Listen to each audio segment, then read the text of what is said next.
Hello to my quiet audience of candlelit winter tales. Thank you for joining me as we dive into the collected archive of the first 10 chapters of Yuka, the Nightheart.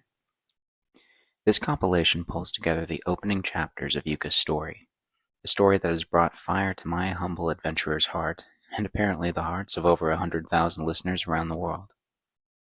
This episode is more than 4 hours of immersive storytelling, perfect for relaxing, unwinding, or simply escaping into an unexplored world of high adventure for a bit.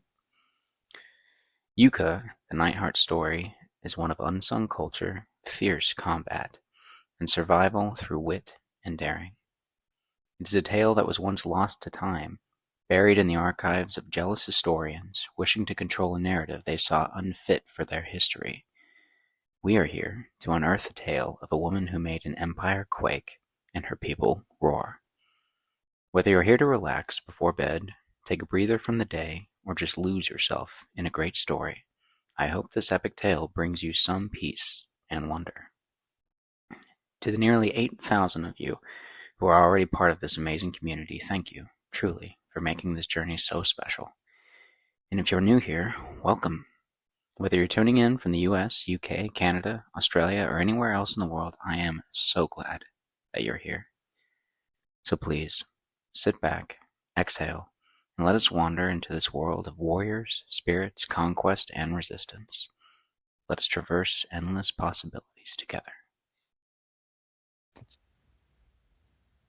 The following tale was transcribed by Drake Corporation clerical scribe Ellis Banks. All words herein were taken verbatim from a Yoked tribesman who informed the Colonial Archival Department of his cultural importance.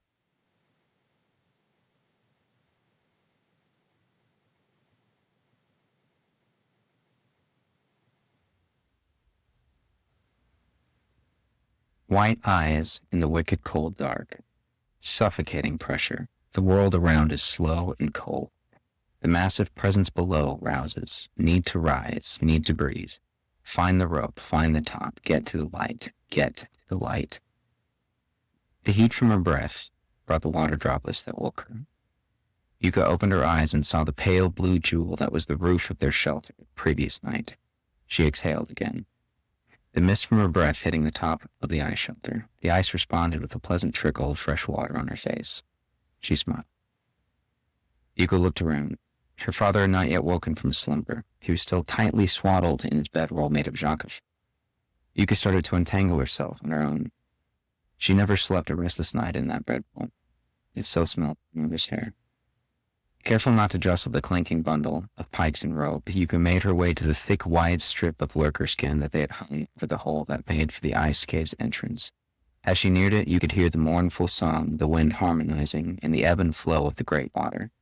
Quietly, she leaned against the ice wall next to the cave's entrance and peeked past the skin to the wall below. 20 or so lengths of a man downward lay the shifting, quaking dock of ice and rock where Yuka and her father would soon start their journey. They would find the tent of the shore's master, and Yuka would begin her test. It was Yuka's first true test in the dark, and she was so excited that she could hardly sit still. You rise early, as your mother did. She was ever a green-blooded moon-born, her father finally stirring in his bedroll. Yuka grinned, crawling so as not to hit her head on the ice roof of their cave. She moved to grab the dried kelfish meat for the breakfast. It is the true blood of a true Gringeress that bids me wake early. Mother always said it was best to beat the sun when tending to one of her temples. Yes, her father said in a mocking tone in his voice. And she always saw fit to wake me with it, though I have never wished to challenge the light star in a race. Yuka slid one of the thin, bone-handled knives from the brace on her belt to slice off 2 generous slivers of the dried salted fish meat. She handed one strip to her father. The older man ripped a hunk of it off with his teeth. I suppose it bodes well to rise early for one's dark trial. You may even beat the Salt Sisters down to the coast. Yuka knew worry must have shown on her face. She heard her father adopt a comforting tone. Fear not that group of haggard women. They are there to enact the ceremony and prepare you, nothing more. They are also there to judge, for all the tribes, whether or not the deep mother accepts me. Her father was finishing rolling up his bedroll when he looked over at her. Here now, girl. You are Yuka, daughter of Siku, green blood of the sighing forest. He shifted himself in their cramped cave and scooted next to her. His hand still held the salt of the cowfish as he brought it under her fur hood. His hand gently held out a thick lock of her hair. It was the color of blood or fire. One girl in 1,000 is born thusly, he smiled. The deep mother and the green spirit has marked you as one of their tempests. Think not of any that the Salt Sisters may say of you, only know that you are envied, girl, and have every faith that you will serve well today and rise a respected woman. Yuka smiled warmly at her father. Ready for the last bit of cliff? The man sighed. Girl, my breakfast is barely halfway down my throat. Despite his complaining, the father began tying the bone and iron teeth to his padded boots. Yuka's heart raced. A short climb down, and then the future. After both of them had finished their fish and strapped on the teeth to their boots, Yuka pulled back the thick lurker skin door. A blast of night-chilled wind crashed into her, sending tingles all through her arms and legs. Yuka smiled. The air was fresh and salty. She looked down. Taking a calming breath, Yuka began unraveling their massive wool of hempen rope. A knot was tied to the thick line to mark the length of a man in regular intervals. Carefully, Yuka began lowering the rope out of the mouth of the cave, counting every knot as it passed through her fingers. Her father began hammering a thick pike about the length of Yuka's arm into the icy floor of the cave. 22 lengths, Yuka called out confidently as she felt slack in the rope, signaling that an end was met at the bottom of the sheer cliff. Her father started. That's a little less than half of what we climbed yesterday to get here. I suppose that's something to be thankful for. At least the wind has died down from last night. Yuka nodded. Thank the mother we found this shelter. Still, father looked out of the mouth of the cave uneasily. Yuka rolled her eyes. The one cliff-born who hates heights. She quoted her uncle's jabbing words. Her father chuckled. I still made the climb to your mother's temple, and by the dark mother below, she chose me out of all the other men in that village. That was the last climb that felt worth it. The one and the one you do with me now, Yuka said, grinning critically. Her father nodded ruefully. Aye, this climb. Now let's to it, girl. Best not keep the Salt Sisters waiting. Unease slipping into Yuka's mind again, she tied the other end of the rope to the pike in the cave floor and began their descent. The light was barely hinting its presence over the black and blue horizon, and Yuka had first looked out at the cave, but by the time she and her father made it to the frigid ice and the rock base on the cliffside, the light star was bare and bright above the horizon. When her teeth-shot feet hit the rock below, Yuka wiped the thick sheen of sweat from her brow and gave a great contented exhale. Her forearms and back stung from the labor of the climb, but she looked overjoyed at the sensation. A good warm-up for the day's task. Yuka looked around her. Less than 50 paces from the base of the cliffside was the wandering village of the tribe that guarded this shore. A vast, scattered expanse of massive tents made from jaka and lurker skin dotted the area of ice beach around them. The massive living halls looked to be like the tops of heads of great giants buried in the snow. Yuka could begin to smell the crackling meat of the morning meal, cooking in 100 or so cook fires spread throughout the camp. Despite the breakfast, you could feel her stomach rumbling. Do I smell jaka flesh and the clink of copper rings? The woman's voice cracked so loud it must have broken some of the ice. Yuka turned, grinning, to see the largest woman born from these mountains. She stood taller than any man in her tribe and held 3 bone-handled daggers with the warrior stain upon them in her belt. Antaglu! Yuka ran into the cavernous embrace of the larger woman. The copper rings Aglu referred to jingled in the weaves of Yuka's hair. Yuka inhaled the familiar smell of fire honey and southern smokeweed. What brings you in from the waves? Yuka said breathlessly as the massive woman sat her down. I've come to see my love sprite become a leader, braving the dark below. One of her large hands slapped Yuka on the back. Aglu looked over behind her. Oh there, Kupin. Are you keeping my favorite niece focused on the task ahead? Yuka's father rolled his eyes. She has the will of her mother and the stubbornness of yours. You think she needs my help with that? Aglu bellowed a great laugh. I think she's spirited enough to bring life back into even these old salt hags. Aglu's head jerked in the direction of the largest tent of the icy beach. I swear these followers of the Dark Mother below have let their hearts sink into the icy black water, not a mirth among them. My lot escorted them down from the cry last night. Now the whole crew thinks we have a curse upon us just because the hags don't laugh at any of my jokes. Yuka followed her on towards The tent of the Soul Sisters. Next to the tent, Yuka saw 3 men with oiled cloths wrapped tightly around their nose and mouth, taking bone knives and axes to the massive steaming carcass of a long dead lurker. Yuka had never seen one alive. Even with its head and top fin missing, the corpse was nigh as large as the tent beside it. The scent of lurker fat, vinegar, and blood filled Yuka's nose as they entered the waving tent flap. A massive wave of heat washed over as Aglu opened the tent flap. The source of light was what first drew her efforts. At the center of its tent was a great curved stone. It was white, with brown and black speckles, and looked to have been carved to look like the night horizon's crescent moon. The body of the great stone had been hollowed out and filled with mountain cotton and cliff moss. Oily fat from the great lurkers had been poured all over it. A dozen figures stood near it, their forms turned black by its bright light. Yuka knew the rock fire to be a kulik. In the southern tribes, there were forests and wood plenty to go around. Here in the dark north, warmth and light were precious and labored hard for. She heard her father call after her. Yuka took a breath and stepped towards the tent flap. The sight within turned all excitement to fear. 3 girls, of an age with Yuka, knelt before the hearth flame. They were darkly silhouetted against the bright, warming fire. One had the black hair of the southern mountains, and the other had hair the color of tree bark and looked to be one of the nomads from the crags. Bent before them was a diminutive crone. Entirely in black lurker skins she was dressed, sewn together with oiled twine.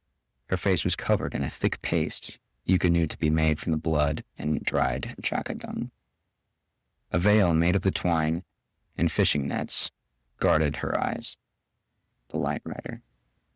She beckoned Yuka to kneel next to the other girls by the fire. Yuka did so, glancing back only once, seeing that her father had not followed her in. Men are not allowed amidst the keepers of the soul and the dark. As Yuka knelt, doing her best to control her breathing, the crone walked towards her. The woman had eyes like sunlight through ice, and Yuka knew that under her gaze she held no secrets from this woman. Her eyes were closed, and she was muttering something to herself as she approached Yuka. Yuka closed her own eyes as well, attempting to outwardly show her reverence to this moment, but the scent of dried blood and sour vinegar was so strong that it stung her nose and eyes. When she opened them again, the light rider stood before her head cocked slightly to the side, considering her. Ours is the halo tribe, near the copper shards, yes? The woman's voice sounded like the scrape of bone on rock. Yuka, not wishing to break the silence in the quiet room full of reverent women, nodded her head. The old crone chuckled. Green, the lot of them, but you've come to taste the dark instead. You could feel the eyes of the girls kneeling next to her boring into her side. She knew that she must speak. My father is cliff-born, sister, and my mother read in the roots that I was to swim the black. The crone settled back into her stance, considering the young girl carefully. Your mother was a green blood. Realization came over her face. Siku. By the dark mother. You have her eyes. I see it now. The old woman smiled, and it was not a kind smile, but it was not malicious either.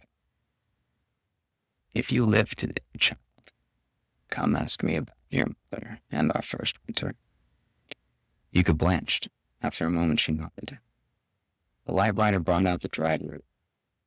Like a brush, she dipped the strong-smelling liquid gently down and over Yuka's face.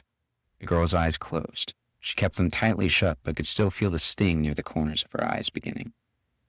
They better take the cold, the crone whispered. They will hunt you. They are wise. The ancient woman took a step back. Bring the vial. 4 women wearing black furs and skins bore forth 2 massive steaming wooden vats of an amber liquid. They set them down before the flames. Dress yourselves, the light rider said quietly. All the women around began whispering chants to themselves as the 3 girls and Yuka stepped forward. Together, all 3 stripped down to their underclothes. Yuka felt a harsh breeze cut across her shoulders and midriff. She did not hesitate dipping her hand into the putrid amber liquid, but felt nausea beginning to well up inside of her.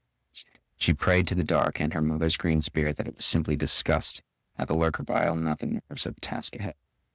The 4 girls lathered themselves until they were covered head to foot in the thick, stinking stew. The light rider smiled and gestured to the front flap of the tent. Ready. Near the shore, outside of the tent, all stood before the hole in the ice. It had been hacked by the tribesmen before dawn that morning, now looking like a circle of starless night. Yuka did not know what to think as she stood there shivering. All around, man and woman were silent. Yuka knew Aglu stood near behind her but could not take her eyes from the water to look. Think not of the cold. Your bodies will not fail you with the lurker's own essence guarding your own. It is your spirits that will be tested. See to those, and your body will follow. She raised her hands into the air. A dozen men from the surrounding villages leapt to her signal. Both sides of the watery hole in the ice, men threw thick coils of hempen rope into the water. Each rope held a brick of precious steel at the end that carried the ropes deep below. The other end of the rope was tied to a heavy stake that had been hammered hard into the ice around them. Our lifelines, Yuka. If you are taken, you will return to the heart of this world in glory. If you rise, we follow you. Go now. Rise, women of the dark. Yuka did not know what made her die first. Indeed, she had not been thinking much of anything when she threw herself in. All she knew was that the world around her became frozen, and all she could see below her was dark. She had blessedly remembered to take a deep breath before she had taken the plunge. Only after a few seconds beneath the surface she felt the strain in her lungs. She needed to fight the dark. Yuka pushed the floating red hair from the side of her eyes. She kicked herself deeper. Find the glimmer. Find the light below. The world around her felt vast and endless, deeper than the night sky and 1,000 times more fearful. With the stars that bring the gods, she thought to herself. She saw a glimmer in the quiet black. There were 2 small lights, flickering bright in the reflection of the faded daylight above and gone. Yuka's heart raced. She could feel it pulsing hot in her chest, defiant of the cold. Come to me, my lords. Yuka saw a glimpse of pale flesh in the gray light of the water. One of the younger girls kicked past her, eagerly descending towards the lights. There were more of them now, perhaps a dozen, gliding 2 by 2 deep below them. The thick ropes around the ice hole above surrounded them as they descended. In the water, they looked like thick rods of iron. The girl ahead of Yuka was kicking furiously to pass the other girls. Her arms and legs jerked back, almost frantically. She looked to be an adept swimmer, but she was too eager. Disturb the dark, and the lords will anger. Yuka saw neither of the 2 girls as she hurried to descend. She felt pressure begin in her temples and behind her eyes. There was not much time left. Every fiber in her heart and mind screamed for her to hurry, to kick to the surface, to flee. Yuka wanted to. The fear gripped her more deeply than any cold, but the words of her green-blooded mother sang through the depths around her. Black is bright. Night is true. In the light they come for you. Swim swift, child, show no fear. Fear is blood and brings them near. Hold your breath, the dance will save. Flow like them, lost in the waves. Yuka swam like her mother taught her, arms blooming like a cry-flower in the rain. Keep ripples small, don't make bubbles. Her mother had exhaustively taught her the water dance, starting when Yuka had turned 3. Yuka kept her movements measured and her pace steady. After a few more heartbeats, she looked around and saw that all was black. High above, the bright gray circle that was her portal of life shined. She could not kick for it yet. She would not.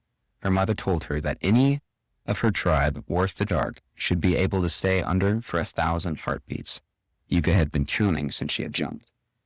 673. There's still time. It was then that she felt the flow of water shift beneath her. The sensation was like that of the first wind of a storm, hailing what was to follow. God has chosen me. Using the dim light around, Yuka found the nearest rope hanging from the hole above. She felt her heartbeat quicken. She knew from her mother that the pace did not matter. When the count of her heartbeats was up, she would fade and drown. 703. Gripping the rope, she began to kick and pull. She did not look at the deep celestial being she knew circled below. Its stars will be the last thing that I see. The grip of the rope felt like a lifeline to the surface. It pulsed in her hand like a living vein. She felt the muscles in her arms screaming as she pulled again and again. The gray circle above grew slowly wider with every pull. Out of the corner of her eye, Yuka saw the girl who had passed her to go deeper, climbing and kicking up one of the ropes at the far edge of the hole. The girl was rising higher than Yuka and faster. Her movements were quick and jerky, still full of fear, and in one brief heartbeat the girl's pale body was suddenly ripped from Yuka's eyeline. She was pulled back with such force into the dark it was as if she had never been there.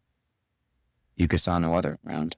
She tried not to think on it, not to let the fear distract her, but she knew that she was 903.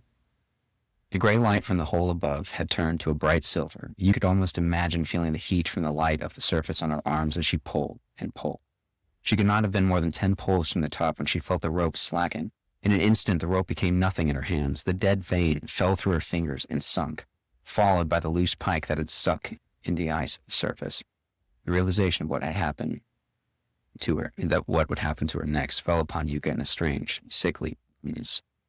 She was about to be given to the black for her people, to feed what fed them, and make herself one with the cycle of the deep mother. My mother fed the green, now I feed the black. She looked down. Below was a deep, eternal night. Not a fleck of the surface stars came for her. Two bright, translucent eyes crowned a multitude of glimmering white teeth in the gray light. She could just begin to see the black outline of the wide wings on either side of the great maw. The lurker had a third wing, like all females did. On top, just a little ways down, its great head was rotating slightly as it rose to meet her. Its movements were perfect, effortless, beautiful. Dance. With the god. 974. Yuka twisted her body, barely thinking. She wasn't even sure if she was trying to live. She brought her legs up under her and spun in the water, eyes closed. She reached out. Fingers felt thick, oily flesh. She gripped and felt the force that threatened to rip her arms from her body and her lungs from her chest. Her entire being surged upward. Light loomed around the corners of her eyes. 998. In a strange moment, sound crashed through her ears like a boulder through ice. Cold like she had never felt seared her flesh. Wind roared in her ears, and the freezing air sang into her chest as she inhaled with all of her might. Yuka opened her eyes. She saw the world from above. The people of half a dozen yoke-head tribes stared at her, and the lord she clung to as they rose higher and higher in the air. Yuka felt the air around her, and roared. Yuka roared for her tribe. She roared for Aglu, her father, but most of all she roared for her green-blooded mother, loud enough for her to hear her all the way to her place beneath the dirt in their village's green temple. After, she fell.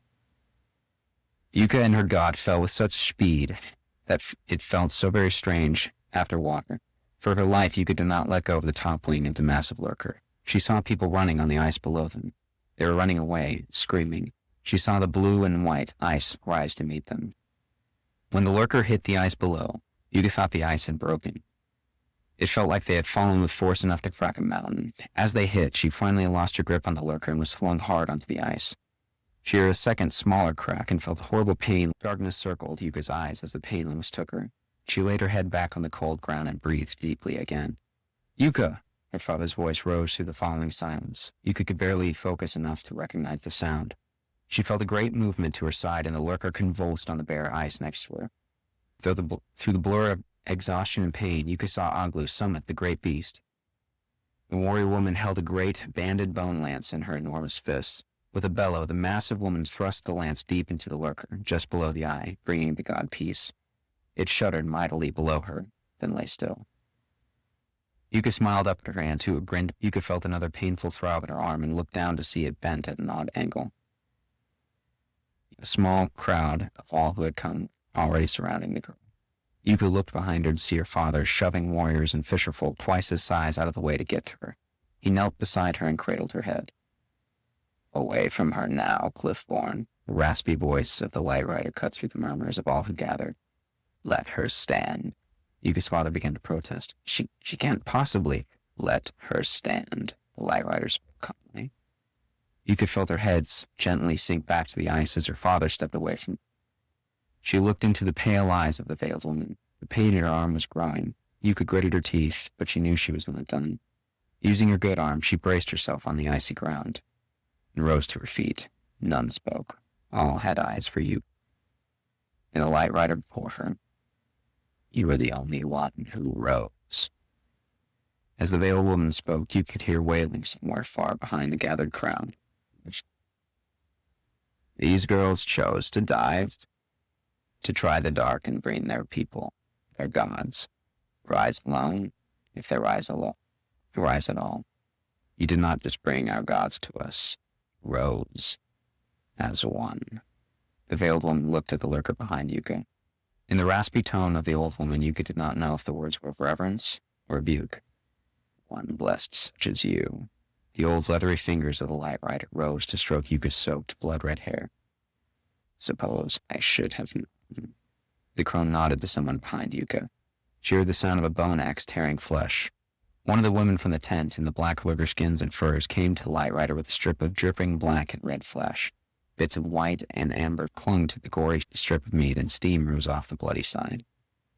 Feast, claim your god, and let your next step taken be the first that leads us all. The smell of the blood sent the haze pain from Yuka's mind as the crone's words sunk in. Smiling, reaching for what she earned, Yuka took the strip, brought it to her teeth. Sweet, visceral meat danced across her tongue. The heat from the blood trickling down her throat warmed Yuka down to her toes.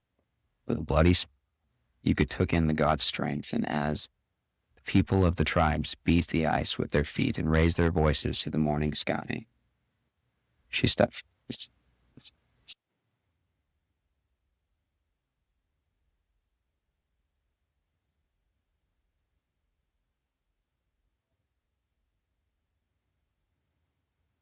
So when we last left Yuka, she had taken her first steps to the legend.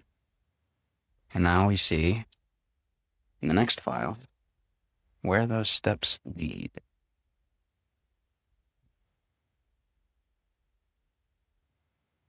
Yuka looked on, hiding her apprehension as she saw the old woman bring the long, twisted needle to the flame. The young, red-haired girl who had claimed greatness that morning sat face down on a raised cot atop thick white jaca furs, trousers hiked to her waist, and her chin held high. A taste of the god's blood still lingered on her tongue. Earlier, after Yuka had emerged from the ice riding the back of a lurker, she had eaten every bite of the strip of god's meat that had been hacked for her.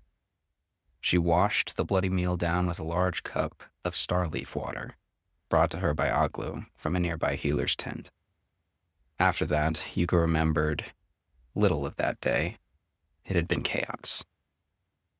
Thankfully, her massive aunt had taken up the role of Yuka's protector that afternoon. Everyone, everywhere, wanted to speak to Yuka, to be spoken to by her, and to touch the flesh that had ridden a god. Aglu's bellows and massive arms were all that kept them at bay. The Dark Mother take them. They can't even wait a damned afternoon to ask for your favor.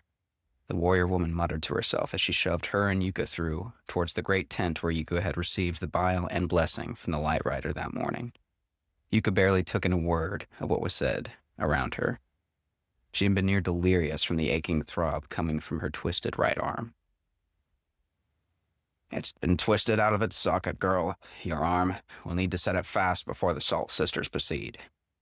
Aglu called two of the oarsmen from her crew. They were garbed in black dyed skins and carried satchels over to them as they entered the tent. The two men had held Yuka down as Aglu had twisted and shoved her arm back into her shoulder. The pain had been awful for half a moment, but after a great sickening pop, the pain in her arm had reduced to a dull throb. She had flexed her fingers gratefully. You'll not be riding any gods out of the water for at least a month, but you should be able to wield an oar or an axe well enough, my little legend. The massive warrior woman had assured her, nudging her arm gently. Once all had been done for proper healing, Aglu banished the two men from the large tent and brought forth a skin of heniper wine. Drink, child. You've done great things today, but your pain is not yet done. Yuka looked at the woman uncertainly, her eyes adjusting to the dark of the tent. She took a long draught of the bittersweet elixir. The taste brought back thoughts of the lands of their tribe to the south. The taste was comforting. Aglu brought a stool for her to sit. Aglu smiled grimly. She rose and walked to the center of the tent, to the stone that had roared with light that morning. Now the fat and moss were burning low in the cradle of the stone. Aglu strode to a wide-woven basket of cliff moss.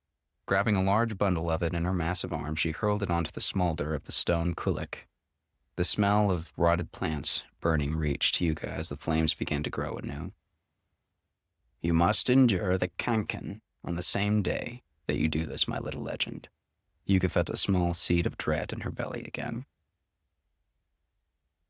Today, even the women I've met who've braved the dark at my age wait at least another season or more before a child. The Salt Sisters are gathering already to mark you themselves. You need to understand what you've done today. Aglu brought another stool over to sit next to Yuka. What do you know of what happens to those who are able to rise after they brave the dark? My mother said that gifts would be given, honors. The girl would be given the greater share of lurker bile and leathers, should she wish them. Sometimes a war chief or a Salt Sister would take the girl under her wing and teach her the craft of leadership in combat.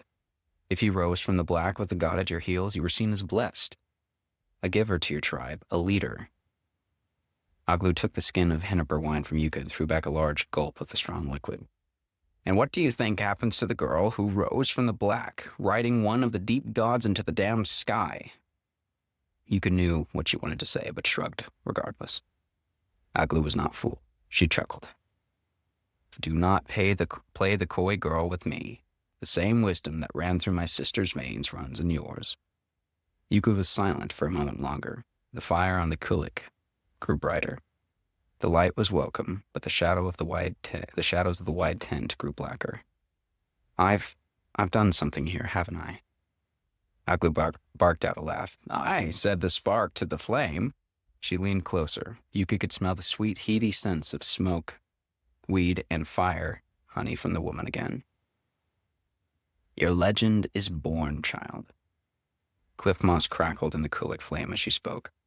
Already the fishermen, hunters, and caravans that came to this shore to witness this season's dark plunge are going their different ways. Every mind will be pondering the miracle that they witnessed this morning. There's nothing that catches fire like a good tale. And I'll eat the bones of my ship if you can find me a better story than what I saw today. All I did was survive the black. Her words were flat, uncertain. Yuka, you conquered the black. Aglu stood, draining the last of her wine and drawing a furry sleeve of her cloak across her mouth with her arms. Think of the sky above. The white sky brings wind, ice, cold, and death. The dark water brings food, fat, warmth, and life. This is what the northern tribes believe above all else. You led a god of the dark into the pale white sky. You brought food to the barren, life to the deaf. Yuka sighed, smiling. Your words are fierce and strong, Aunt. That's fine for a fireside legend, but what of the girl? What does it mean for her? It means that she has 27 women outside my tent wishing to witness the giving kanken. Aglu and Yuka turned in unison towards the new voice to see the light rider standing before the tent flap, flanked by 2 fighting women that Yuka did not know, and the sisters that had witnessed the rites of her that morning. The old woman at the front held out a needle, a thin needle. One of her Salt Sisters stood behind her with a stone plate and a bundle of what looked like thread of some sort. Another held a bowl of thick black paste. The old woman sounded almost mischievous when she spoke again. Shall we proceed?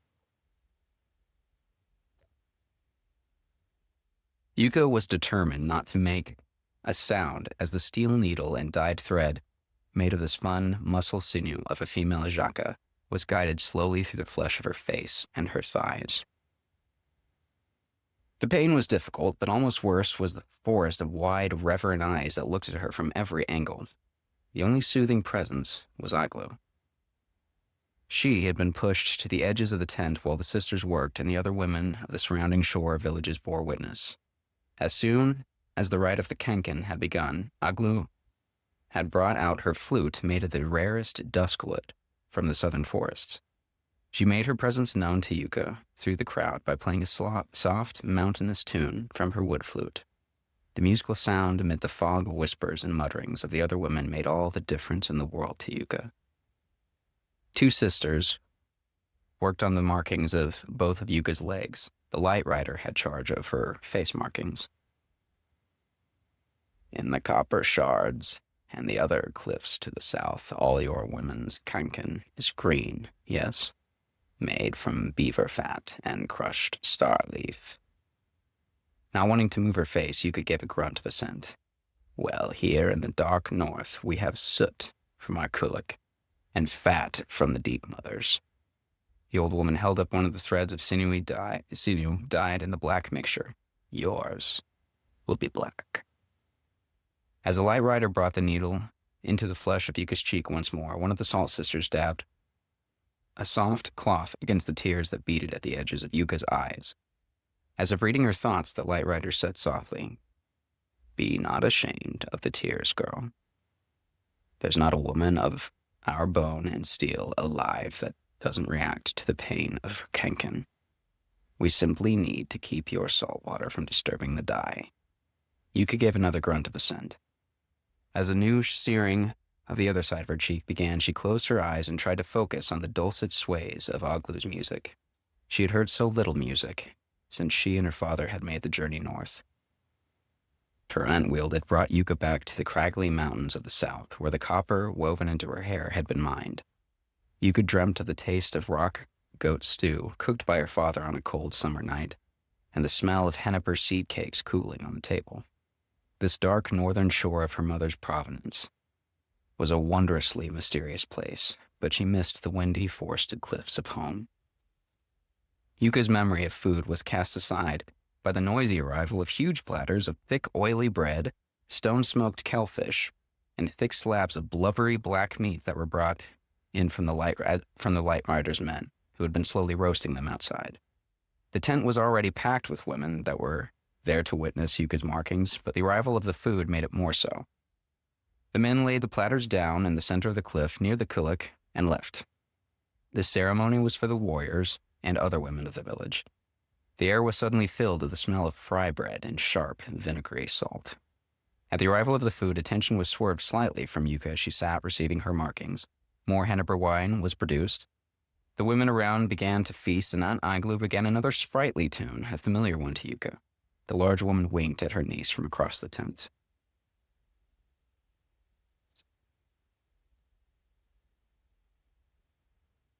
Tension faded like a morning sigh, and Yuka felt that she could bear the intense pain of her arm and the needle and the thread with fewer eyes on her. She began to wonder what she would look like with her marks. Her blood rushed at the thought of wearing her story for all to see in these markings. In her village among the Halo tribe, Yuka had only ever been known as the odd, short girl with red hair and the famous Greener-S mother. Siku of the Halo tribe was a name that was on nearly as many lips in the south as the Light Rider's was in the north.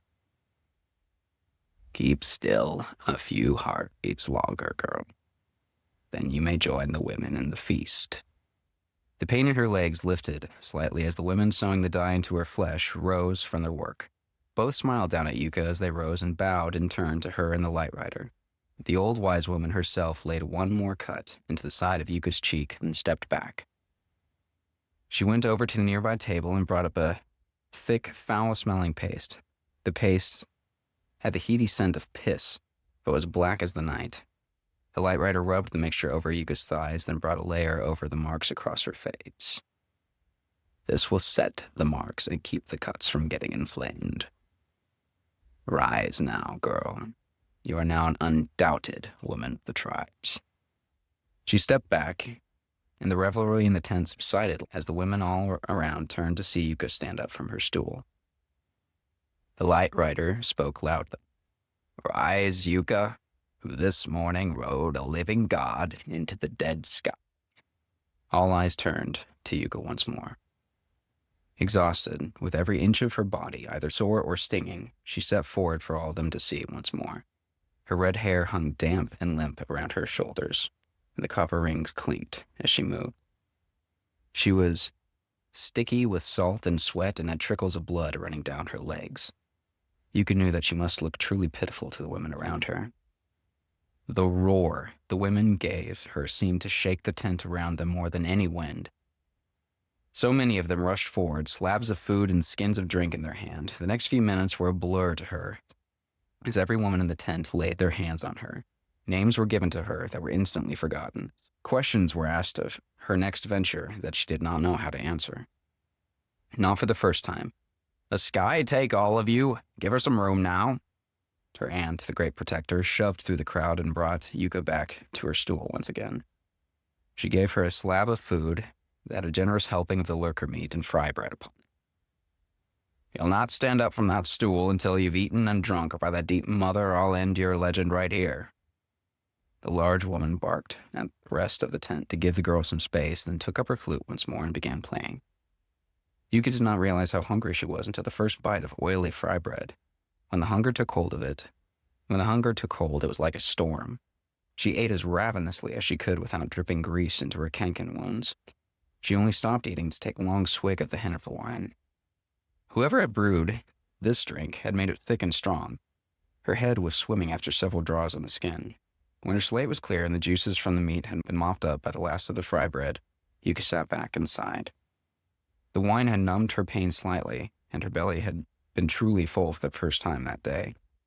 It was then that she noticed one of the women standing near the enormous kulak, staring at her. She was very tall, with a willowy frame. Her clothes were made entirely of lurker skin, tanned and dyed stone gray. She had a strange cloak about her shoulders. It was deep blue, like the sea when the rare sun was shining. It was not made of any cloth that Yuka had ever seen. Her features had the coloring of one of the girls who had swam the black with Yuka that morning. The fierce-looking woman's left cheek held a terrible scar that looked like a great red canyon caving into that side of her face. The look she gave Yuka was leveled and entirely bereft of joy and merriment the rest of the feast. Moments after their eyes met, the woman approached Yuka. The younger girl noticed the woman had the ceremonial warrior stain etched in red and black on the tops of her hands. Aglo had similar markings on her hand as well. Both were part of both women's kenken. Yuka sat up straighter, or what felt like straighter, with the amount of Hennifer wine she had drunk. When she neared, Aglo noticed the woman approach and stepped in her way. The tall, gaunt woman held out an open hand in reply, not taking her eyes off Yuka. Please. Her voice was like the wind hissing through old rock. Yuka did not know what to do. After a long, awkward moment, she raised her hand and beckoned the woman closer. As the woman got within an arm's length distance, Yuka could see tears behind the woman's eyes. The scarred woman knelt suddenly and bowed her head to Yuka. My people wander the red claw of the eastern crags. I am war chief of my tribe. Yuka heard an unfamiliar slithering sound of something smooth on leather. The woman produced a large knife with a bone tip. Aglo reached for her own furs angrily for her own knife, but the gaunt woman held up a hand again. I mean her no harm. I promise. It is a gift. Yuka stared at the beautiful craftsmanship of the weapon in the woman's hand. The bone it was made from was dense and dark, and there was a strange marking carved all over it. Behind this blade are 16 spears of women ready to serve unto death at my word. The nomads of the crags fight harder than any harridan of the grasp. If you make the journey south with us, you will find us loyal allies. Yuka was so nonplussed, she felt momentarily outside of her mind, as if she saw all that was before her. Yuka looked around the room and saw that the light rider was gazing over the soft flames of the kulak at them. The girl brushed a strand of damp hair out of her eyes and straightened her posture in the stool. I am a woman, a warrior. A journey, you say? Allies for what? She made her voice sound as authoritative as she could. The dark-haired woman's features relaxed slightly. She rose to one knee. To bring death to the Kamden. What? Aglu stepped forward. Yuka blanched. The sky folk, she thought to herself. Stay away, nomad. Aglu's hand fell to one of her own knives tucked into her belt. The woman from the crags rose to her feet and brought her own hand behind her back. Both women slid instinctively into a fighting stance. Enough! The light rider's voice shot out over the fire. Any owner of blood that hits the floor of this tent will be strapped to the ice until the sun rises again. Yuka stood up from her stool. She held no weapon, but she knew she would claw the eyes out of this woman if she hurt Aglu. Now. The aged voice of the Light Rider was fierce as she pushed her way through the other women to where Yuka and Aglu stood facing the nomad. The ancient woman was dwarfed by the other two fighting women, but she pushed both of them back a step. She turned to the nomad and spoke in an angry whisper. Dark take you, Nanak. I said we would speak on this matter later. She turned to face the rest of the crowd. Feast for the Kanken is over. The rest of you grab a last bite of food and leave us for the night. For those who climb home tomorrow, the Deep Mother blesses you. For those of you that sail with me, we arise at dawn. Yuka felt the chill of the night air swim in over the fleeting warmth of the feast. After a moment, Yuka was alone in the room with two fierce warriors and the paragon of the shores. Daxak. Aglu had relaxed her knife hand, but was still looking hard at the nomad woman, Nanak. For a moment, she wondered who a Taxak was.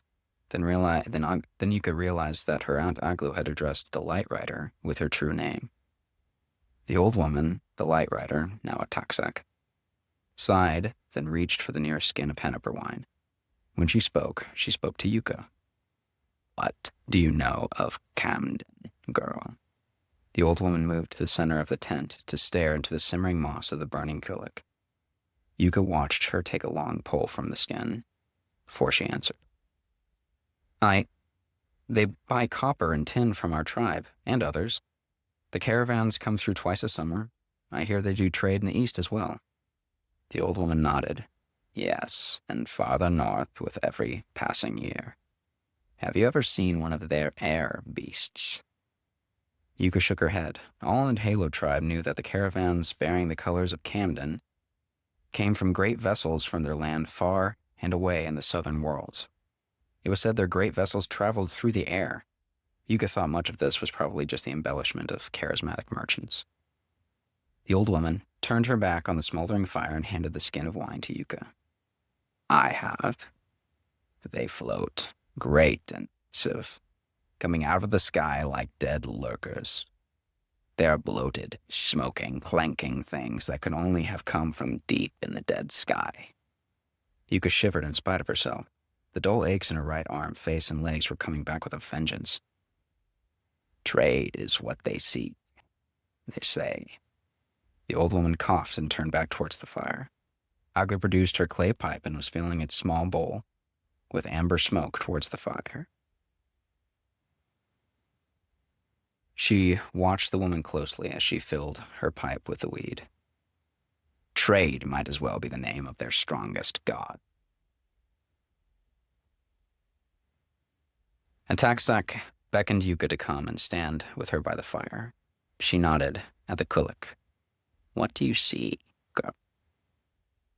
A kulak, a source of fire and warmth, Yes, the old woman interrupted. And what does it take to feed this fire? The harvesting of mountain cotton and cliff moss. A lurker's fat must be warmed and used to... All of this simply so that we in the far north may cook and keep the night's cold at bay. The old woman finished for her. These fires that warm and feed Kamden require much more to burn, and they are always hungry. Yuka thought to her father, who did trade with the Kamden merchants, as all did. The copper mined by the Halo tribe was the best in the cliffs. The merchants were always friendly. They brought amber smokeweed and dried fruits from the southern lands. They toasted the village with strong, sweet liqueurs, said to come from half a world away. Their arrival was always greatly anticipated by her village. Aglu gave the nomad another hard look as she lit her pipe.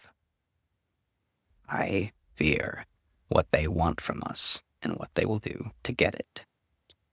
Have they attacked? No blood has been spilt yet. Not ours yet, anyway. The old woman looked back once more at Yuka. I suppose that I can't call you that after today, child. You're a woman. More than that, you are a woman who has swum the black and danced with the Deep Mother. More than that, you are a woman who has brought a god through the dead sky and to her people by herself. She smiled. Where's this going, Ataxlic? Aglu asked softly through the growing cloud of southern weed smoke that smelled of tree bark on a cold winter's night. The old woman slowly clasped her hands together. She looked almost nervous, standing before Yuka. Tomorrow I and many like-minded women sail out to the lowest reaches of the grasp. There we will join a Jaka fur and horn caravan south to the last mountain. Yuka heard her aunt give a quick intake of breath. You make for Tungayok, Aglu said quietly. Yuka looked over to her. The Green City, she thought. When a woman of the Oakhead wished to follow the Deep Mother, they would go north to swim the Black.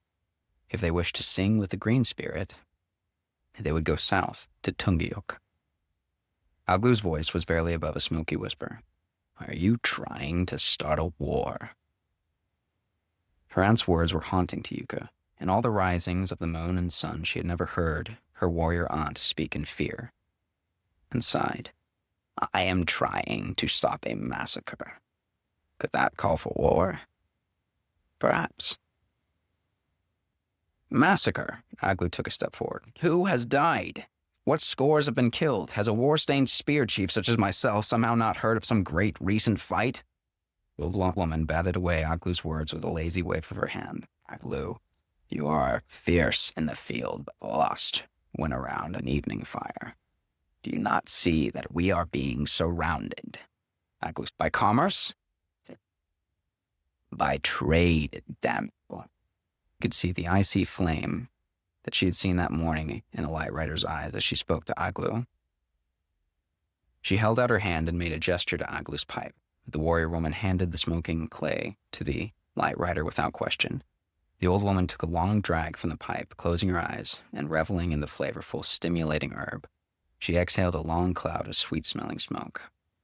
I love the weed of the South as much as you, but do you think that the merchants that bring it to us are content to trade in dried fruits for Jaka furs and starleaf? We hear of such might that Kamden wields from the world south of us. Yet all we have seen as of yet are friendly merchants and flirtatious tradesmen. Do you trust them, Aglu? Do you? Yuka blanched as she realized the old woman's eyes had turned back to her. She licked her lips nervously, not wanting to sound foolish yet again that night. An old prayerful song of her mother suddenly came to her mind. She said the words aloud. You must keep to your roots and fear not the storms around. Grow yourself deep and you are stronger than all around you. The words had been her mother's long ago. The old woman chuckled darkly. A green proverb and a foolish one at that. Yuka heard the old woman sigh once more, saying something to herself. Siku. What I want from you, child, what we, the old woman nodded at Nanak, ask of you is that you come to us as emissary, and come with us to witness the gathering of women from both faiths. Aglu spoke again. The wise hearts gather? The old woman nodded. Salt sisters and green bloods alike are converging on the last mountain as we speak. We will gather, we will eat, we will smoke, drink, and decide what is to be done with the circling Scott folk. The light rider looked over at Nanak. This spear chief of the East is one of my emissaries. Her daughter was meant to join us, but... Yuka saw Nanak lower her eyes. The old woman looked to Yuka like the sort who would spill blood before tears. You rose this day, child, not her. The old woman continued. Nanak hoped her child would emerge today a leader. Instead, you emerged as a legend. Can I see potential in you? And we hope for our youth, something we have hoped for our youth for a very long time. She nodded at Yuka once more. Will you join me, Yuka of the flame hair, rider of gods? Her eyes had a small twinkle of mirth in them then. Yuka would not look at Aglu. She would not look at Nanak. She stared back at the woman who commanded so many, who spoke to her now as if she were an equal. She calmed herself, taking a deep breath. I will, But I will ask you to answer when I ask, why do you want me? The wicked mischief that glimmered in the Light Rider's eyes when she spoke gave Yuka more chills than anything else that had been said that night. I need a spark to bring the flames, she whispered through the smoke. Thus ends the second file. Yuka could feel the tears held back behind her father's eyes as they stood before the icy shore. The black sea next to them roved and swayed with the morning tide. Flecks of fiery orange were reflected in the surf, hailing the morning star teasing the horizon. Her father looked to the budding spear of light, almost jealously. You're a woman now. Your world is your own. I cannot stop you. His kind, weather-beaten face turned to look at her. In my heart, I know that I need not worry. You've all the strength and cunning that your mother had, and more. Well, when I made this journey to help guide you to the black shore, I did not expect to be going home without you. Yuka nodded, feeling a part of her heart being tugged painfully in the direction of her father and home. Her father coughed once more and looked back at the sea. He reached out and took Yuka in his arms. They were the arms of a man who had spent a lifetime hammering tin and copper into bronze and now held her tight. She returned the embrace with as much strength as she could, with her arms still sore from the day before. Sing my name to the wind every now and again, Yuka. The green spirit will carry it to the copper shards, and I shall know that my daughter is well. Yuka felt a single tear escape her eyes. She nodded into his shoulder. I will, Papa. He let her go, and nodded to where the rowers that made up Aglu's crew were gathering supplies on the dock. Away with you, my blood-haired legend. You may have ridden a god into the dead sky, but I expect Aglu will still want you to help her crew make ready. Yuka smiled and slung her pack over her shoulder. Oh! Her father put a hand on her shoulder and reached for something in his climbing pack.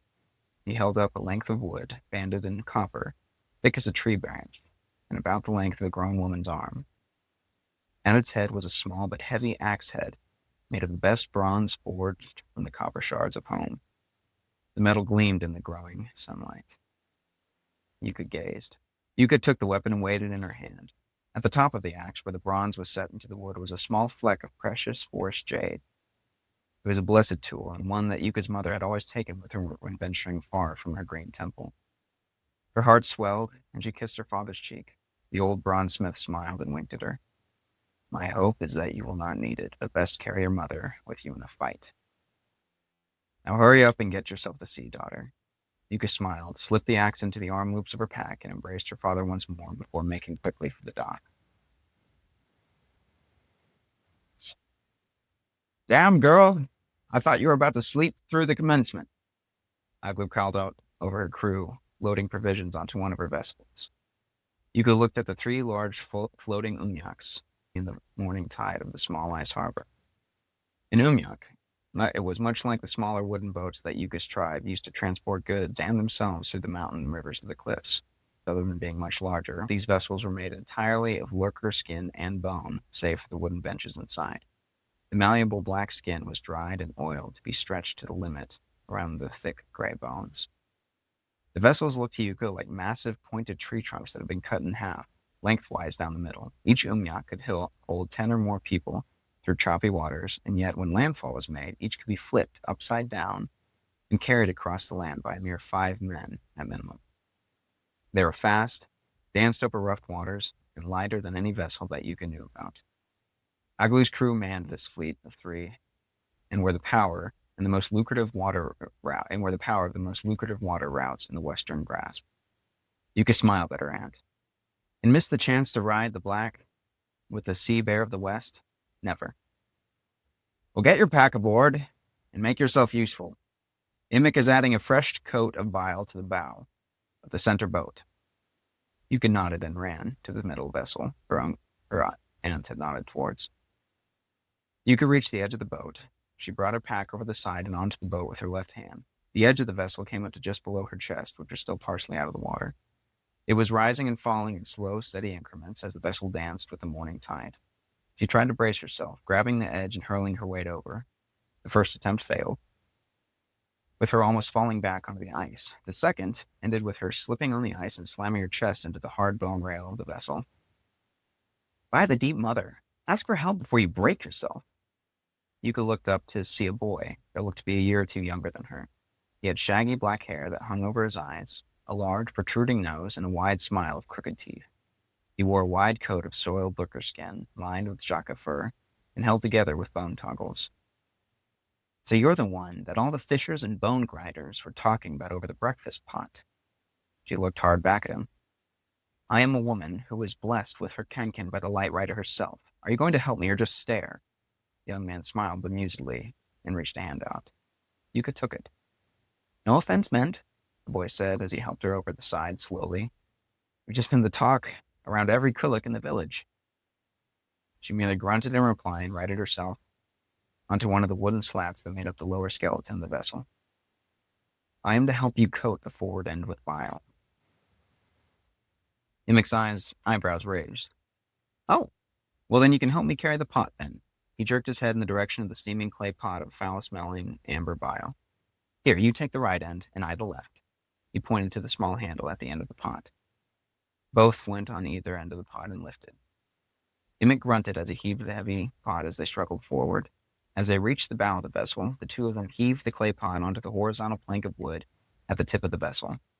This plank, Yuka knew due to Aglu's instruction, would usually be the place reserved for the boat's spotter. Yuka could see him grimace in pain. The young boy reached down and lifted his leg. The limb moved and bent in a manner that Yuka had never seen. The boy must have seen her staring. He smiled and lifted his trouser pant leg slightly, showing carved wood beneath. Halfway down the boy's knee, his leg was made of chiseled duskwood. 4 years ago, one of the great gods of the Deep Mother saw fit to take a bit of me down to the dark feast below. He answered the question that had been asked by Yuka's eyes. Yuka felt a small bit of shame for having stared at the boy's deficiency. At the thought of who took his leg, the same chill she had felt in the water yesterday morning crept into her belly. How deep were you? No deeper than the surface, sitting in my kayak, but it was night. Yuka looked at the younger boy incredulously. Imik shrugged and handed Yuka a thick brush made from the bone and jaka tail hair. He brought a second one out from his pocket for him. I was looking for my brother in the icebergs, around our village's shore. He was late setting the nets for the morning fish. The Deep Mother saw fit to take him home. And where's your village? Yuka spoke as they began to paint the bile over the nose and front end of the ship. We're at a small fishing village, in the Crag of the Grasp. That's farthest west. Ours is part of the Horn tribe of the Coves. Yuka's eyebrows raised. Your Horn tribe? And you sail with my aunt? The boy, though young, had a look of stone as he glanced back at the marked woman before him. His eyes were slate gray, with strange flecks of amber and hazel. Flame behind the stone, Yuka thought to herself. Water Chief Aglu found me before that war, and she does not care where I'm from. The boy dipped his brush into the stinking, steaming pile and began slathering heavy doses. He reached into her pocket and withdrew a small length of jaka antler velvet to tie her hair back from any possible splash from the bile. In the last few seasons, she had let her thick red locks grow long enough to hang nearly halfway down her back. She loved the feel of the cliff winds roaring through it, but the hassle of avoiding getting things stuck in it was infuriating. The copper rings in her hair clinked as she tied it. When she looked up again, she caught the boy staring at her. What? Your aunt speaks about you all the time. She says your hair was touched by a song of the red wind. A demon. Yuka turned to look at the boy again, dipping her brush back into the vial. What's a cove boy know of the red winds? Imik shrugged again. My grandfather was cliff-born. Yuka spread the vial from her brush out over the tanned lurker flesh that made up the outside of the boat. Feeling parched, she reached for a skin of water stowed inside her pack. My mother was a greenress. I was told that when I was a child, she took me up to a high tower mountain that was near the forest out of our village. There she was attacked by a fierce red spirit on the wind that lived up there. When she came down from the mountain, my hair grew this color. The young boy's eyes grew a little wider with every word, though he looked to be trying not to show his interest. He continued lathering bile on the outside of the boat, with his eyes locked onto her. You're cursed, then. It was Yuka's turn to shrug. She tucked at a forelock of her hair. I don't remember it. Mothers of the green spirit do their best to keep their children from the flames and the red demons on the wind. My mother always said that curse or blessing to take what I am. The boy nodded, unblinking. His fascination felt a little unnerving. Yuka offered out her water skin to the boy. He took it, murmuring his thanks. Yuka said. You did ride a god yesterday morning, Imik said. God rider or no. I'll throw you both in the black if either of you let that bile harden in the cold. Yuka turned to see a man whose mother must have been a gnarled winter tree. He stood high on the bone ribs of the boat. His thin, sinewy body blotted out the sun coming up to the north horizon. His hair hung longer than anyone Yuka had ever met, well past the middle of his back. Every inch of him was wrapped in salt-warm black lurker skin, tanned and supple. His eyes held the color of dead embers. Yuka had seen this man over Ant's crew many times, but had never spoken to him. Aglu's black wind, she thought to herself. Yuka, who had faced a god the day before and danced with it, sat still and fearful of the man before her. He glanced at her with dark eyes and a weathered face once, but turned his gaze back to the boy. If you want your sea chief to appear to her guests that she is a lazy crew, continue what you're doing. Otherwise, lift that worthless leg of yours, and your wooden one, and get the bile back to the hold. Imik grimaced and nodded. Yes, Takani.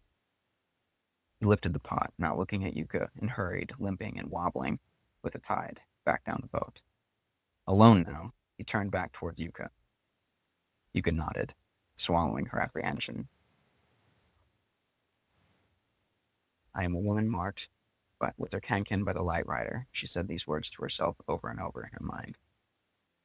Aglu speaks of great promise in you. He tilted his head.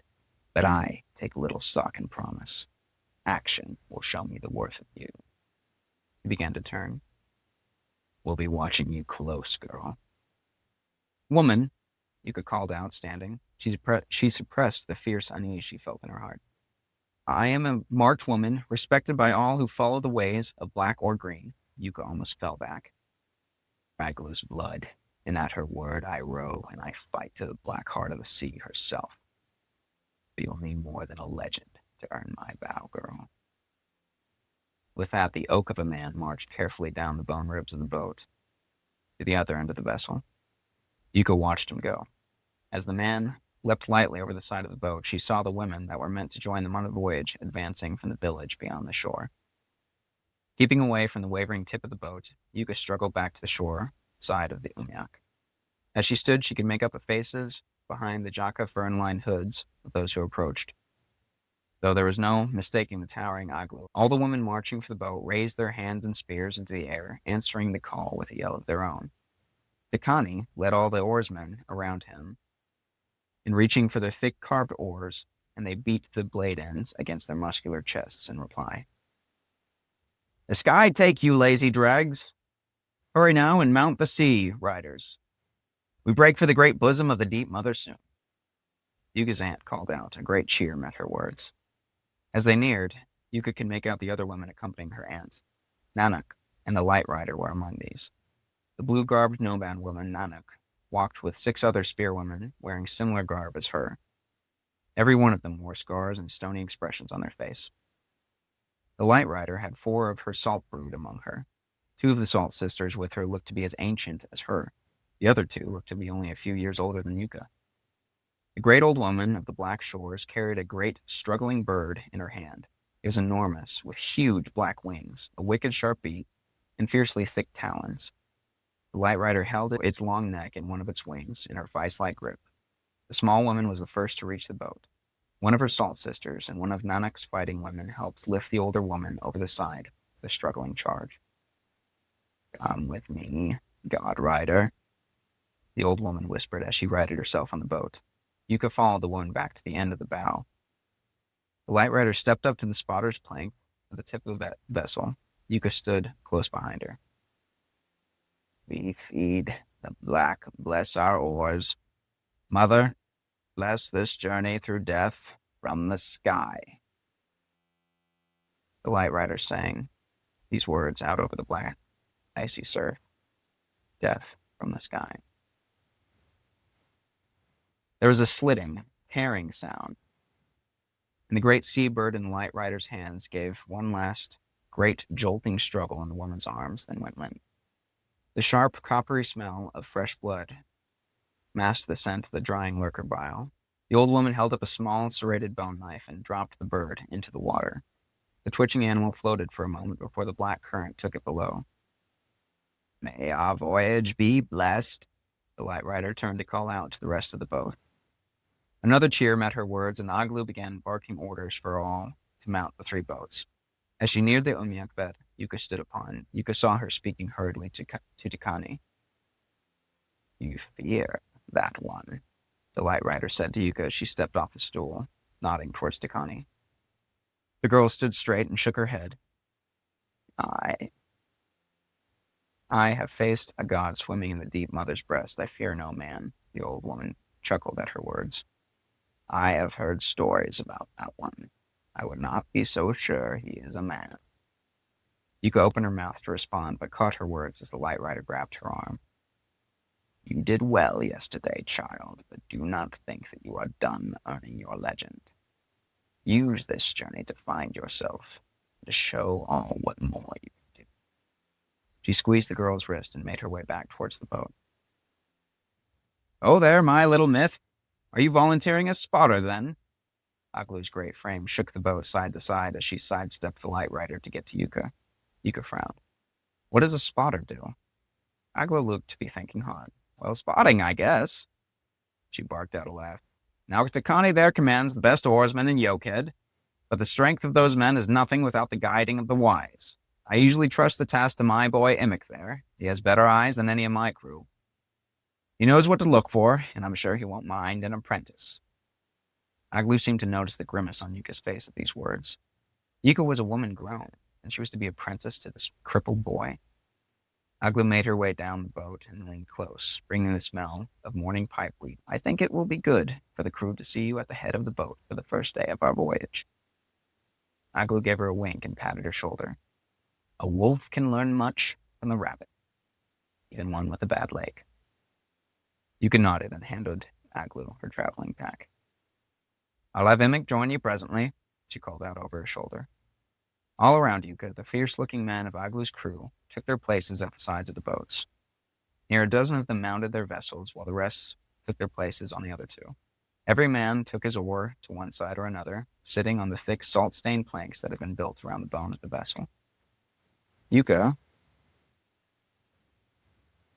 saw the nomad warriors and salt sisters mounting the center boat and sitting on the planks towards the back, where Aglu now stood with a massive hand wrapped around the boat's tiller. On my word, Aglu bellowed for all 3 boats to hear. A long, pregnant silence followed. Now! The 4 men at the back of the 3 vessels shoved hard against the sides. There was a great grinding scrape as the skin and bone of the umiaks broke from the icy shore. All in the boat swayed as the vessel righted itself in the tide. The other 4 men jumped aboard, and they were off. Steady on. We prefer our spotters facing the front way. Yuka tore her gaze from the side of the beginning voyage to look at the grinning young face of the annoying boy who had just joined her, the one with the one leg. I know this well. This is far from my first time, Yuka lied through her teeth to Imik. Imik leaned on his good leg against the spotter's plank and took a chunk of salted kelfish out of his pocket. After ripping off a bite for himself, he handed a generous hunk to Yuka. She took it, her annoyance of the boy melting a bit as her stomach rumbled loudly. The boat suddenly lurched forward, and Yuka almost fell into Imik's arms as the vessel below them thrust forward with the first pull of Takani's oarsman. The dark-eyed man himself was barking out time for the oarsman as he rowed in the back, near Aglu at the tiller. Yuka finally turned back towards the horizon. Yuka had lied just then. She had never been to sea, not fully. When she was 10, Aglu had taken her on one of her umyaks through the largest river in the Copper Shards. That had been a 10-day trip, and Yuka had only just glimpsed the mouth of the great cove where the river ended before they had begun the hike back. What she had seen before her left her speechless. Left to right, as far as the sight had reached, there was naught but the black of the sea and the gray and blue of the evening sky. The sun had crossed the black horizon and been swallowed by the sky already. The wind was kicking up from the far north. Now, the memory made Yuka shiver. She knew she was born for the cliffs, the forests, and the Tower Mountains, not the never-ending sea. Now that she was finally out beyond the icy shores, looking forward, she did not believe she had ever seen so far in her life. Tikani! Ati! Aglu called out. Tikani repeated the word with a roar, and the oarsmen to the right of the boat ceased rowing. The other men on Tikani's side began to row with more gusto. Yuka watched as Aglu heaved the tiller towards her, turning the entire vessel to then run parallel with the shoreline. The other two boats followed suit. The young spirits, the large woman called down the boat to Yuka. Remembering her duty, Yuka turned and rose carefully onto the spotter's plank. All before her, in front of the boat, was clear and black. She called out over her shoulder quickly to show that she was capable of her task. All clear, She stopped, her words dying in her throat as Imik's young voice spoke up over her. Shallow ice, swimming at low depth, an oar's length to the right, Imik's voice called out. Rock in our path, just below, 20 poles ahead. Yuka felt her annoyance simmer once more as Aglu gave new orders from Imik's information to Tikani. For half a moment, she wanted to throw her salted cowfish back at the boy's head for contradicting her. She was alone for her thoughts for a moment. And would that show you to be a woman marked and true, or to be a little girl who thinks she knows everything already? Yuka thought hard, and her aunt's comment about the wolf and the rabbit echoed in her mind. No fretful little girl, she thought to herself. She looked at the boy next to her. He seemed entirely oblivious to her presence.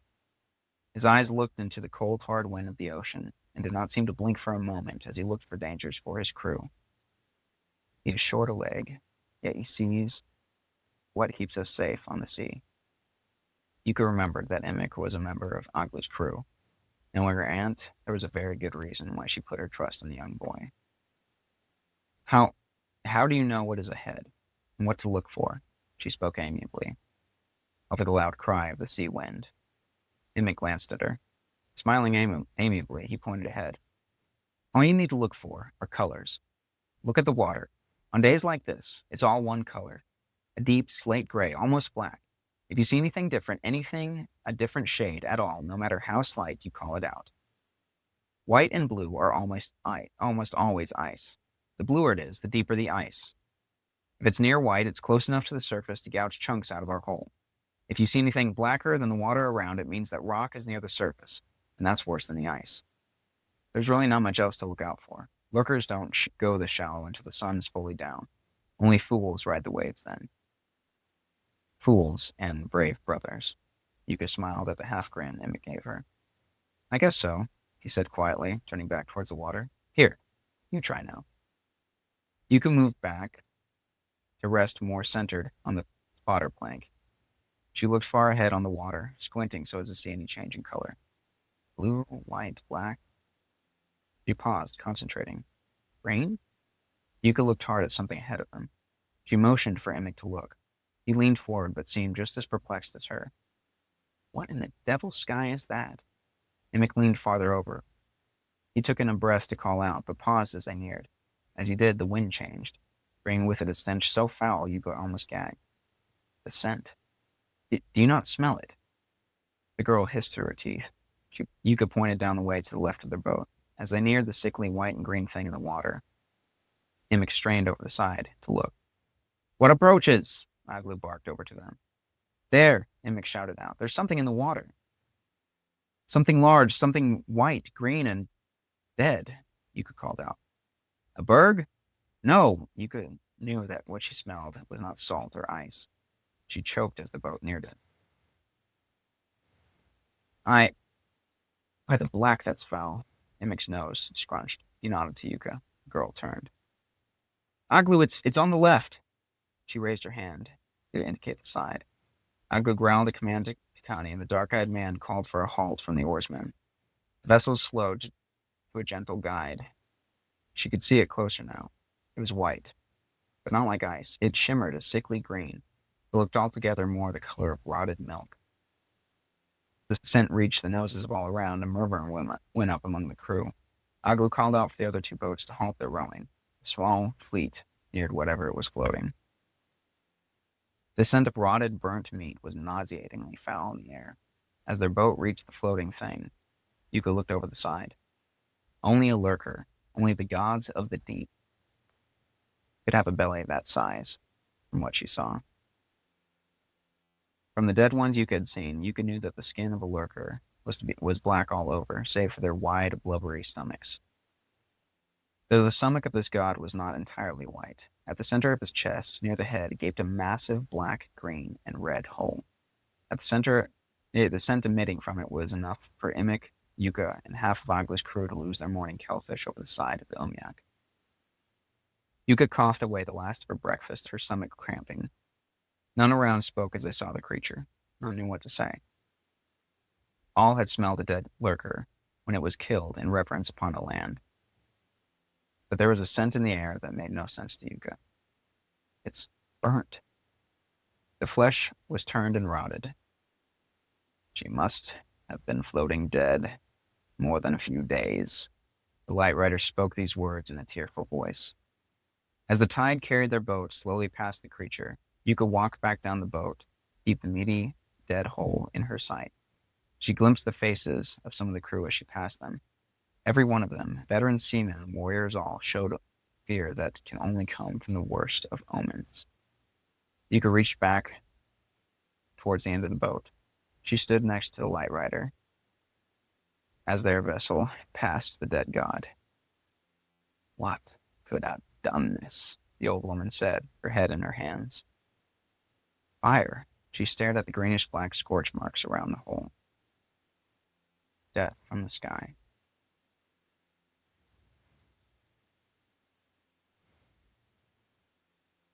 And this is the beginning of her journey. The next file will show what happens when they make land.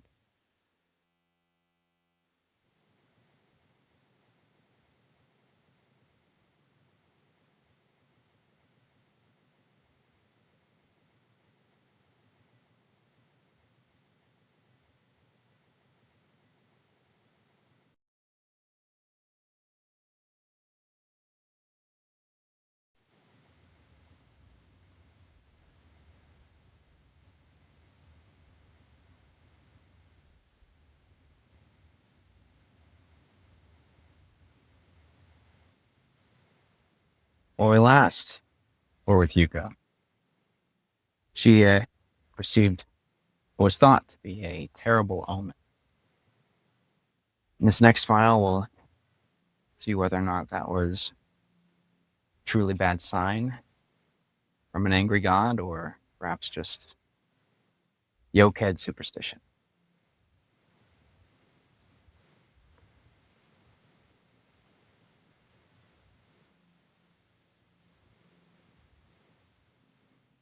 Yuka thought she knew coal. In the cliffs of the copper shards, during the black days of winter, the green spirit fled below the ground to sleep until day returned once more. In those days, the sky's devil wind brought snows that filled every crag and rock face. It was a season of silence, as all souls around would hole up in their dwellings and abandon the outside world. If you dared walk in the dark, the merciless chill would choke the air from your lungs, exposed skin scream with a strange burning, and the eyes would sear if you were foolish enough to open them towards the wind. In those fierce, deadly days, Yuka thought she knew cold. As the girl threw herself into the shallow water of the snowy shore to help haul the heaving Umyak, she longed for a cliffside winter. Wind that would swallow any winter breeze from the copper shards roared at them from the dead sky behind their backs. The freezing salt water drenched Yuka's boots and seeped through the fur lining her trousers. She had altogether given up trying to use her toes to grip the ground below. Indeed, she could barely feel anything from the knees down. The last 10 days, on and off the frigid sea, were an agony that Yuka never wanted to repeat. Since the wicked omen of the dead lurker, the sky's curse seemed to follow the fleet wherever they sail. Yuka learned more of spotting from Imik every day. The boy was amiable and talked enough to fill the long hours. But Yuka had been given other duties. To give them extra distance in the daylight, Nanak and the Salt Sisters had their fighting women take a shift of rowing near midday to give Takani's men respite. In those hours for the last 10 days, Yuka found herself planted in a rower's plank, her lower back on fire, and shoulders aching endlessly in a sea. They made a cold camp every evening on whichever was the most accessible icy shore. The Umyaks were hauled onto the ice and overturned to make shelter for the night. Inside each, a small killick was lit for each of the 3 overturned vessels. The souls inside were cramped more closely together than twin babes in the well. Salt fish and henniper wine was passed around briefly before the exhausted crews collapsed in their skin blankets and bedrolls. After a few hours of restless sleep, were desperately attempted amidst a roaring cascade of snores and farts. There had been 1 or 2 nights where Yuka would have considered going out to die in the cold if it meant a few moments of true sleep, unhindered by Aglu's snoring or an oarsman's toxic wind. In the morning, it was up and away again, at first light, and Yuka would spend another day spotting, rowing, slathering bile on the ends of the boat, or carrying a heavy skin of water up and down the vessels to all who needed. Are these the tasks worthy of a legend? Yuka would think to herself, day in and day out. But she held her tongue. She knew full well that any comment like that would have Aglu dunking her into the frigid sea. To cool your fevered mind, she had said to a sopping Yuka once when she was a child, and had thought to act like she was above the children she played with. Yuka had remained silent. She took the day's discomfort and was sure to soak her blistering bloody hands in a bowl of cold salt water every night. Now, with half the length of her legs soaked and frozen, Yuka felt stone under her feet for the first time in a week. The hard pebbles that made up the beach bit into the bottoms of her drowned shoes, and the uneven ground made her pitch and stumble in the water. The wind had raged, and the sea had reeled for most of the day. Almost every shred of Yuka's clothing was either drenched or damp. For the first time that voyage, she ignored for the last time that voyage, she ignored the pain that the sea brought and shoved with all her might against the railing of the boat, until all hauling the boat felt the bone and tanned lurker skin scrape along the dry stones of the beach below them. Yuka collapsed onto the land, resisting the urge to kiss the dry, smelly stones beneath her fingers. Never again, she vowed quietly. The Deep Mother blessed me with legend, and I honor her. But never will I cross her kingdom like this again. Yuka was not the only one who fell to all fours when the task of bringing the Umyaks ashore was done. Some of the nomadic fighting women who had accompanied the party on the vessels went to their knees and called out thanks to the Deep Mother for delivering. She saw that Nanak and one of the fighting women who, like her, wore the blue-dyed skins of the nomad clans were both collapsed against the 3rd Umyak to reach the shore, leaning against one another and trying to catch the breath. Only Aglu, the light rider, and Takani seemed unbent by the journey's end.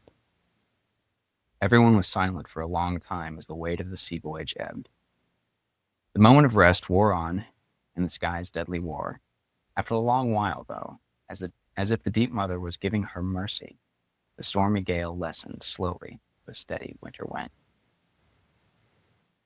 When Yuka could once more feel the muscles in her legs and the bones in her feet, she rose and walked over to her aunt.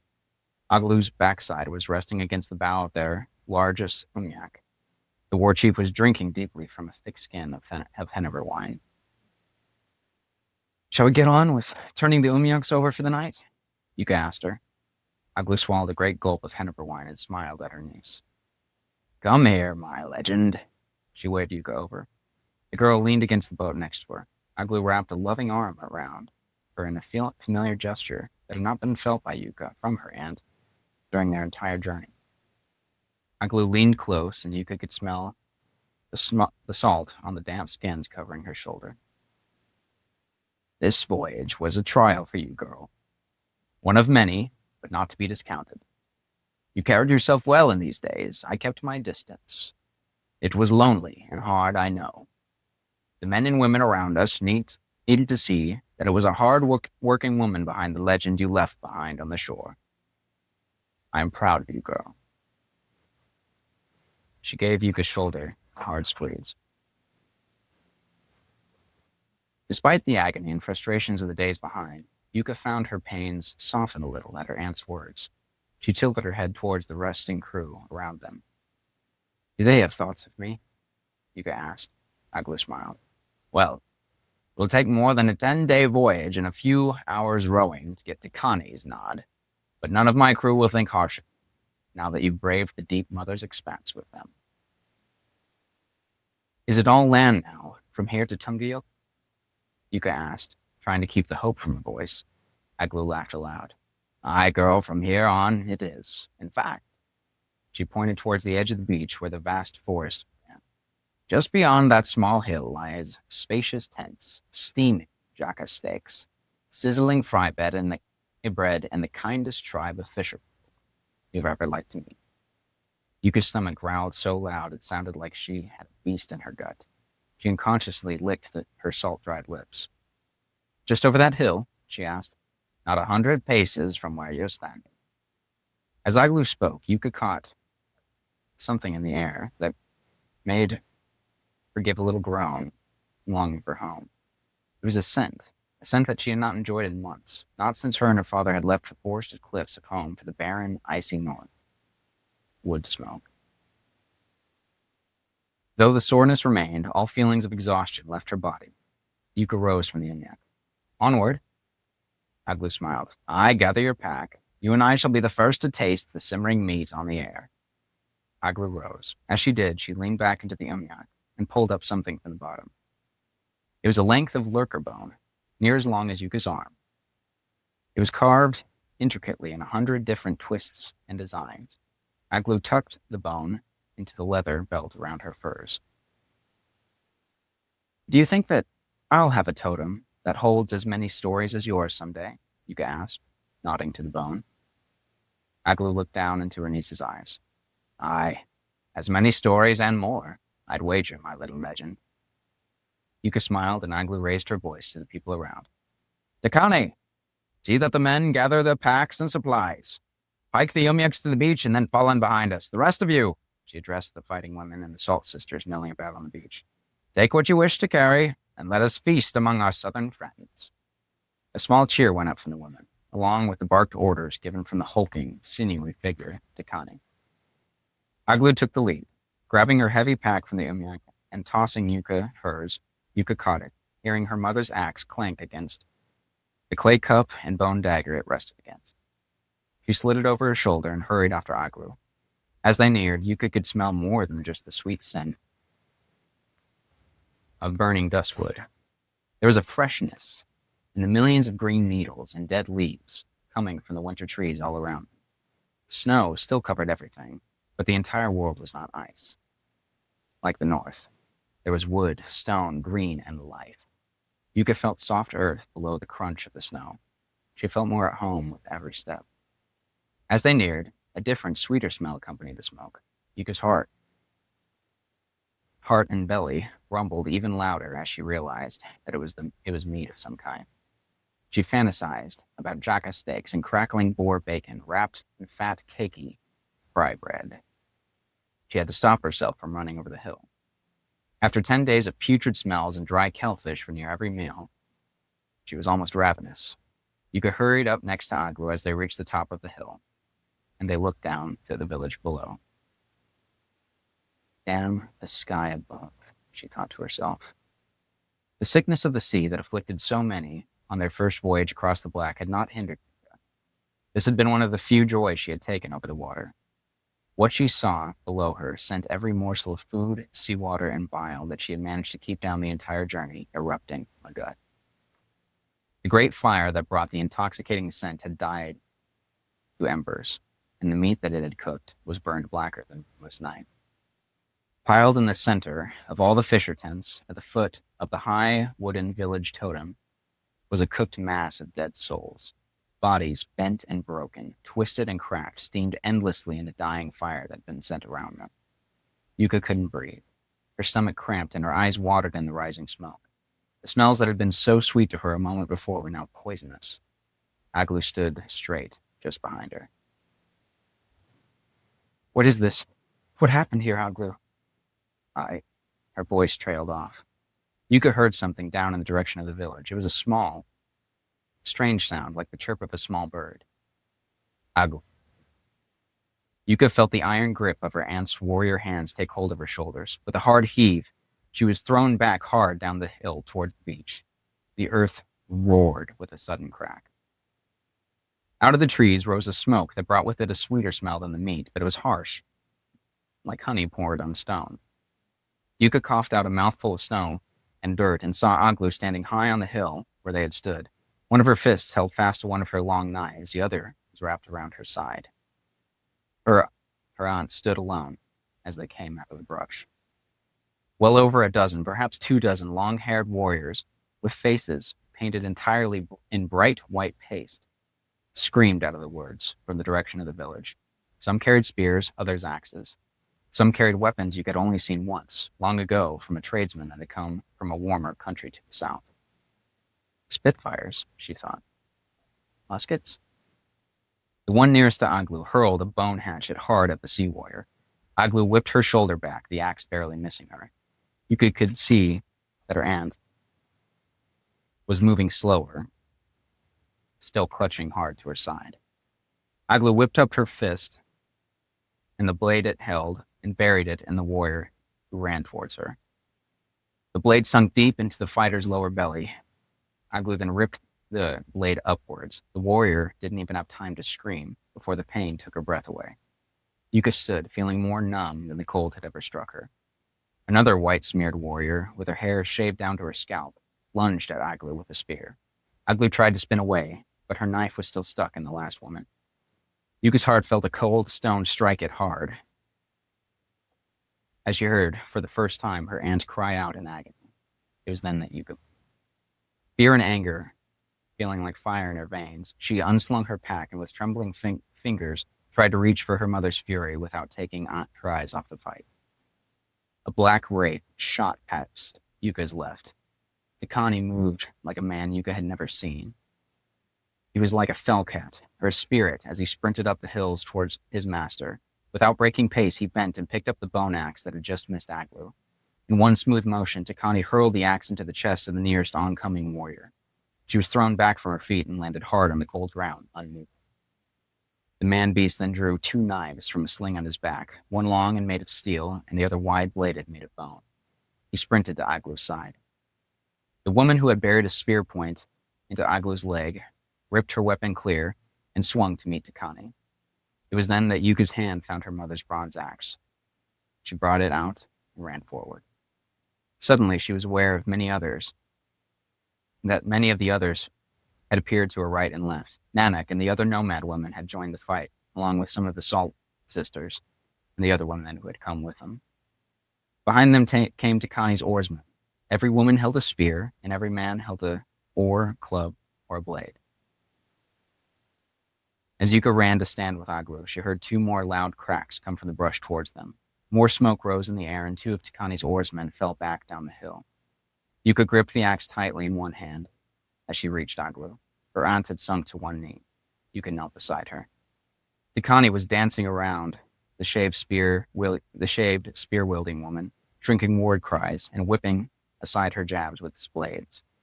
Aglu, are you... Yuka did not know what to say. Get the boats, girl. Aglu's eyes were rolling, her breathing haggard. Yuka saw the lovable bear of her youth. The eyes rolled back as she fell down to the ground. Anger surpassed fear in that moment. Yuka took the axe in both hands, turned around, and planted her feet between her aunt and chaos. Aglu's crew were holding their own. 3 oarsmen were fighting tooth and nail against 6 of the white-pasted warriors. Nanak had sunk a spear through the gut of one of the fighters. She was now raking a knife through the throat of another. Yuka heard a click to her right and turned to see a woman kneeling in the snow 10 paces from her. The young woman's face was pasted white, but Yuka was near enough to see that the woman could not have been much older than her. The woman held, in a practiced grip, a long-barreled Spitfire. Yuka had 1 second to understand what she saw, before another roaring crack hit the air. Pain, like Yuka had never felt, hit the side of her head. The force of the shot spun Yuka. In the black haze of pain and confusion, she did not know she had fallen until she felt the snow from the ground melting into her hair. All around was blurry. Yuka felt her eyes flood with tears and pain. A shadowy figure rose into her view. The figure held something long in one hand and something short that glinted in the light in the other. Her face was pasted white. Yuka's mind cleared before her vision. Hurling herself forward, Yuka screamed with bloody rage and lunged hard at the figure. Her hand came up and buried the bronze blade of her mother's axe into the warrior's hip. Yuka heard a high-pitched scream. She fell on top of the warrior, feeling a sharp but shallow cut sting hard into her side. Yuka pulled the blade out as the two crashed to the ground. Her vision cleared for a moment as she lifted the blade over her head. She saw the wide, scared eyes of the young woman warrior for only a moment before she buried the axe blade twice into her face. White and red splattered across Yuka's cheeks and eyes. After one convulsive jerk, the girl below her ceased to move. Yuka lay panting on the top of the dead warrior. After a moment, the shocking pain in her head came throbbing back worse than before. She leaned forward and retched into the snow. All began to go blurry again. This time Yuka did not fight it. She dropped to the ground once more, laying on her back and staring up at the cold gray sky. As the darkness circled, she heard voices around her. Dead or fled. A woman's? We should cut them all down. Beat every tree and bush. A man's. Don't be stupid. See to our wounded. An older voice. Yuka heard the crunch of snow near her head. This one. She's alive too. Yuka could not move. Her body was still, her face angled upwards. Moments before, all turned to dark. Yuka could swear she saw something in the vast grayness before the blackness took her. As two titanic clouds high in the sky moved different directions, she caught a glimpse of a shape. It was gone a moment later, but she could have sworn that there was something fiercely large and angular floating high above them in the sky. A lurker in the sky, she thought before she lost consciousness.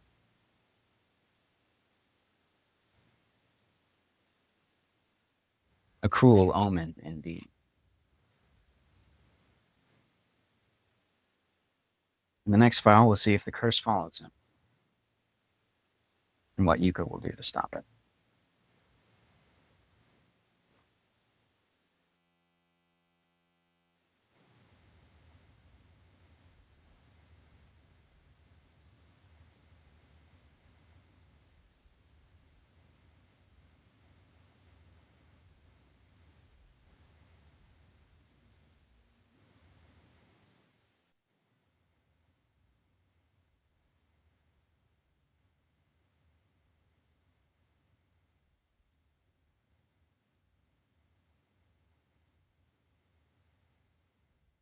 In this next file of the Yuka story, I feel compelled to give a warning.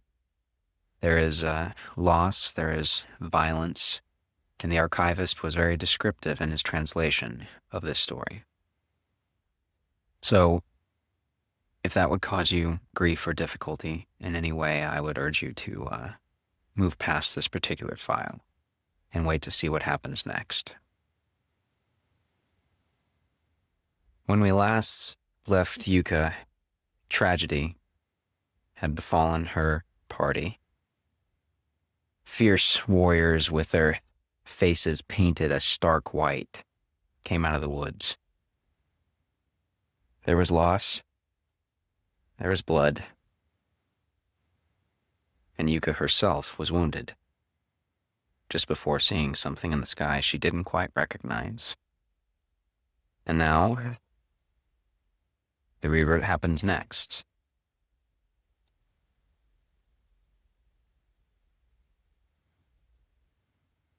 Yuka did not know how long she had been swimming in the black. Moments, a day, a season. All she knew was that she was deep. There was no gray ring of promised daylight above her. There was no warmth to the water she danced in. All she could feel was the eternal eyes of the deep mother on her. She could not see them, but Yuka knew the deep mother was there, swimming in all her titanic glory not far below her. Horrible pain would sometimes hit her in waves, then wane as if it had never been there. It was all Yuka could do to continue to swim. She needed to get somewhere, anywhere that was out of the black. What was worse was the voices. There were voices that Yuka knew and voices that were strange. They swam about her like the deep mother's children, coming in close, then diving down far away from her. All that Yuka ever was or knew was in the black until the moment she opened her eyes. Life, bloody, cold, and painful, came crashing back into her senses with the deepest breath she had ever taken. When she opened her eyes, the world was bright and brown. Yuka could feel furs beneath her and a fire beside her. As her vision cleared, she realized that the brown above her was the roof of some tent made of roughly tanned jaca hide. The roof was circular and carved with wood, and branches knotting the pieces together. At the center of the roof, there had been a round hole that had been cut to let the smoke from the fire out. She began to rise, but almost passed out again from the pain. Yuka groaned. After a moment, she slowly turned her head to the side. To her left was a wood-burning fire crackling merry in a deeply dug pit. Yuka could smell duskwood burning and hear the crackling of the bitter sap of the mountain tree.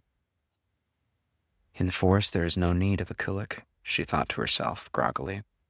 It was not until she saw the great form of Aglu laying on the other side of the flames that the events of what had happened prior to her sleep came back to her. Faces pasted in sky white, red blood splashing across my eyes, Aglu fighting, Takani killing, Aglu hurt, Aglu stabbed, Aglu. Yuka pushed herself up from her furs, her vision all blurred from the pain again as more shot across her chest and temple. It was near blinding. Aglu! The large form of her aunt was encased in a heavy swaddle of jaca skin and other furs. Yuka's voice did not wake the great warrior, but Yuka could see under the furs that her massive chest was slowly rising and falling. She could smell the scent of blood and vomit hanging over her aunt. No, by the green on the wind, no! Yuka. Yuka's name was rasped somewhere on the other side of the fire. Yuka spun and saw the light rider standing before her tent flap. The old woman's hair was unbound and lay in loose gray tangles over her shoulders. She was wiping her hands on a small rag that looked to be stained with blood. Let her sleep, girl. The old woman jerked her head towards the flap, beckoning Yuka out. Exhausted and despaired, Yuka knew of what little else to do but follow.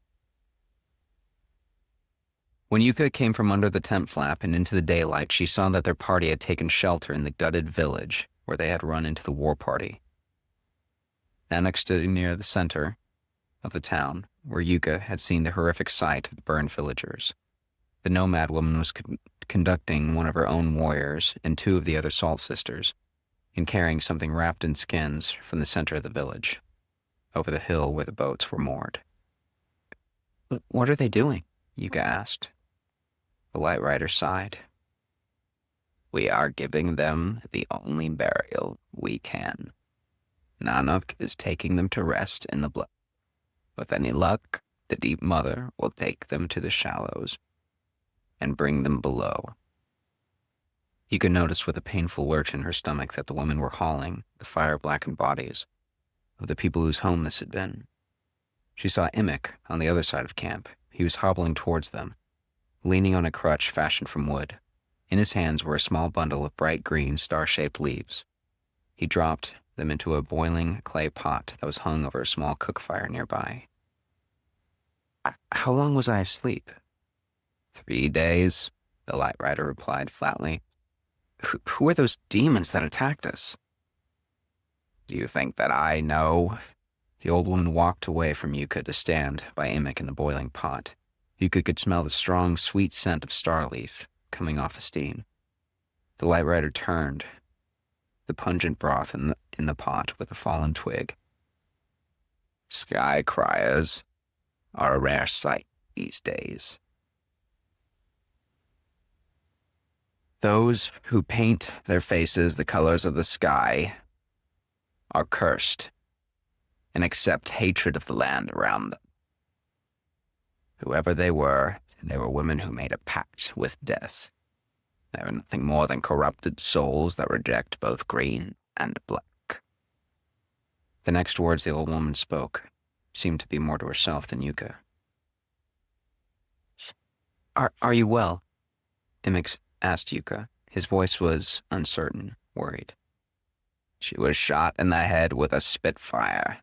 I doubt well would count among any of her feelings anytime soon, boy. Imik lowered his head at the light rider's words. The white-pasted fools should work on their aim. I am not yet lost. Yuka gave Imik a half-smile that he returned. How can we hope to fight the Kamden when we fight like that among our own? The light rider seemed to say these words to the wind and the trees around rather than to the people standing near her. Having no answer, Yuka's eyes turned back towards the still smoldering, desecrated totem where the villagers had been put to burn. Every village that sang to the green spirit had great wooden totems like this at the center of their land. The totems of those who rode the black water or prayed to the deep mother below had smaller, handheld totems, typically made from bone, lurker bone, usually. The mighty duskwood tree that would make the center of a green village, like the one before Yuka, would always be chosen by the green rests of the village. Yuka's heart sank as she looked on at the ruin of this unknown village's legacy.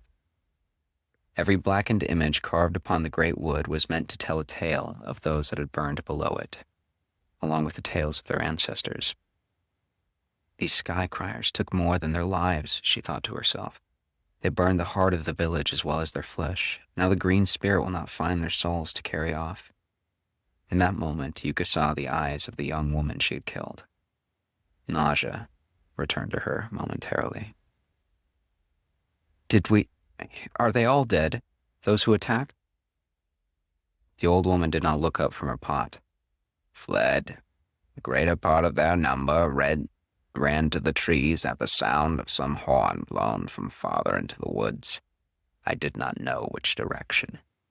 The old woman looked up and squinted at the trees around them. I know little in lands such as these.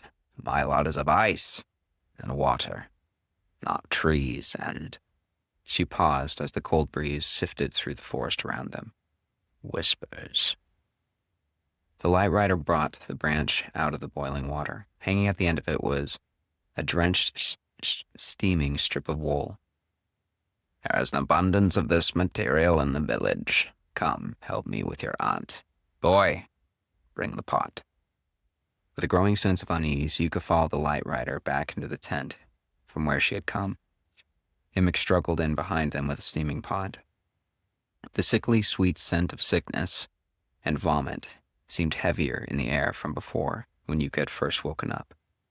The fire within had simmered down to the embers. Aside from a slow rise and fall of her chest, Yuka's aunt remained motionless.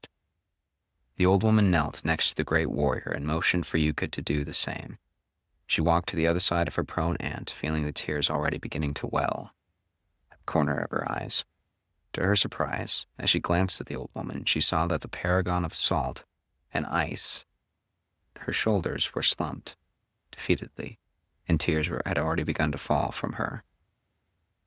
The sea bear of the west, the old voice rasped in the quiet of the tent. She reached forward and pulled back the furs. Yuka cursed herself for nearly gagging of what little was left in her stomach. The smell and sight of the inflamed wounds on the bare flesh of a woman she loved so dearly was almost too much for her. Aglu's leg that had suffered a wicked spear thrust was swollen to the size and shape of a small boulder. It was the color of a low sun, with bright blood crowning the gaping cut. Above it, low and more centered to her belly, were two large holes filled with blackened blood. They looked like the large eyes of some cruel spirit. Purple veins that looked like dead roots were spread around the wounds. A spear hit to the knee is bad enough, but it is the higher wounds that will kill her. Yuka felt the world ripped from deep inside her heart. Why did you... She will heal, yes? In time? Child. In time, she will heal. She must. Girl. The tears fell freely from her as well. No, you don't understand. Aglu is the strongest woman of these hills. Yuka. The steel in the old woman's voice silenced the younger girl. The light rider was looking hard at her. There was no anger in her eyes. It was more pitying than anything. Legend or no, God Rider or no, you will need to hold fast to cruel truth if you wish to live as one who leads. Look at your aunt, girl. No soul, strong or otherwise, should linger in this life in that much torment. The light rider held up the wall. Brush back her hair and tilt back her head. Yuka could almost not bring herself to touch Aglu. Her fingers rose shakily to the woman's brow. As she moved the matted strands of thick brown hair out of the way, Yuka almost gasped at how cold the sweat-slick skin of her aunt felt at her touch. But she did as she was told. The light rider began muttering something to herself that sounded like a chant. She squeezed some of the water over Aglu's slightly parted lips. She then gently laid the wool over the great woman's brow. Salt water and star leaf, taken through the skin, is a relief of sorts. Could take away some of the ache. The light rider laid a hand on top of Aglu's head, sighing sadly. Ataksak, the men have returned. The harsh voice came from the tent's entrance. Yuka and the light rider turned. Nanak and her own blue-cloaked warriors stood at the tent flap. The old woman nodded and beckoned for Yuka to follow once more. She motioned for Imik to stay. Keep dousing small amounts of the broth over her lips and mouth. Yuka rose, feeling once again a wave of nausea and a dull pounding begin in the side of her head. When they left the tent for the waning daylight, Yuka could see that all that was left of their party had gathered. Nanak had 3 remaining warriors, and the light rider had 3 salt sisters standing stoically next to them. The looming figure of Tikani and his fierce, gnarled oarsmen stood grimly on the other side. There were 7 of these hard men left, including Tikani. There was a long, strange silence that stretched between the group as Yuka came through the tent flap. Nanak spoke first. A fierce, short-haired nomad woman stepped forward. The time has come to move onward. Tikani turned and spat into the muddy snow next to him in an answer. Nanak went on angrily. The villagers' burial are finished, and there's no telling when those sky criers will return. We must move now. Tikani stood fast, rooted to the ground. He grumbled back. She has not passed yet. She could linger for days, the nomad said exasperatedly. We need to distance ourselves from this place at speed if we are to make it to Tungiok. The light rider spoke. Nanak, I doubt she will last another night. That is too long to wait, the nomad's warriors murmured in ascension. Kani spoke again. The sound of his voice was like a bending oak. We will not, and had not, sunk oars for Nanak of the ice wastes. My men taste salt, duskwood, or blood at the order of only our war queen. Nanak looked like she was holding back a scathing reply. The tone of her reply was forcibly level. And she lays dying. 2 of Tikani's oarsmen stepped forward angrily. Nanak's own warriors lowered their spear points. Tikani held up a hand to keep his men back. The light rider stepped forward. You are an oarsman, loyal to his chief, she nodded at Tikani. It does you and your men honor. But the great Aglu knew of the importance of this journey. We should give the great war chief a proper burial, but then make haste. Dakani cut her off fiercely. She is not the Black Salt Witch, and neither are we. The Salt Sisters' voices rose in fury at her words. Nanak's warriors brought their spears fully level now, aimed at Dakani. Nanak stepped forward angrily towards the Ore Master. Her hand went behind her back. Yuka saw the whole scene blur slightly in front of her as the pounding in her head worsened. Next to her, she noticed the small diminutive form of the Light Rider step back, closer to where Yuka stood. The old woman was fumbling at something in one of her cloak pockets. When the old woman brought her hand up, Yuka could not make out what her hand held until the roaring crack blasted away the shouts of all around. Yuka stepped back, almost falling back through the tent flap. Snow and rock from the ground between Dakani and Nanak sprayed upward. The sickly sweet scent that had come from the firing of the Skycrier Spitfires filled Yuka's senses again. Queasiness ceased in her stomach and rose to her throat, and she almost gagged once again. Once more, the pounding in the side of her head worsened. All were quiet before the Light Rider. The old woman's eyes had an icy fury as she lowered the small Spitfire in her hand. She let the deadly tool drop onto the ground next to her. We will not lose another of our number to this folly. Step back, all of you. As the tension eased, Yuka could feel her own nausea and stress wavering. Nanak lowered her head and took a step backward. Dakani remained rooted to his spot, but motioned for his men to step back again. Yuka looked at all gathered. This has begun all with hope, she thought to herself. We began with certainty. Without Aglu, we're a rabble. We go to hunt the Skycriers. Dakani's voice broke the falling silence. It will attack again if we do not. It is what Aglu would have done and wanted. Nana cursed under her breath. What do you know of a woman's mind, you fool? No, the Light Rider spoke flatly. Nanak bit her tongue and turned away. The Light Rider turned to Dakani. I am not Greenborn. I do not carry your totem. The one who does lays in the tent behind me. I have not the strength to compel you. I can only ask you to listen, to reason. If we continue down our journey together, we will have a better chance of making it to Tungio. If you believe that vengeance is what your war chief would have wanted, go. If you believe truly that she would rather you continue protecting those she meant to journey with, stay and leave with us in the morning. Dakani looked hard at the woman of ice and black water before him. His eyes held suspicion, anger, but not hatred. The tall oak of a man turned to his other oarsmen. To the red on the wind, he rasped, and all men around him raised their oar blades, and clubs and knives, all held in their fists and cheered. The Light Rider lowered her head.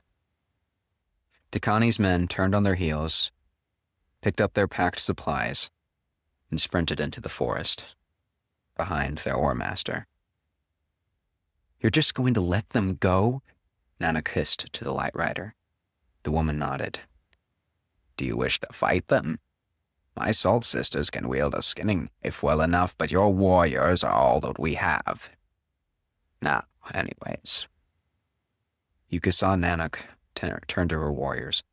Go and see that the men stay well away from the collected Spitfires. All who had gathered in front of the tent were moving away, leaving Yuka alone with the Light Rider once more. Will we go on without them? Yuka asked.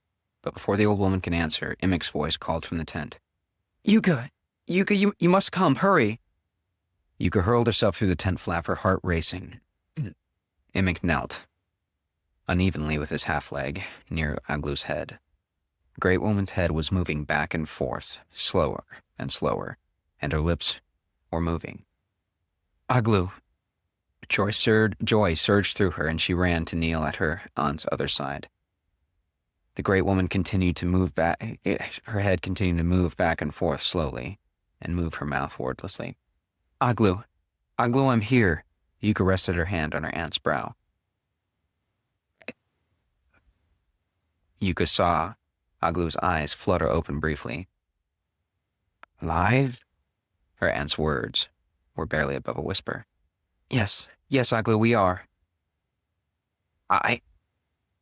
Aglu's eyes strayed open finally. I heard Kani bellowing. What is amiss? He's leaving. Gone. Aglu's body rocked alarmingly as she gave a loud, wet cough. Left. Where? For where? Her words were slow and slurred. Though Aglu's eyes were open, it did not seem to Yuka that they really saw. Yuka turned to see the light rider standing in the front of the tent flap. Call for him, please. Tell him his war queen is awake. But the old woman shook her head at Yuka. His men are already well gone. Yuka cursed. She turned back to her aunt. He goes to hunt those who hurt you. Aglu gave another cough that almost sounded like a chuckle. My wonderful, iron-hearted man. Well, Yuka, you'll have to go and get him back then. Yuka looked down at her aunt, almost giving out a laugh. Get him, should I? And how would a god rider such as I do that? Aglu gave a shuddering sigh, then rasped the word totem between coughs. Yuka smiled despite her sorrow. Will Takani let me carry your sea totem? Aglu turned her head towards Yuka. He may, if you brought it to him. Her aunt then sniffed once, her body trembling suddenly. By the green on the wind, I do not have long, do I? No. Yuka felt tears blur her eyes as the light rider gave the hard answer. Not long, no. Aglu, in pain, struggled to answer. Then, I shall ask a boon of you all here. Yuka felt the light rider kneel next to her before Aglu. Name it, the old woman said. A green death. I want a green death. Yuka felt a stone, colder than death's breath, fall into her stomach. No, she thought to herself, and she heard the light rider curse softly. Aglu, the greeneress of this village was most certainly burned with all the others. It's not possible. Aglu shook her head at the woman's words. Her reply came in labored breaths. She is not the only greeneress here. After a long, strange moment, Yuka felt the eyes of Imik and the light rider fall on her. I cannot. Aglu, the light rider replied.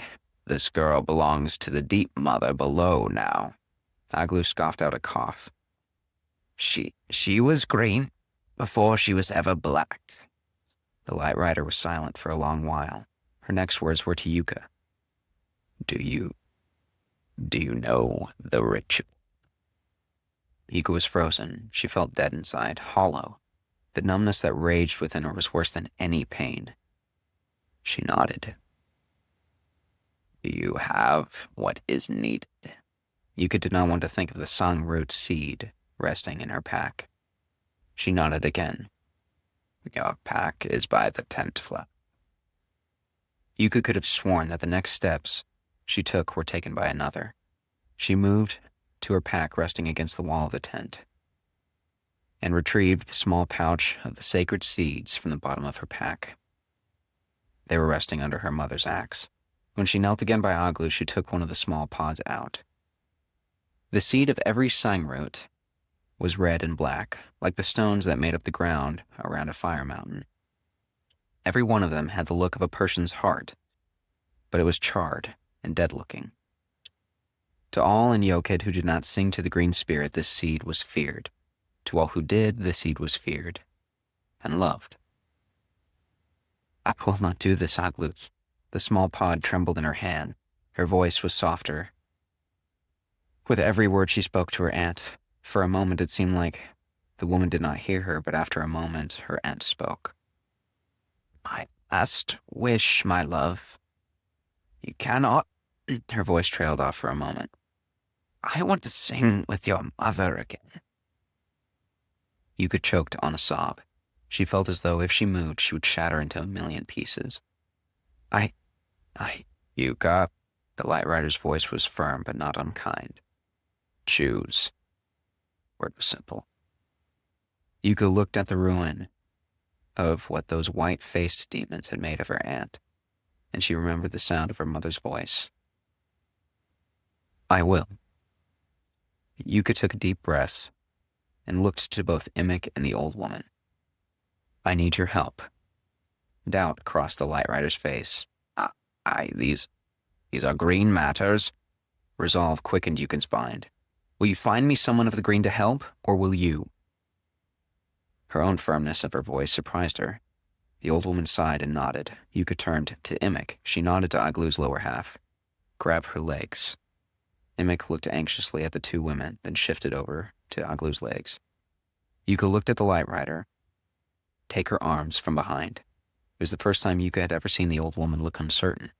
She moved behind Aglu and slipped her arms under the great muscular arms of the warrior woman. After settling, the old woman nodded at Yuka.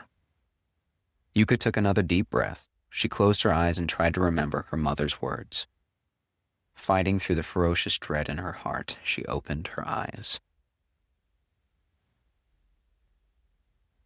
The two of you are the roots. You hold the soul in place. She looked at the Light Rider. Do you have a blade? The old woman nodded and produced a long, thin skinning blade from under her cloak. Yuka took it. She breathed deeply again, willing herself to remember watching her mother at work. When the sang takes root, the spirit takes notice.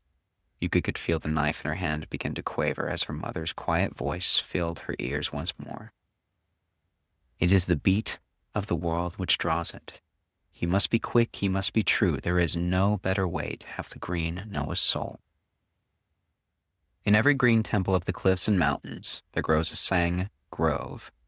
There is no place more powerful, nor a ground more fearful to walk upon than the soil above a sang grove. It is where the sang plants, the sang roots, grow deep and strong.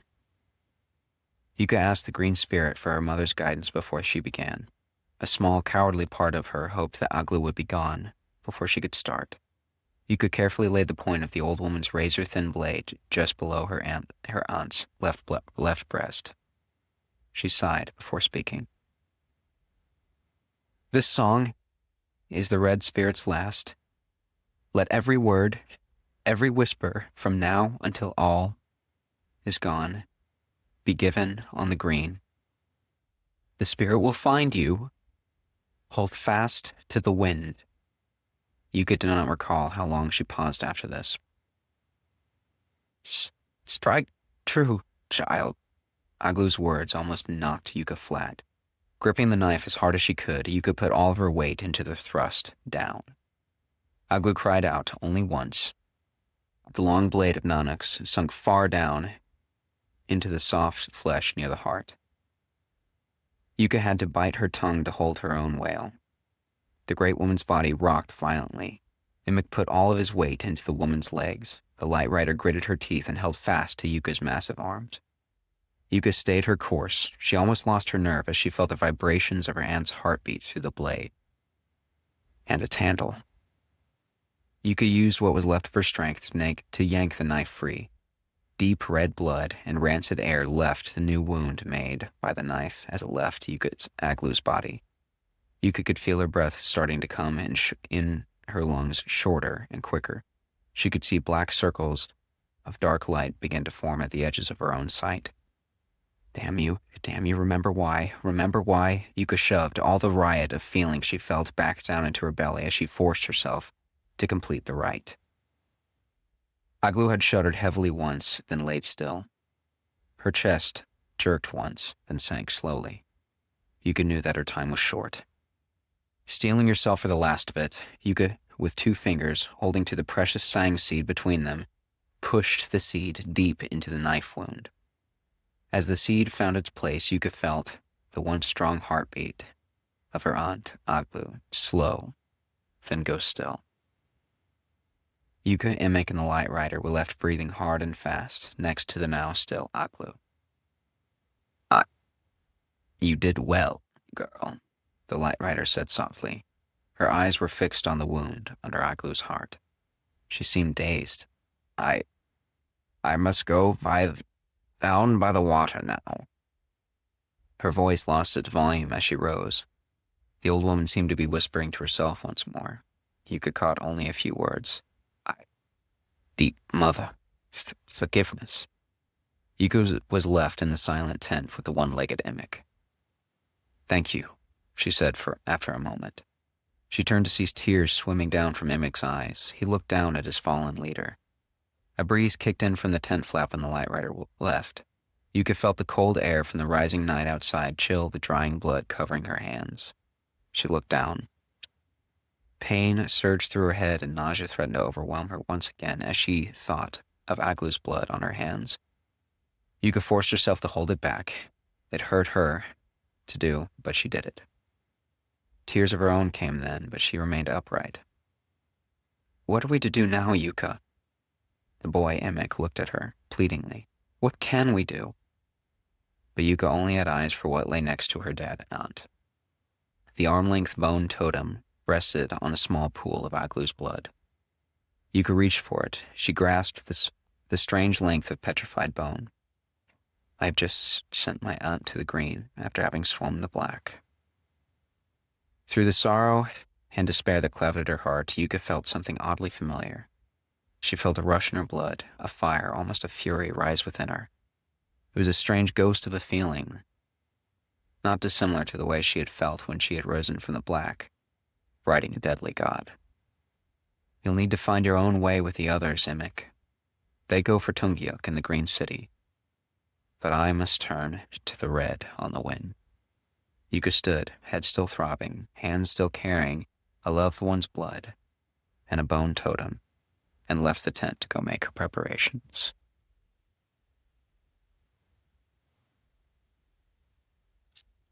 As a sort of story it's very difficult to read. Yuka's tale does have tragedy, great tragedy, as we see here, but her story is one of much more than just sadness and violence. There's a hope in her story that will be coming down the trail. So take heart. Not every file will be quite as hard as this one. Just know there is more to come.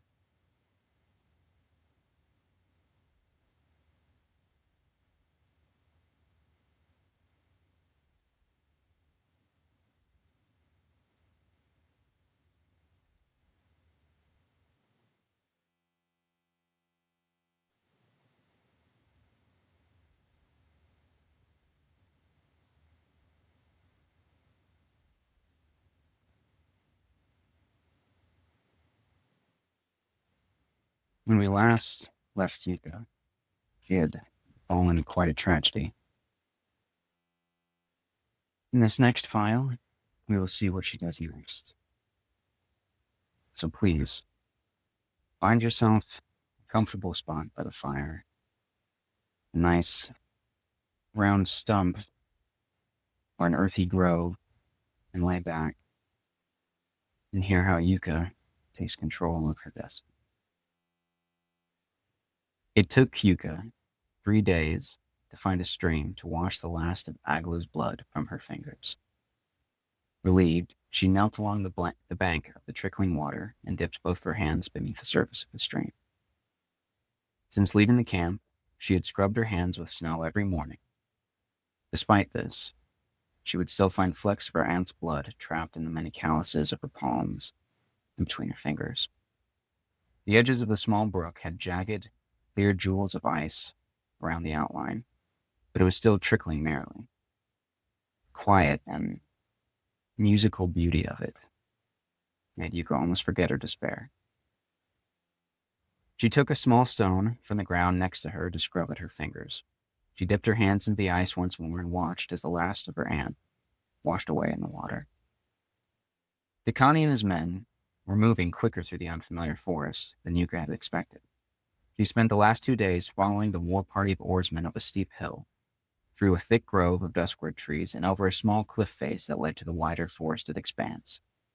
The cliff face had been dangerously wet from melting snow in the afternoon sun, and had taken Yuka longer to climb than she had wanted. When she had finally reached the top, Takani and his men had gained another half day on her. Now by the stream, Yuka took a deep, cold breath and inhaled the sounds and smells of the forest around her. The moment brought back memories of home. Siku had made well sure that her only child knew the bones and spirit of the forest as good as any born to the green faith. When Yuka was 8 summers old, her mother had taken her on a long trek through the dense valley of fierce war pine trees, a day's hike from the mines of the copper shards. They had spent near half a moon cycle running and climbing through the dangerous knotted roots and thorny branches of an entire valley. In those trees, Yuka had seen a mountain cat tear into a family of rock goats, watched quietly as she watched a herd of wild jaka make their way south past their camp, and spent her first misty night of her life dancing to the song of the Green Spirit as it blew through unfamiliar trees. Siku had taught Yuka what to avoid, what to eat, what to listen for, what to smell for, when to run, and what to kill. She had also begun teaching Yuka how to survive and fight with her arms and legs, how to use the terrain in a fight, how to use battle with the green spirits as land, how to climb, how to track, and Yuka's favorite, how to hide. Those days in the forest had been a rebirth for Yuka. They were a lesson on what it felt like to be a green woman of the oak head. Here, in this strange northern forest she now occupied, Yuka knew that she would have been long dead by now, without her mother's help. Most of Aglu's oarsmen were born to the forested lands of the crags and knew how to trek through trees without leaving much trail. But a band of lumbering and muscular and burly oarsmen could hardly hide their presence entirely. Takani and his men seemed to be keeping to the thickest parts of the trees, where they were out of the wind and there was less snow on the ground. There were broken twigs and snapped branches aplenty to gauge her direction. Yuka took a moment to look around her newfound stream. The morning was quiet and whispering all around. She unlooped her arms from her pack and set the heavy load on the snowy ground next to her. Kneeling close to the water, she cupped her hands and drank deeply several times. After 3 days of continuously packing her water skin with handfuls of fallen snow, it was good to drink from a pure source for once. Her stomach gave a loud rumble. It was so loud that Yuka thought she had heard the morning birds in the branches above cackle in response to her. She took out a handful of the dried berries she had made off with from the camp in the early morning of her trek, and ripped a small hunk of kelfish from her meager store. She ate all of it in a matter of seconds. The cold was bearable to Yuka. The fierceness of winter was not yet fully brought to this part of the oak head, and she knew how to keep herself mostly out of the worst of the wind in the forest. But she knew by the look of her store that she only had about 2 days of food left, maybe 3. I will need Takani soon, she thought to herself. Yuka looked down at the long lurker bone totem, formerly of her aunt, sticking out of her pack. The totem had been carved to represent the most daring of Aglu's adventures and the legacy of her crew. It marked her as the mighty war chief she had been. Yuka had spent every night of her journey, since escaping from camp, next to the smallest of campfires, holding it tight in her grasp, running her fingers over the carvings and trying not to remember the feel of her aunt's warm blood washing over her hands as they performed the green rite.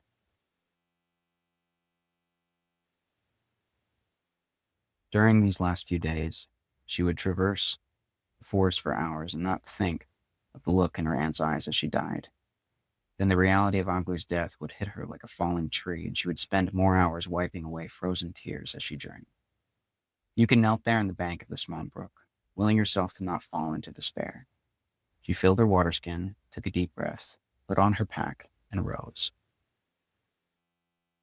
Her instincts, honed by the greatest greeneress of the southern cliffs, brought sense of the danger a moment before she smelled its breath. The scent of rotted blood and spilled marrow filled her nostrils. Every hair stood on the back of her neck, and every heartbeat felt like a smith's hammer against Yuka's chest. As the wind around her seemed to shrink back in danger, Yuka could hear the thing's heavy breathing behind her. Her mind raced at the sign and tracks she had seen in her trek that morning. There had been little else other than the claw prints of a family of snow badgers and talon scratches along the low branches of the hollow trees of her camp.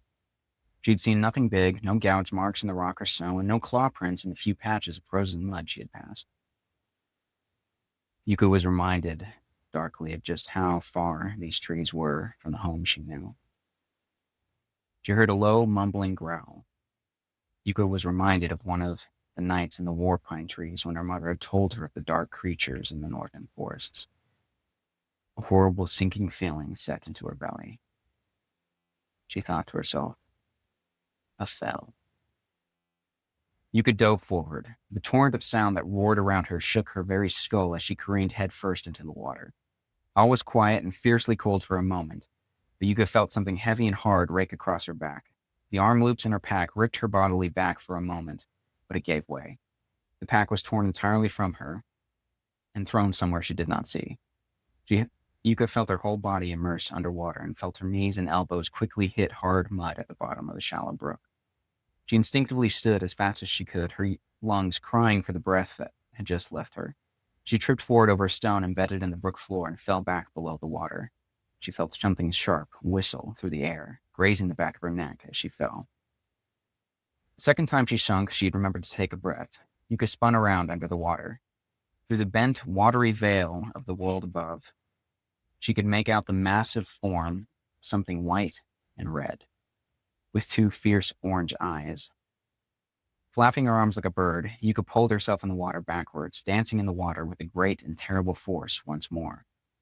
The fell crashed one of its paws through the water, barely missing her as she pushed herself downstream along with the current.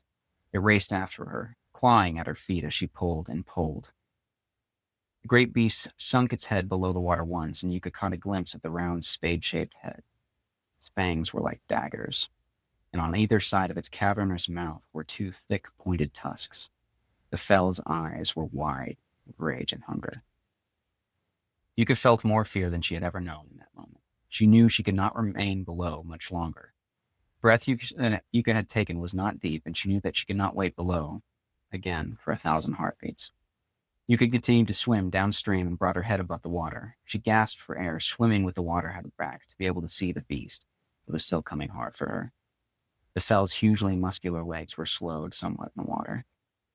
Yuka thought of her mother's axe, but knew that her pack must be long gone into the stream around her. Panic started to rack her body.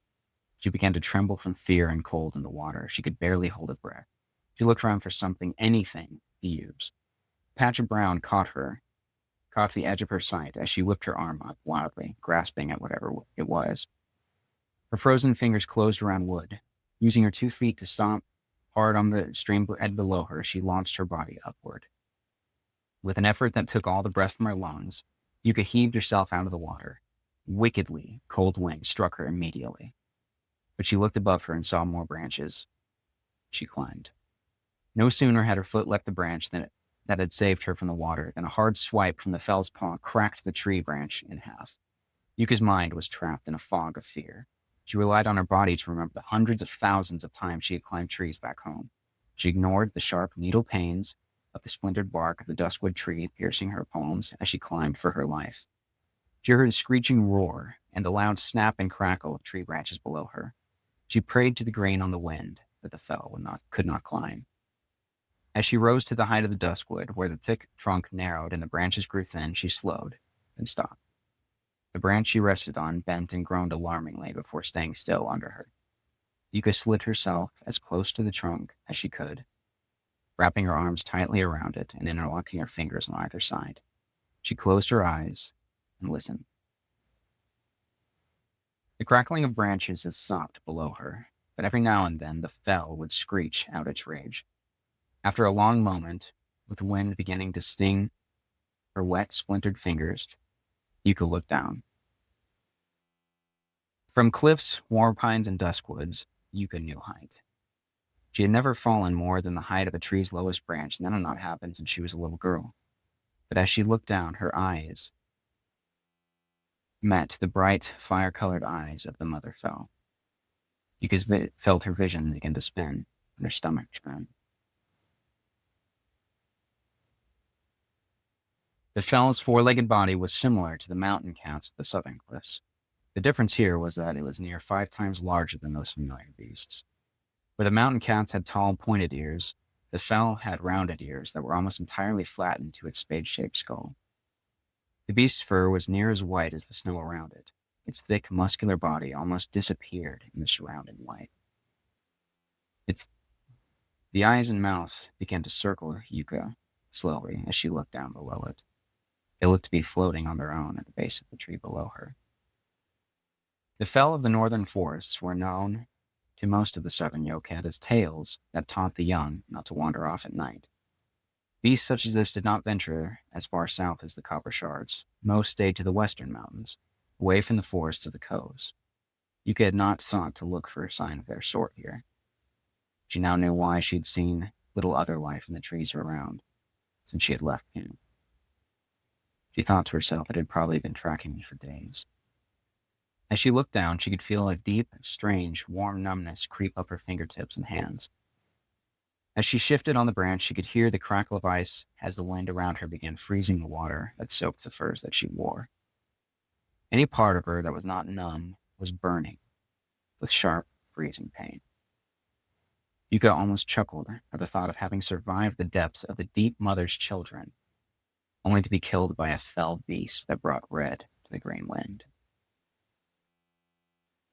Some legend I have become, she thought to herself. Forgive me, Aglu. Yuka laid her head against the hard duskwood trunk and thought to herself exactly how she wanted to die.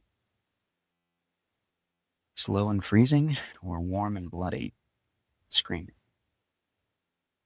Looking down again, Yuka considered whether she was high enough for the fall to kill her. The next words she heard were not her mother's, but Aglu's. They sang on her mind as if carried to her by the wind. Death already works hard to get us, girl. It does not need help. Aglu had told her this when Yuka had stolen one of her spears during one of her many visits to the village. Yuka had tried to go hunting for a boar that had been spotted nearby. She had been 4 summers old at the time. Yuka's fingers, wrapped tightly around the tree, felt the ghost of warmth on them as the memory of Aglu's blood rang through Yuka's mind again. This journey had claimed one of the greatest women of these rocks, trees, and coves. Aglu had given all just to transport an old woman to a meeting in Tungiok. Yuka thought very hard. Will I let myself be lost to these unfamiliar trees? Her fingers gripped the wood she clung to harder. I am a god rider. The children of the Deep Mother could swallow this fell beast whole, and I danced with them in their own waters. Carefully, she moved her legs to straddle the branch she sat on. She pushed despair to the side for the moment and looked around for possibilities. The tree she sat on near the top was not the tallest around. 10 paces away in any direction sat duskwood trees that were either as tall or near as tall as hers. Most were still covered in the snows from the days before. Some were bedecked with sparkling icicles. Most were small, no longer than her finger. Others were long, dagger-like, and near the length of her wrist to her elbow. Yuka felt the green spirit's wisdom flow through her. Who needs spears and spitfires when the trees are happy to provide? Yuka's body had not stopped trembling since she had left the water. Numbness had set almost fully in both her feet and near all her fingers. She leaned against the trunk and tried rubbing feeling back into her fingers. She felt a warm wetness as she brought her hands together and saw that some of the splinters on the climb had drawn blood. The warmth was almost pleasant. Yuka looked below to see if the branch that she sat upon had any icicles hanging below. This high up, they were only the smaller sort, but the bottom of the branch was covered in a wide array of ice thorns. Carefully, Yuka brought her shivering legs up, bracing herself against the trunk of the tree. She rose to her feet on the branch. Some of the branches close to the trunk were icy on top. She had to be careful. She chose where to place her feet. Slowly, tentatively, Yuka raised one of her feet. She did her best to will her shivering body to hold as still as possible. With as much force as she could muster, she slammed her foot down upon the branch that she stood on. Everything shook under her. The vibrations below her almost made her lose her footing. Yuka felt her fingertips dig into the trunk she held fast to. Silence followed this first attempt. Yuka's heart sank. After a moment, though, she heard a series of twinkling creaks and cracks, sounding almost musical on the wind around her. They were followed with a shattering, high-pitched crash as snow and sharpened ice fell alike from below her branch, careening to the world below. The fell's piercing shriek roared, filling the air around her again. Yuka looked down and saw the demonic beast looking up at her angrily from the ground.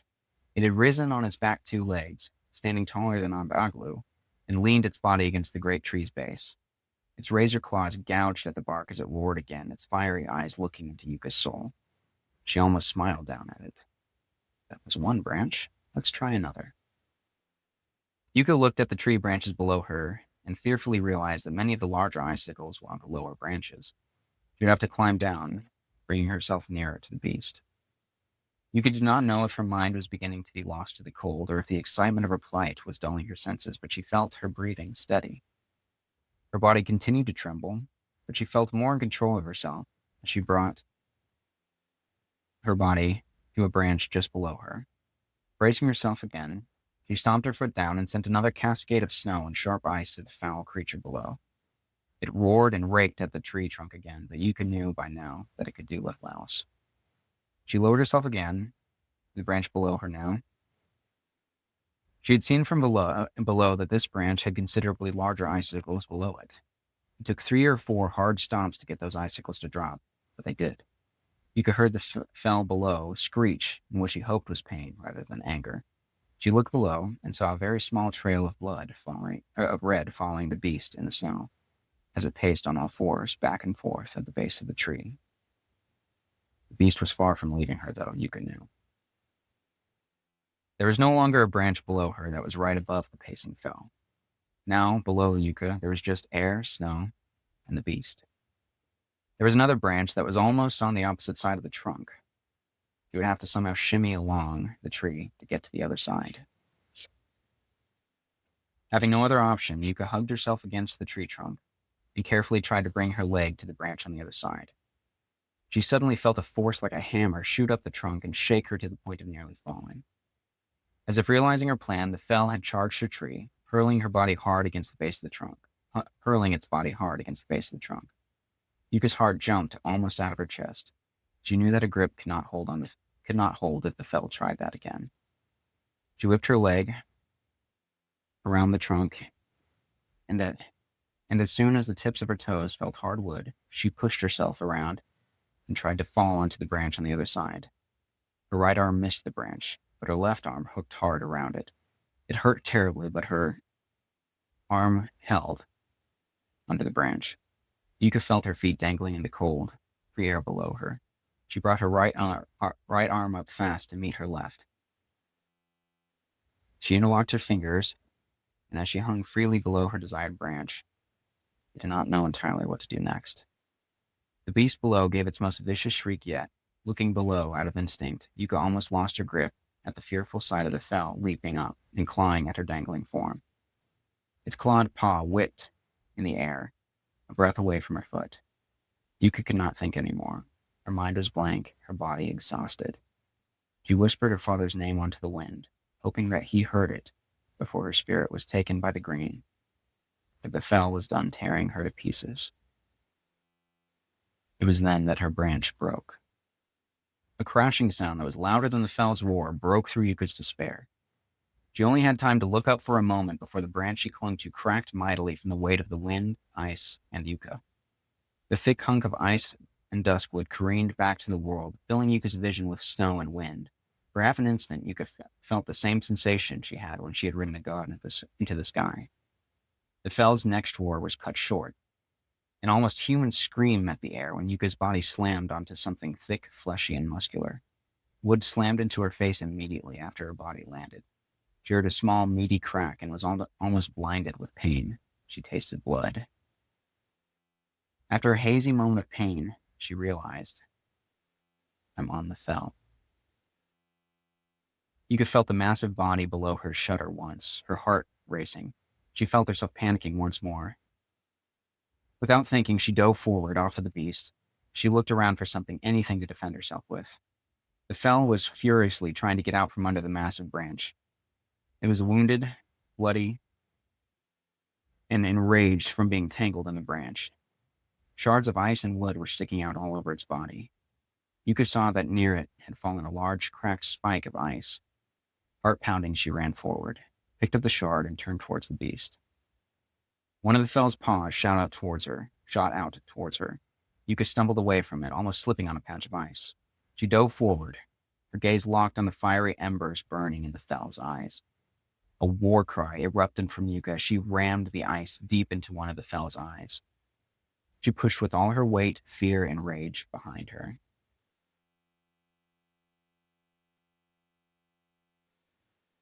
As she pushed, she closed her eyes as she tried to make the fell half blind with her ice. The beast gave a wild, agonized shriek and lay still. Yuka's eyes remained closed. She breathed in the sickly smell of matted fur and blood. When she finally got the courage to open her eyes, she saw the other great orange, sightless eye from the northern demon beast. For a moment, it looked as though the thing still lived. But bringing her head up, she saw that the eye did not move. Red gushed from the back and belly of the beast. Steam rose from the wounds, and Yuka could feel a deep warmth spreading along her chest and arms. The sensation of her near-frozen body being speedily warmed by the creature's viscera was indescribable, much like the smell. When Yuka could once again feel her arms and legs, she untangled herself from the beast and branch, gagging and trying not to lose her breakfast in the snow. She rose to her feet and looked upon the dead fell. Laughter erupted inexplicably from her lips. She felt drunk, her mind utterly lost. She leapt into the air and raised a war cry of the green spirit high into the wind with her voice. She did not know how long she danced and whooped and yelled her thanks to the green. It was only when she heard two metallic clicks that she stopped and turned. Before her was a sight like out of a dream. A very tall, old man, with a beard longer than any man she had ever seen, stood before her. Next to him was a girl, near her age, with hair the color of sunlight on snow. Both held spitfires, leveled at her. Both wear cloaks of an almost uniform nature. Her first thought, as they walked towards her, their spitfires leveled, was that the cloaks were strangely almost the color of her hair.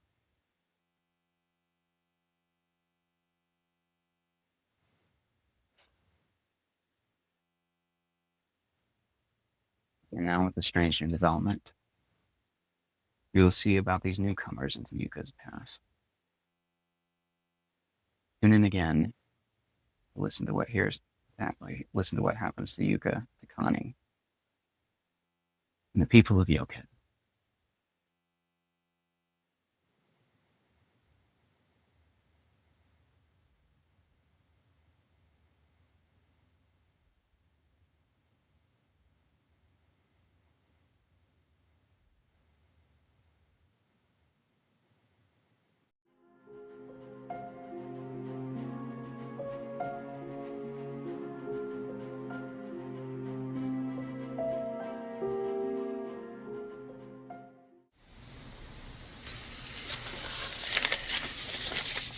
When we last left Yuka, she was standing in between the body of a conquered foe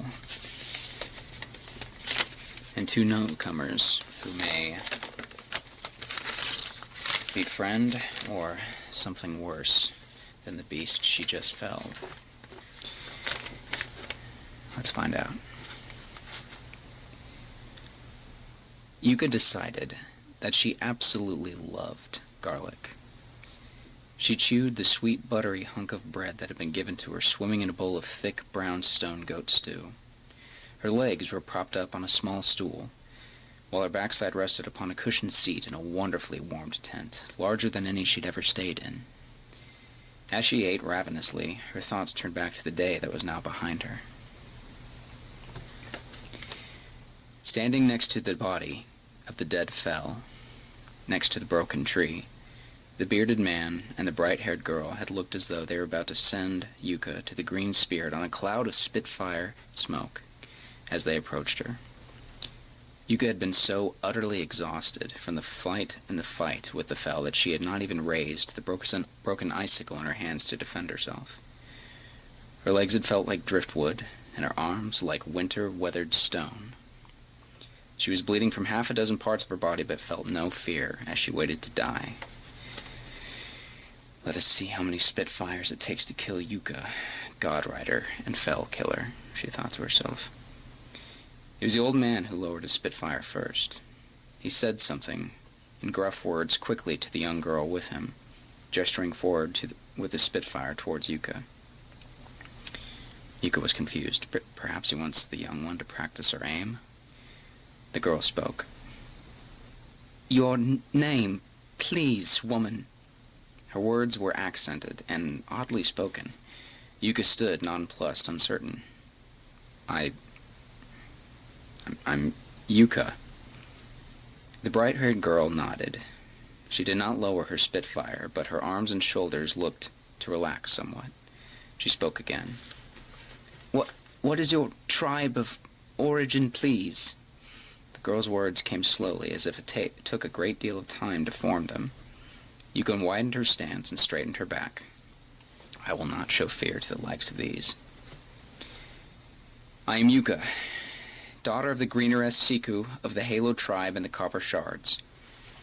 When the bright-haired girl spoke again, it was in a different language. She spoke hurriedly to the man next to her. Yuka knew nothing of the words, but was shocked to recognize the cadence of them. She had heard this language spoken many times by the richer of the trade caravans that would come through the village during the warmer seasons.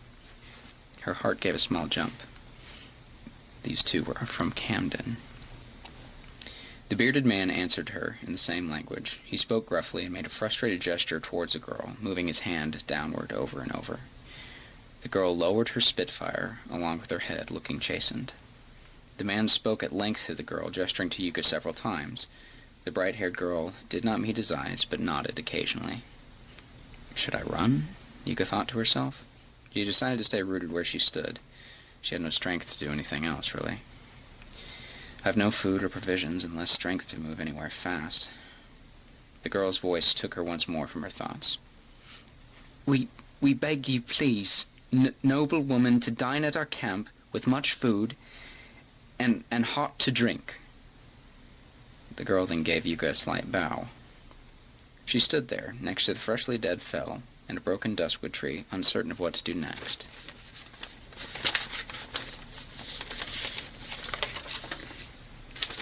This girl has much to learn of our language, Yuka thought, but I do not think they mean me ill. Yuka eyed the tall, bearded man carefully. Under the deep red cloak he wore, she could see that he had a powerful frame. His hands were large and his fingers long and thin. Under his cloak Yuka could see the handle of some long, strange-looking blade at his side. The girl had been last to lower her spitfire, but she seemed like the lesser threat of the two. "I will keep my eye on you both," Yuka promised with her eyes. "Where's your camp?" she asked the bright-haired girl. "Near the small river, not far." The girl spoke quickly, pointing down back towards the brook. The girl chanced a small, friendly smile at Yuka.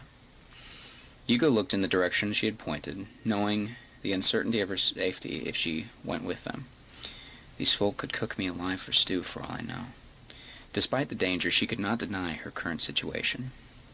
Her wounds were sending agony of every shade all over her body. She was in sharp pain, dull pain, burning pain, and she was very, very cold.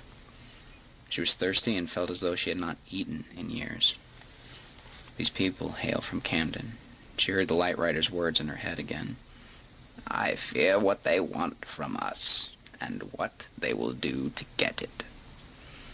The great woman of the Deep Mother would despise the very thought of me traveling with the likes of these." Yuka then considered her Aunt Aglu. Her aunt would not wish starvation and death from her wounds, at the risk of contact with Kamden. Yuka stepped forward. "Show me," she said. The girl did not lie, their camp was not far. It had begun snowing as they had stood next to the dead fell. Yuka walked well out of arm's reach from the other two as they walked her down the small hill, along the trickling brook Yuka had dove into to escape the fell. She had no weapon on her, but was ready to fight or dive back into the water at a moment's notice. Every bit of her remained tense, until she smelled cooked meat on the air. For the second time that day, Yuka's stomach rumbled so loudly that it must have woken every spirit on the wind of the forest. The bearded man stopped in his tracks, tensing. He'd even gripped his Spitfire with both hands, and looked around fearfully at the source of the noise. The bright-haired girl seemed to have better hearing, and turned shyly to look at Yuka. Yuka had failed in appearing unaware of the noise. She had met the girl's eyes, and in a strange moment, she could not help but smile. Both had giggled, drawing a long glare from the bearded man. "Food ahead soon." The bright-haired girl pointed to a trail of smoke a little farther down the riverbank. Yuka nodded. She moved forward to walk alongside the bright-haired girl. "Your name?" Yuka asked. She was uncertain of how many words this girl knew of the Yoked languages. The girl smiled. "Ennui." Yuka nodded, then gestured down the way towards the bearded man.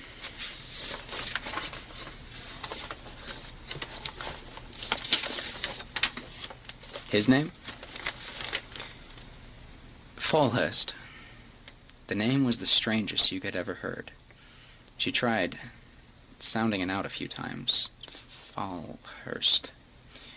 The man glanced back once, but then ignored the two. The girl helped Yuka sound out the word slowly, and after, Yuka tried the bright-haired girl's name again. Ennui. The name was simple, pretty even. It seemed to make the girl happy when Yuka pronounced it correctly on the first try. She spoke Yuka's name again. Yuka. Yuka nodded. The two continued on for a few steps in awkward but companionable silence. A cold wind coming from the south washed over them. Yuka felt a biting pain in her broken nose. Instinctively, she brought her hand to her face, groaning. Her fingers, already spotted with dark red from the duskwood splinters, came away from her nose with congealed blood. She felt a hand on her shoulder suddenly. Yuka tensed and looked over to see Ennui, looking concerned. "Hurt?" she asked. Yuka looked herself over and grinned at the girl through the pain. "All over." Ennui nodded and pointed towards the trail of smoke down the river once more. "Healer. Soon." Yuka nodded in reply. Wanting to distract herself from the pain, she gestured towards the bearded man leading them. "Father?" Ennui chuckled and shook her head. She seemed to ponder the right words. "Master." The word was simple and short, but hit Yuka hard in the chest. Is this girl a slave? Yuka had only ever heard the word master followed by the word slave. She had conversed very little with the trade caravans of Kamden that had come along through her village. Most of the traders were men. Every caravan had a leader, with others working for them. None who worked in the caravan were chained or looked to be toiling or suffering overmuch. She had never thought of any of them as slaves. Her father, Kupan, had been the first to teach her of slave and master. He told her that there were people in the southern lands, far from the borders of Yoked, that enslaved men and women alike. They were cruel peoples, faithless, and without any green spirit or deep mother to guide them towards any other path. The first time he had spoken the word slave to her had been during one of her father's fireside stories of high adventure. He had been speaking of a dark, bloody kingdom with wicked leaders that built massive structures of stone, all on the backs of wretched, weak folk, agonized by eternal labor. Folk in these lands were to be bought with coin and trade. The story had given her nightmares for months. The girl, Ennui, seemed to notice her discomfort. "Wrong?" she said quietly. Yuka shook her head and walked on in silence. The small trail of smoke in the trees ahead was getting closer. As they neared, Yuka saw the older, bearded man, Fallhurst, take out what looked like a fat clay pipe from one of his pockets. Yuka wondered whether or not the man preferred the same type of smokeweed as Aglu. As the man brought the pipe to his lips, he began to blow on the odd instrument, and a low, melancholic whistle hit the air. It sounded like the song of a bird, if it could hold a call longer than a few moments. A few heartbeats later, a similar sound, this one higher than the previous, answered the whistle from somewhere up ahead. At the whistled reply, Anhui sighed contentedly.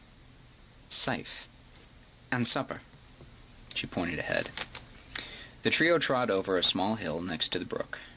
There were large rocks covered by a thin layer of snow, and the group had to walk carefully. Yuka looked down on the other side as they reached the top of the small rise. The sight below stunned her. Down the snowy path along the small river was what Yuka could only describe as a small, movable village. She had never seen so many wagons, nor ones quite so large. Her village in the Copper Shards was difficult to travel to. For her home, there were only a few small goat trails that led safely through the rocky crags and snowy ravines. Most of the tradesmen, even the rich merchants of Kamden, could only come through with a small group of 2 or 3 wagons, usually pulled by one of their odd southern horses or a team of trained jaka. There were at least a dozen wagons here. They had been looped and roped together in one great ring, encompassing all of the camp. 4 huge fires roared in deeply dug fire pits at 4 different points at the center of the wagon ring. Every one of the wagons had a team of at least 2 thick, hairy horses from the lands below the cliffs of Yoked. There were few people as young as Anhui and Yuka, from what she could tell, but there were a great many men and women alike. Some wore the deep red cloaks that were draped over the shoulders of Anhui and Falhurst and had the same coloring of skin and hair. But near half of the folk below Yuka looked to be from places far and away from either Yoked or Kamden. As the 3 reached the edge of the camp, Yuka could see short, bearded men in huge, thick brown hoods, with skin even darker than her own, wearing gold rings that glimmered with gems of 100 hues. All around the camp were a number of women with skin and hair as white as Anhui. All wore the same long white cloak, lined with what Yuka could only assume was immaculately dyed mountain cat fur. Every one of them called out a greeting to Falhurst as they passed. Yuka could not stop looking around wildly. There was a large, fierce-looking group of people on the west side of the camp. They had arms like massive tree roots and shoulders like boulders. Most had their heads shaved, save for a single long, black ponytail coiled in the very center of their heads. Their hair looked to be oiled in some kind of fat or grease. As Yuka entered the camp and passed their wagons, she could see that every one of these huge, muscled men and women, most of whom would have been tall enough to look down into Connie, had deep, patterned scars cut into their cheeks and foreheads. Anhui caught Yuka staring at them. She nudged Yuka and shook her head quickly. Looking long. Don't. Not them. Yuka nodded, chancing a quick glance back at them. A great many eyes from that part of the camp glared back at her. She felt a shiver creep up her spine. The fierce, scarred men were far from the only eyes that followed the trio. It seemed to Yuka as though everyone in the camp stopped for a moment to stare. They did not stare at the tall, bearded Falhurst or the petite Anhui. Yuka could see their eyes all over her. I should have taken my chances in the wild. The trio reached the large tent at the center of the 4 top fires. The tent was made of a thick, reflective material that Yuka did not recognize.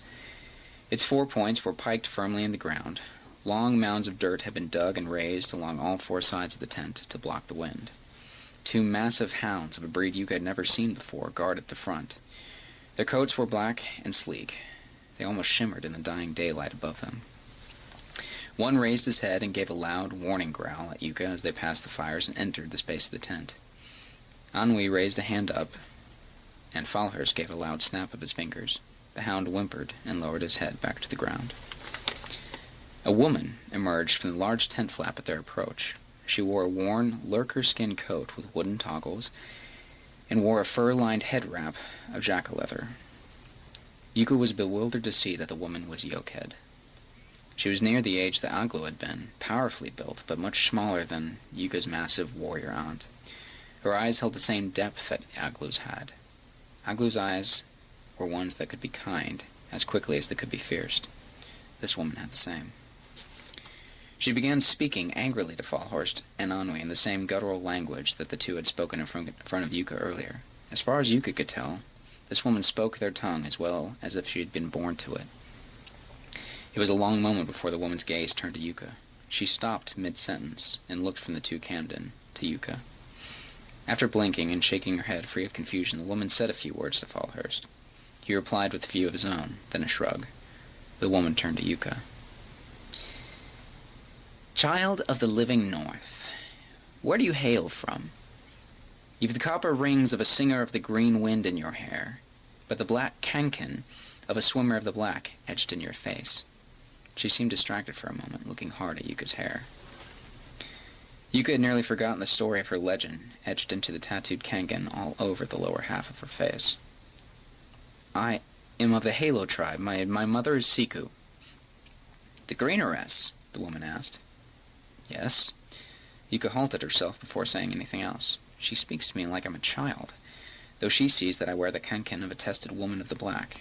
Yuka drew herself up to her full height.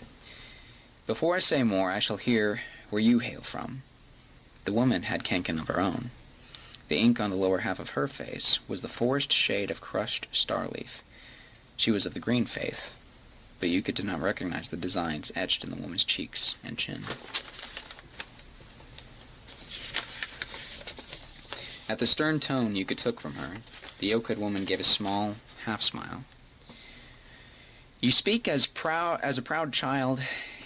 speak to a proud child of the Peak Mountains. My lot are sisters of the Song tribe. Yuka blanched. A tribeswoman of the Song. There is as much known as there was unknown of the Song tribe of the Peaks.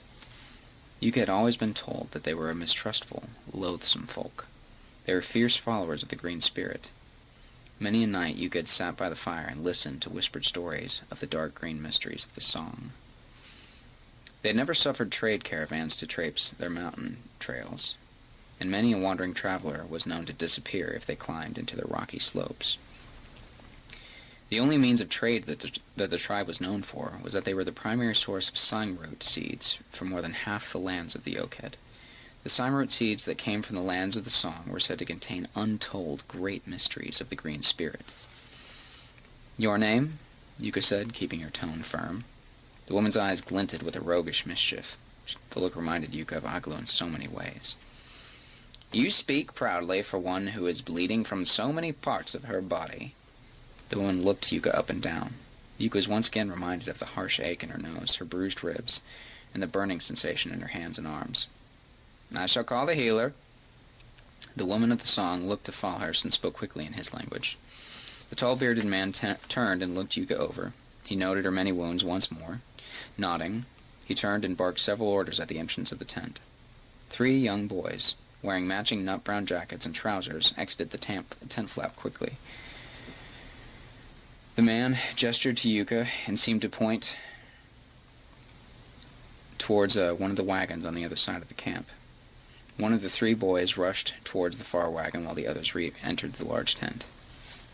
Anwi suddenly turned to Yuka. She was grinning again, amiably. Take care, now, yourself.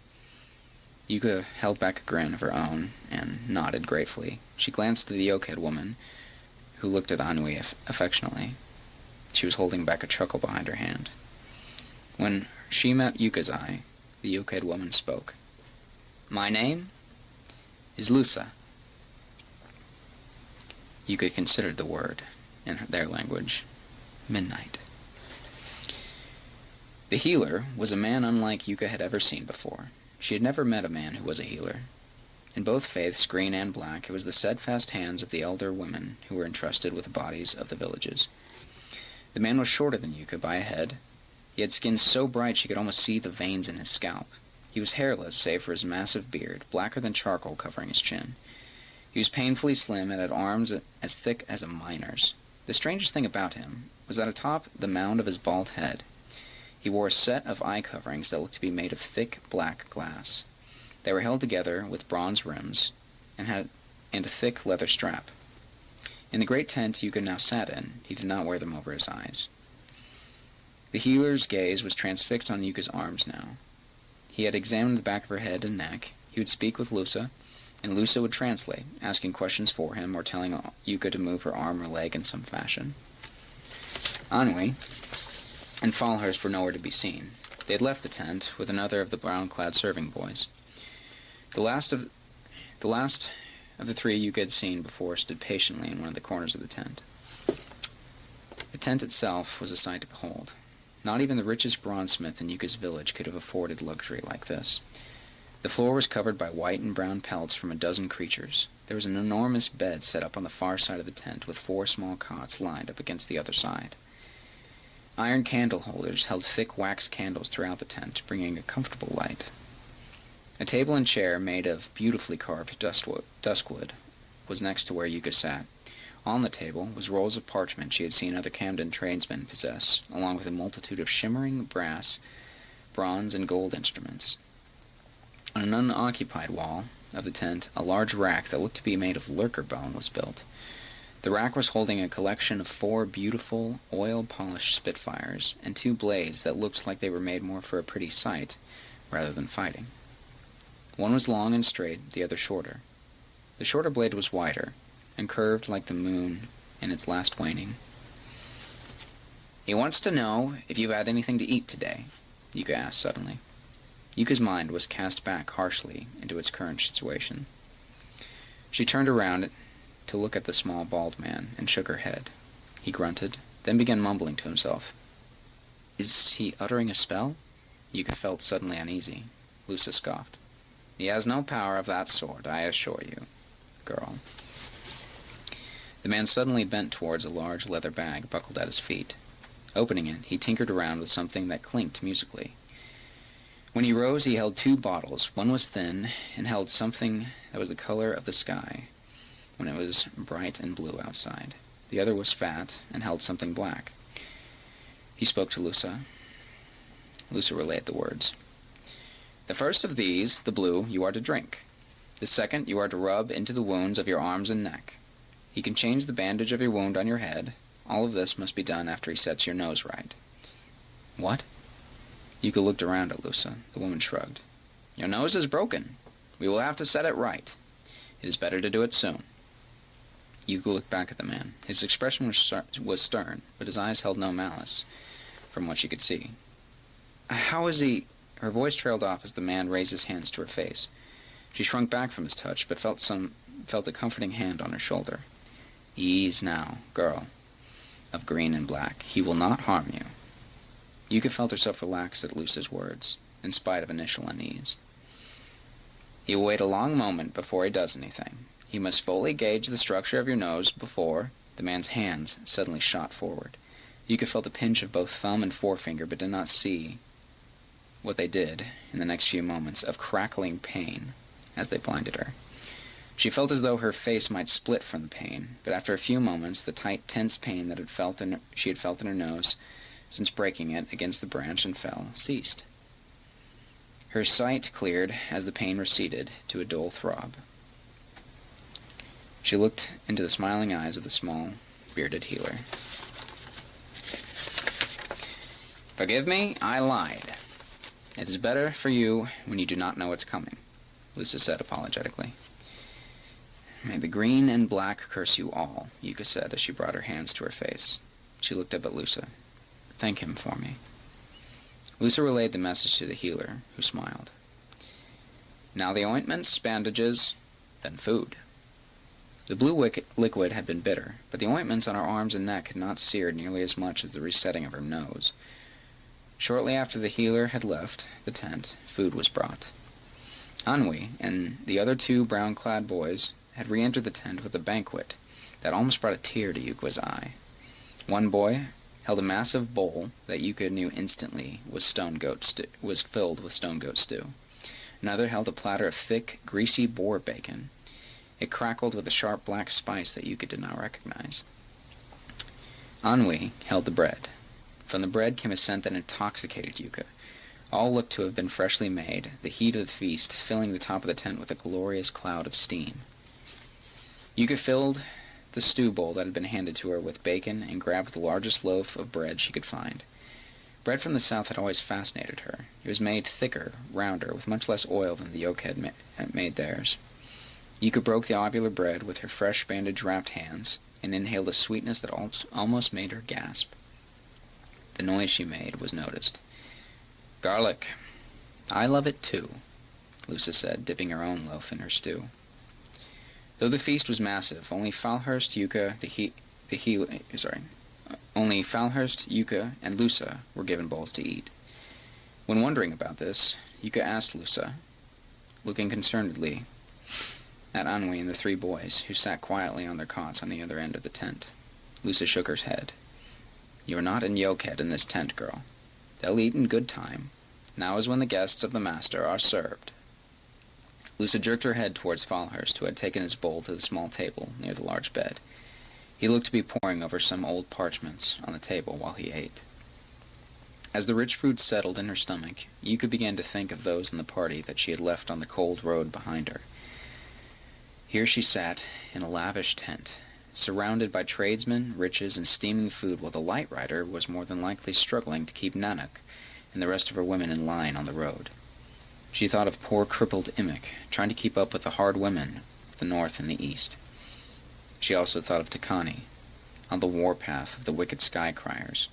While she basked in warmth, he hunted cursed warriors to avenge a woman that he served. And a woman I loved, she thought to herself. She felt the guilt wash over her, worse than any pain she had felt from the battle with the Fell.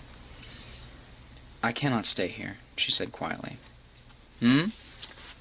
Lusa grunted through a mouthful of stew-soaked bread. "I cannot be here. There's someone I am after on the road." Lusa's eyebrows raised. "An enemy?" "No," Yuka thought. Though she thought to herself, "Not a friend, not yet. I was supposed to bring him Aglu's totem. I was supposed to show him that I was capable of carrying her legacy in my own hands. The totem is now with my pack at the bottom of the brook somewhere." The thought despaired her. "I must continue the direction I was going, where Falhurst and she found me."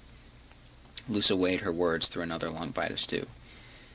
"I would advise against that, girl." Yuka frowned. She set her suspicious eyes at the large bearded man, looking at parchments at his table. "Am I a prisoner?" Lusa shook her head. "No more than I." Lusa looked at the man at the table as well. As she gazed at Falhurst, she said, "Do you know who that man is?" Yuka shrugged. "A wealthy tradesman?"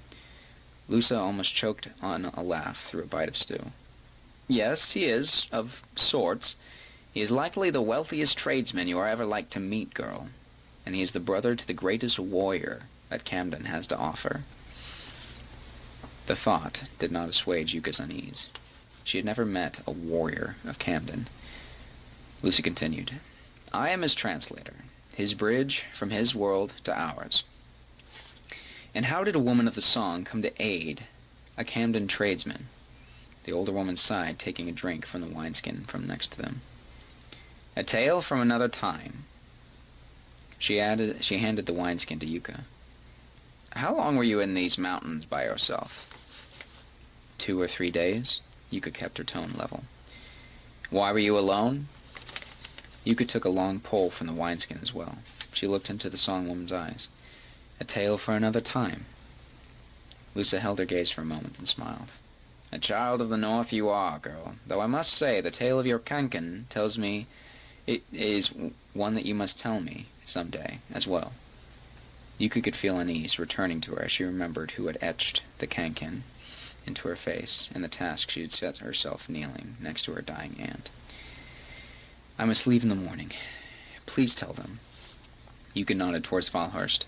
"Tell them I am thankful for the food and the treatment from their strange healer, but if I am not a prisoner, then I must away, and soon." Lusa looked softly at Yuka and opened her mouth to speak, but stopped before she uttered a word. A cry sailed into the dining party from outside the tent. A man was yelling from somewhere, and others were joining his cry. Lusa rose. But Falhurst had jumped up from his table and ran out. Lusa and Anwi followed him. Yuka hurried to join the growing group outside the tent flap. The world had turned all to night as Yuka had healed and dined in the grand tent. All around was black, save for near 100 torches, adding their light to the great pit fires around. Yuka could see over the heads of the gathering camp to see where everyone was looking. A man, dressed like one of the scarred men she had seen earlier in the day, was riding one of the great furry horses bareback.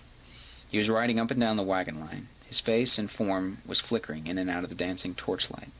He was calling out to the camp in the Kamden tongue. At his words, many other men raced for more horses. A few even began buckling on weapons. What is the man saying?" Yuka asked Lusa.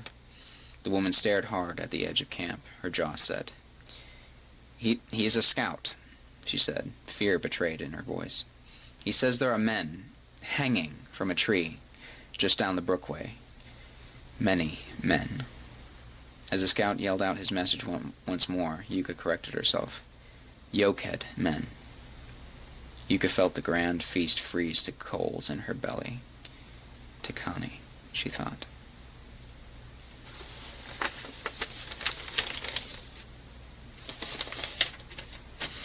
Her belly full and the trail dark ahead.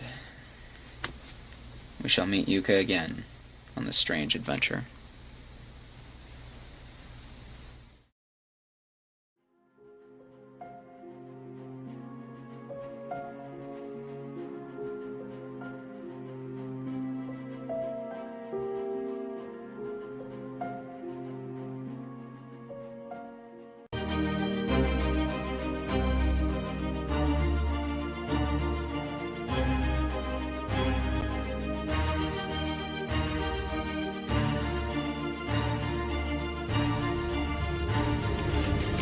When last we left Yuka, new acquaintances were made. Friend or foe, we're not sure yet.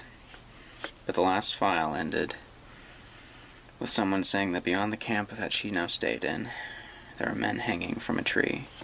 Lusa, one of these new acquaintances, told her so. We'll now see what happens next.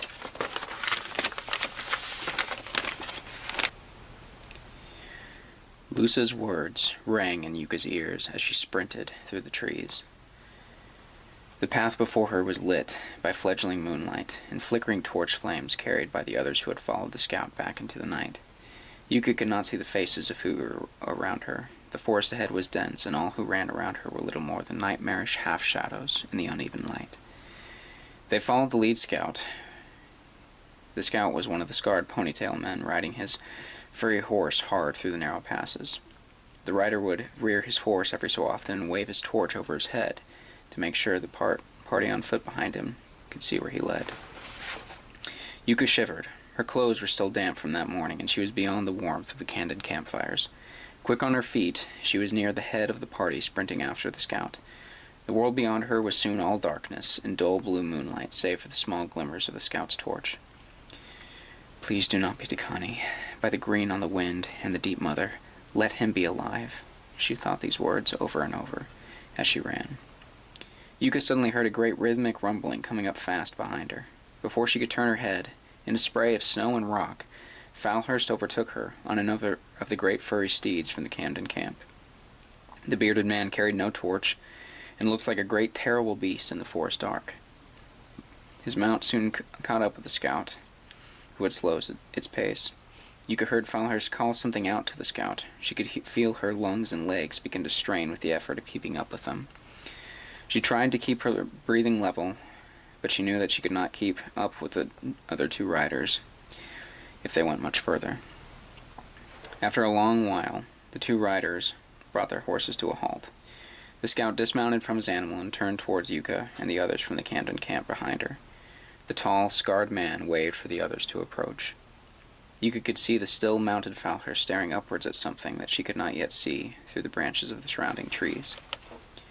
As Yuka crossed under the last of the underbrush around, she saw what Falhurst and the scout had stopped to look at in the small clearing. The dark meadow they all stood in was covered in a thin layer of snow and surrounded by dead bushes and winter roots. Yuka was the first of their party from the camp to reach the two riders. She stared upwards. Yuka had felt rage when she saw the shots from Spitfires rail into her Aunt Aglu's body all those days ago. She had felt despair when the knife in her hand had quivered against Oglu's fading heartbeat. What she felt when she saw the familiar black coats and lurker skins of Takani's oarsmen dancing in the steady night breeze of the mountain air, she could not fully describe.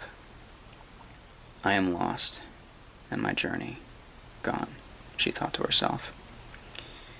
The darkness was still too thick above them to make out any faces. The bare feet of the lowest hanging man swayed a little above Yuka's head. She could hear the crunch of snow and branches behind her as the rest of the party caught up behind them.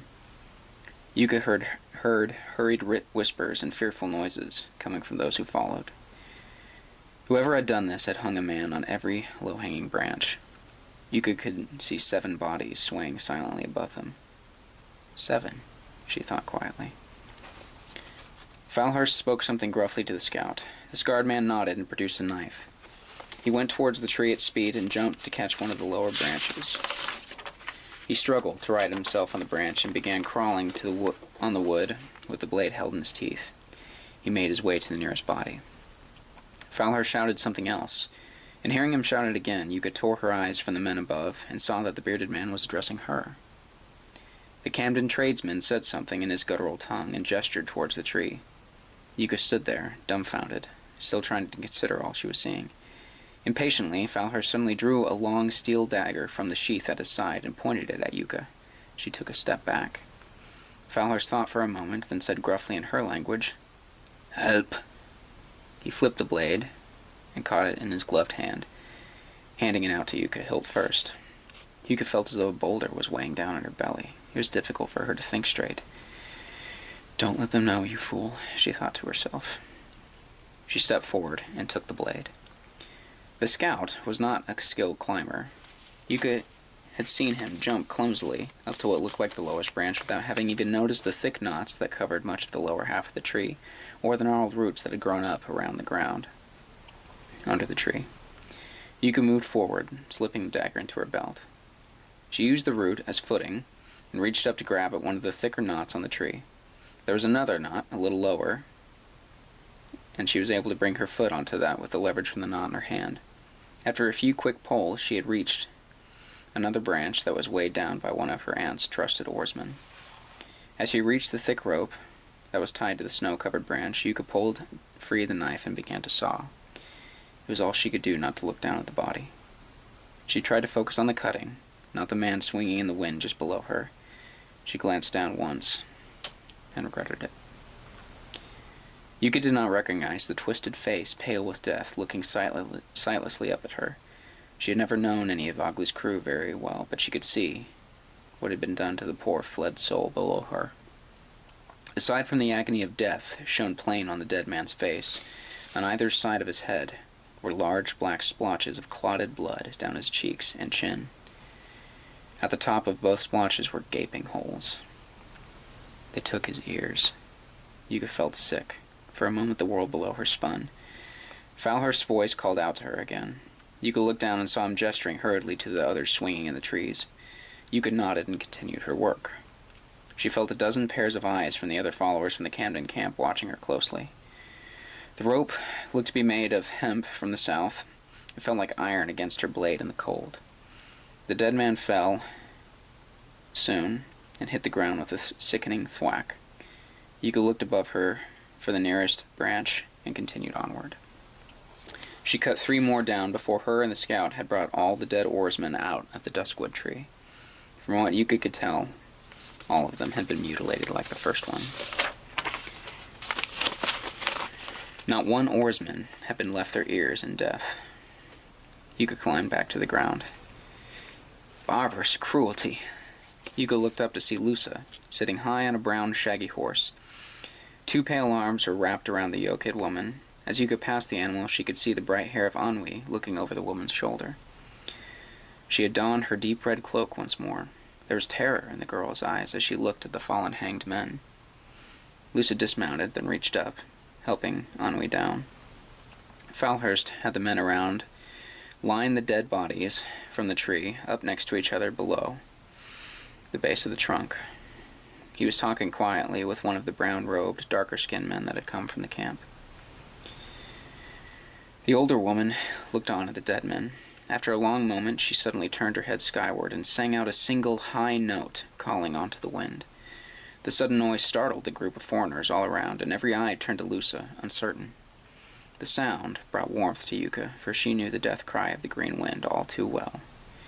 She walked to Lusa's side. I don't know if they'll be able to find the Green Spirit's song. Lusa felt her voice break slightly. Whoever did this cut their ears away. She looked up and saw tears flowing from Lusa's eyes.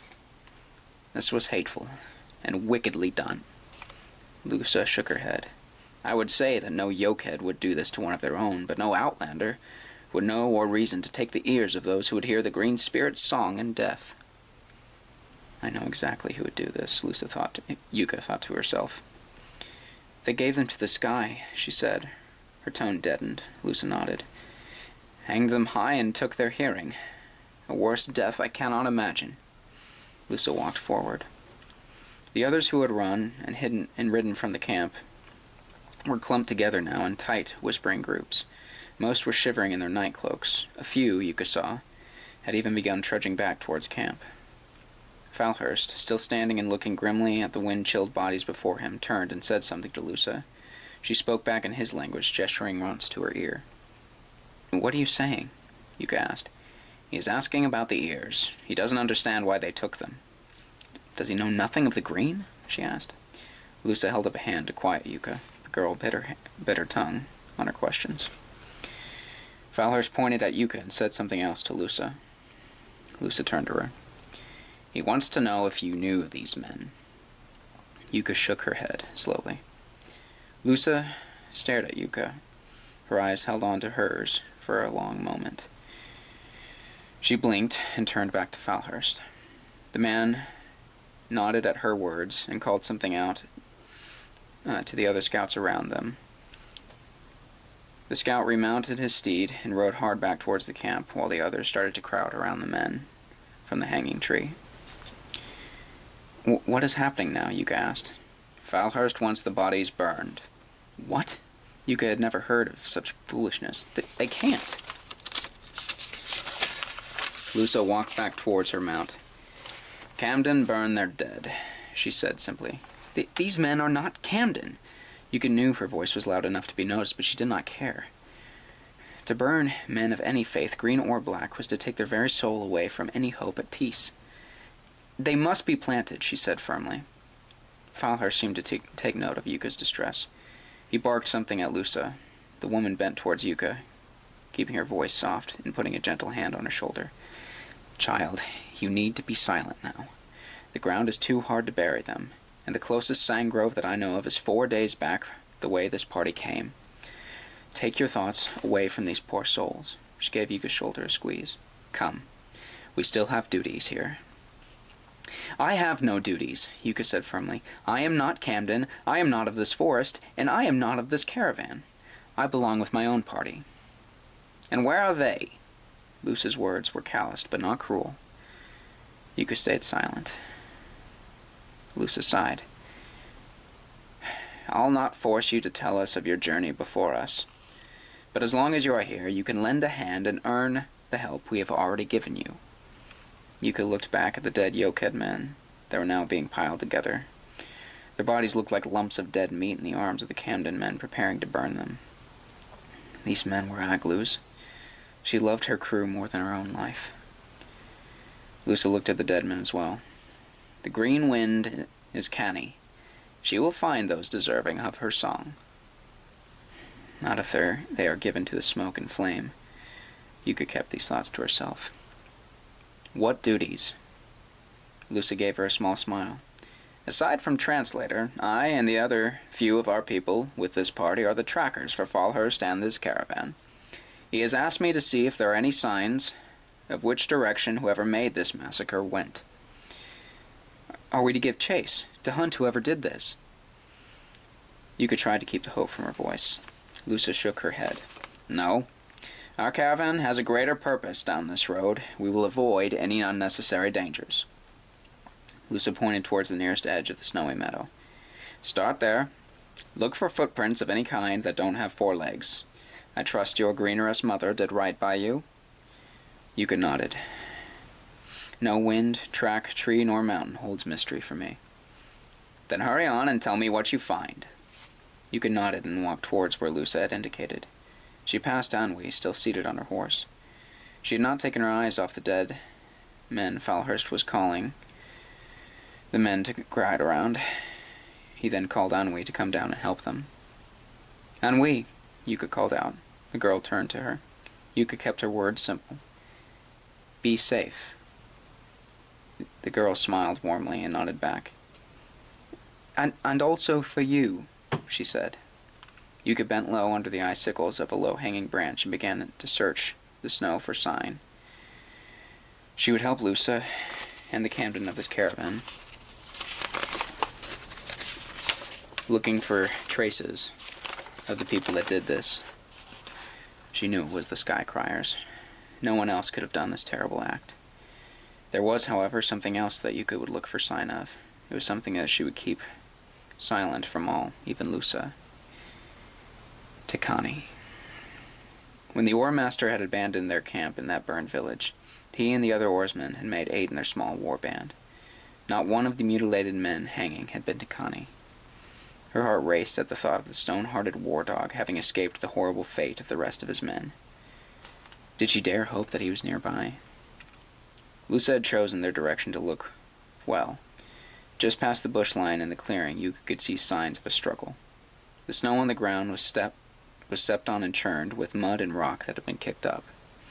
Yuka could see drag lines in the snow, leading back towards the meadow where the hanging men had been found. Not far into the trees there was a small pile of stones and chunks of charred wood. A camp had been made here. Few would risk a cook fire, even a small one, when on the hunt, but Yuka knew that the nights were starting to get colder with each passing day. Perhaps Takani's men of the sea and rivers could not resist. It was too dark to see what was blood and what was mud on the ground, but every so often Yuka crept onward. She could see splashes of something black and shimmering on the tree trunks and fallen branches. "Why does the moon make blood black?" Yuka had asked her mother that first season in the Warpine Valley years ago. "At night, the green on the wind and the cruel dead sky takes color and life from the world," her mother had answered. "Be wary of all you see in the dead quiet under the night sky. Shadows and winds whisper lies, and all that is colorful and life-giving goes dark." One such patch of shimmering black caught Yuka's eye. Yuka kept her steps soft and steady as she neared it. The blood was smeared onto a tree, many paces away from the signs of struggle. Looking down, Yuka could see heavy-booted footprints leading towards and onwards past the tree. A bush, several more paces north from the tree, had a small patch of dark below that did not look like mud. Yuka hurried forward, seeing a deep gauge in the snow that did not look like it was made from a foot. She knelt and leaned close. A large hand had pressed deep into the snow and the mud below it. Yuka pinched a small amount of the mud from the print and tasted it. Aside from the wet, sour taste of dirt, there was a sharper tang that held a hint of copper. Blood. Yuka knew that as she ran onward, she would more than likely catch up with whoever had struggled in this direction. Whoever it was would be greatly injured, judged by the blood around, perhaps even dying. I could still find Takani. Her heart pounded. Hope, renewed and fierce, surged through her at the thought of finding Aglu's man. Yuka circled the bush and found a continued trail of the injured moving north. For a moment, Yuka thought she had heard a name called on the wind, her own. Behind her, she turned. The voice had sounded like Lusa.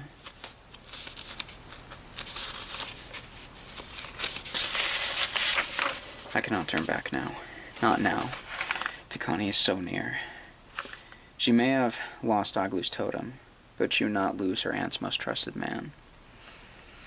"If he is not so injured, we will continue on, away from the Kamden, and return to the Light Rider and Nanak." This she swore to herself and the Green Spirit in silence. Yuka froze when she heard the groan. Looking around wildly, she searched for the sound again. Another sound, this one closer to a whimper, met her ears on the wind as she ran towards it. She had to stop herself from calling out Takani's name. She followed the sound behind a thick duskwood sapling. Yuka saw more blood on the ground around it. This was more fresh and looked almost red in the dim moonlight. If this is Tikani, it does not have long. Keeping her heart steady, Yuka rounded the sapling. The dying woman sitting before Yuka was a pitiful sight. Her legs were curled beneath her, and she was holding her lower belly like it was a suckling babe. The thick, gray furs she wore were matted with congealed blood that shimmered like steel as she shifted her body to look at Yuka. She stared at the widened, agonized eyes of the sky crier, shock and anger giving birth to a sickly numbness within her. The thick white paste covering the dying woman's face was smeared with tears and blood. The woman seemed to struggle to focus on Yuka. You, younger. Late, she babbled nonsense as she sagged against the young tree behind her. Where are the others? Yuka asked. She was having trouble focusing herself. An odd smile crept across the lips of the dying warrior. Close now. Closer than death. She coughed, bending forward painfully. Yuka spun around, fear overtaking any anger she felt looking at one of the cursed women who had attacked their party. Every rustle on the wind in the trees, every cracking twig sent spears of ice through her heart. Yuka's hand went to the handle of the knife Falhurst had given her. She thanked the grain on the wind that she had not left it behind. Though even as she drew it out, she felt like a doomed fool standing in the night's forest, with only a dagger to fight the dark. With a whisper of wind, the white faces came. For a moment, Yuka could not tell what she was looking at. Tree branches all around her were moving with the night wind. Snow glinted blue when the clouds above let in moonlight. She could soon see that some of the glinting patches of snow were moving towards her. Bushes grew into hulking women with bright snow-white faces. Branches became arms holding wicked metal thorns.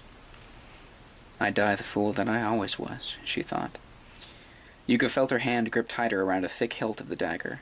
The sky criers were taking their time encircling her. There had to be at least a dozen, maybe more. The green on the wind will find me, you filth, she called out to all of them, a wild, furious madness filling her lungs with rage. Images of black blood and gaping ear holes filled her mind. She pushed the thoughts aside. Tonight you face Yuka, the God Rider, marked by the Light Rider, kin to the Sea Bear and daughter of the mighty Siku. Yuka could feel herself backing up. She squeezed her trembling wrist with the other hand to steady the blade. Which of you dies first? The Spitfire cracked like lightning through the night air. The sound had come from behind Yuka. She threw herself to the ground, feeling like her chest had just exploded. She shivered in the snow as she waited for death to take her on the wind. She waited for a long while. Rise, idiot, Lusa said after a moment. Yuka opened her eyes and looked around. Every white face and hulking shadow was gone. Behind her, Lusa sat high on top of her horse. A short Spitfire was smoking in one of her hands. Relief like water from a hot spring washed over Yuka. Behind the mounted woman, Yuka saw Falhurst on his own mount, with Anway sharing his seat. Some of the other scarred men with braided hair from camp were making their way through the trees with long blades or Spitfires in their hands. Yuka felt herself shaking. She could barely get words out. The sky criers, the ones that hanged the men, they were many. There could be anywhere. Calm, child. Lusa held up a hand to stop Yuka speaking. She did, reluctantly. It felt as though her heartbeat was shaking her entire body. Lusa called over her shoulder towards Falhurst, saying something in his tongue. The bearded man called out to his scarred men. Several of them ran forward into the darkness. Yuka wanted to shout out a warning to them, but knew that there was nothing she could say that they would understand. Let them about their business. Jailers are stout fighters, and relish a good chase in the dark. Lusa tucked the still smoking Spitfire into her belt. Yuka did not know what a jailer was, but nodded. Lusa looked down at the sky crier still slumped against the sapling. She slid off from her mount and knelt to look closely at the fallen woman. After a moment she pinched a small amount of the paste from under the sky crier's ear and rubbed it between her thumb and forefinger. Weak, she muttered softly, and cowardly. Lusa turned to Yuka.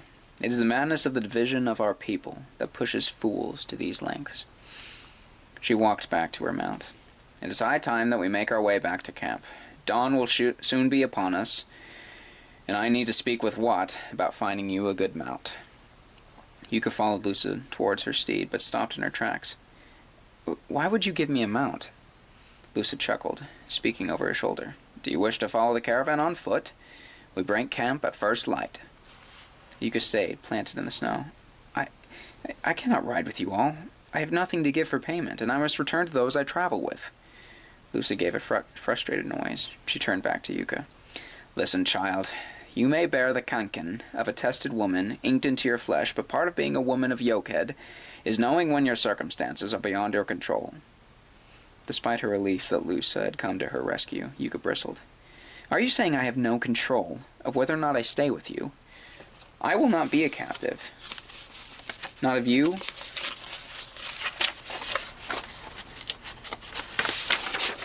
And not of any Kamden foreigners. You may as well let her lot kill me. Yuka pointed to the dead, white-faced woman. Lusa cursed. Damn you, girl. Very well, go. Off you go into the night. No food, no provision, no water skin, and no weapon but the steel toothpick in your hands. I'm sure the party that lets you break away from them will find you long before another fell or white-faced devil does. Here. Lusa reached into her pouch hanging on to her belt and tossed something that shimmered brightly in the air. Yuka caught it and looked at the strangest circle of metal she had ever seen. The metal was brass, but had a glass center. Within were a number of odd signs and symbols that Yuka did not understand. A small needle spun on an axis in the glass. Yuka had never seen anything made of metal that was so strange or beautiful. It tells you where the north is when clouds and trees hide that from you. Take it with my blessing, though I'm sure that you need no help from foreigners or those of your own people that work with them. Yuka stared at the circle of brass for a long time. She wanted to throw like a stone back in Lusa's face. She wanted to hurl the knife into the snow and curse the night around her. She was right. As much as I hate her for it, I will not get far like this. She looked up at Lusa ruefully. Sympathy for the girl seemed to win out over Lusa, and her angry expression relaxed slightly.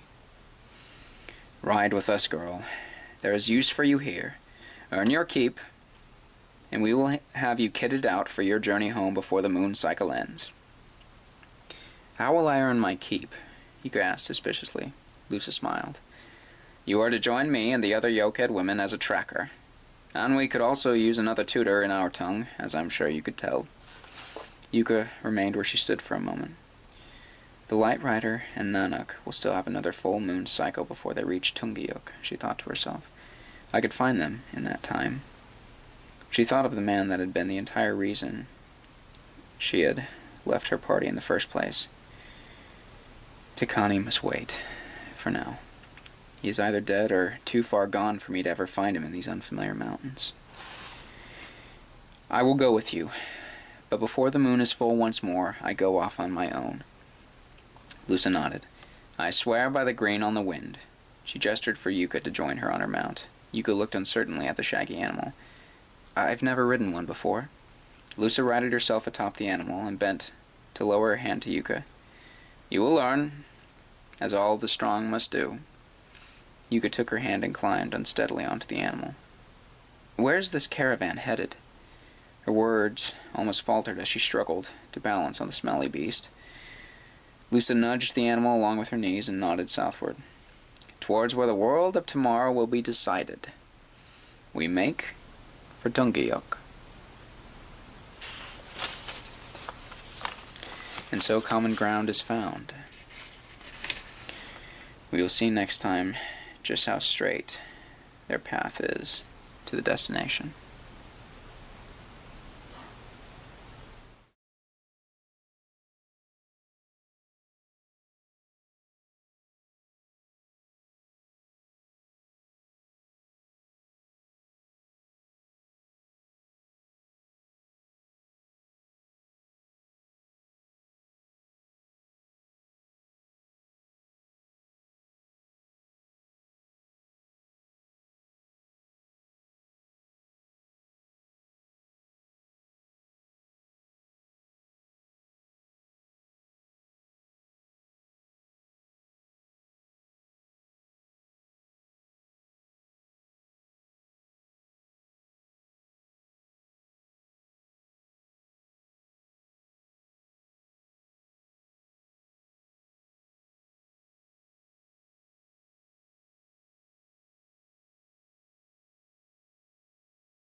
When last we had read of Yuka, she had had a brush with death, seen friends lie slain, and chosen to take up with the caravan party from Kamden. And now we see how that new trail of her journey goes.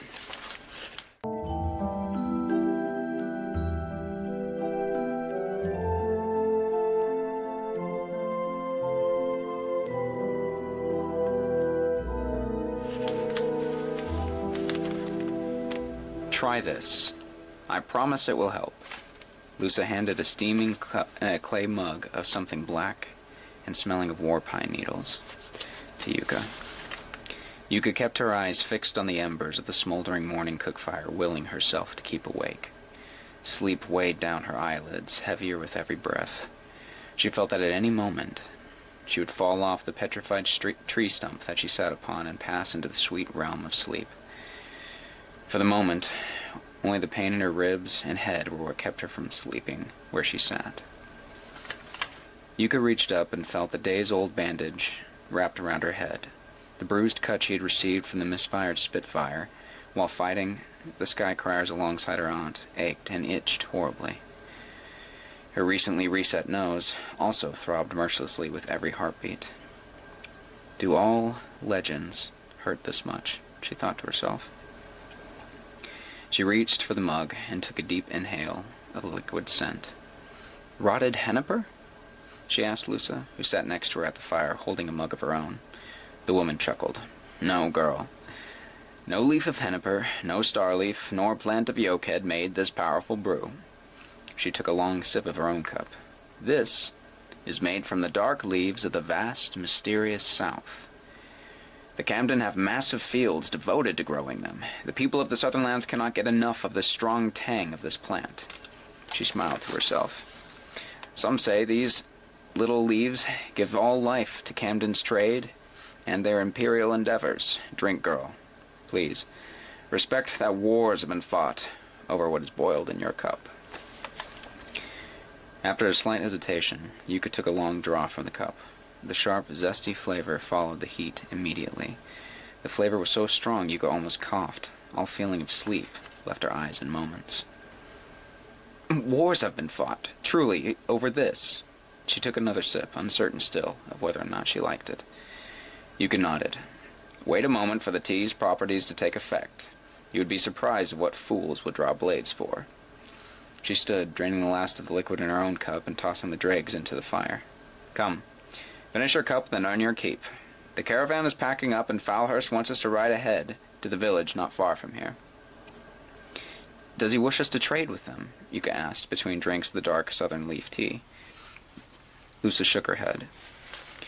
He means to warn those around of our passing, and to pay respect. These are odd times for trade, and the tribes of these hills are wary of any who travel this near to the coming winter. Is your bedroll packed? Yuka nodded. She had been given a bedroll by Lusa to sleep in the night before. She had only managed to sleep a few short hours before under the shelter of Lusa's tent, when they had returned from the sight of the hanged men. Yuka had barely been able to close her eyes last night. The image of their path back to camp being lit by a hurried pyre of dead, burning oarsmen still haunted her. Such an end for Takani's oarsmen still made her feel sick to her stomach. But it was not Takani's end, she told herself over and over in her thoughts, barely believing them. Yuka hurried back to the small tent next to them and grabbed her packed bedroll. Are we riding? She could hear a smile in Lusa's response. 4 legs are better than 2. Don't worry, you'll get used to the animal yet. Yuka groaned. Riding the steed back to camp had been difficult enough. She felt awkward on top of the beast, unsteady. You'll get your own today. I've picked a quiet-hearted one from Falhurst's team. Lusa pulled her own pack from the tent. She reached inside the pack and handed something to Yuka. Yuka stared down at the worn, polished handle of one of the smaller sorts of Spitfire she had seen before. Yuka looked up at Lusa. I've never used one. Lusa held the weapon up to her. And you won't today, hopefully. Fret not. It is not loaded.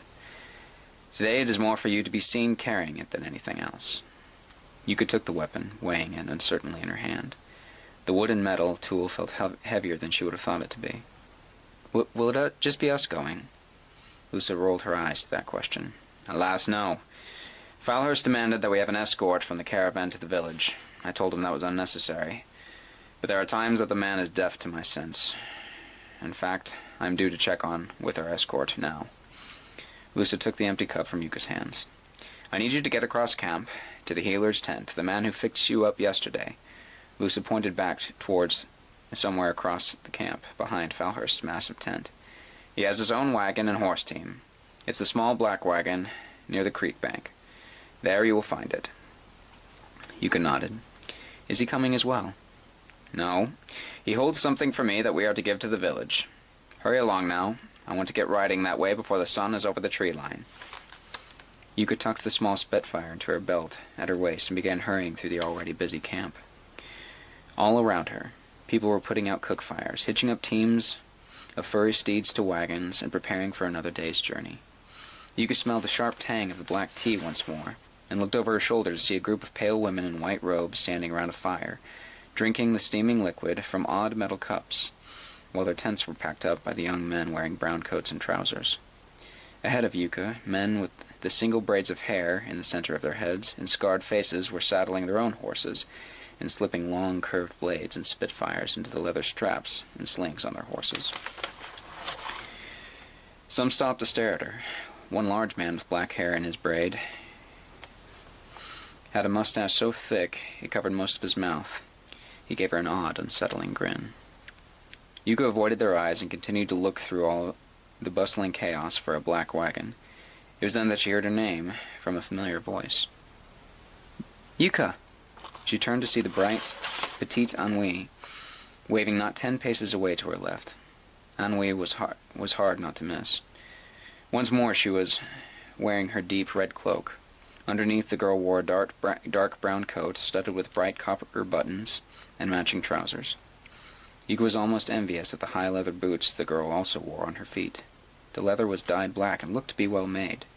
As she neared, Yuka could tell that thick, closely knit fur from some southern animal lined the boots. The brown coat that she wore matched that of the other servant boy she had seen in Falhurst's tent. Yuka felt a pang of angered sympathy for the girl as she tried to push the word slave once more from her mind.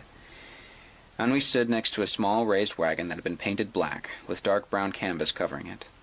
The small, pale man that had spent an afternoon healing Yuka emerged from the wagon shortly, holding a tightly packed package wrapped in light brown leather. He handed it to Ennui, then looked up, meeting Yuka's gaze.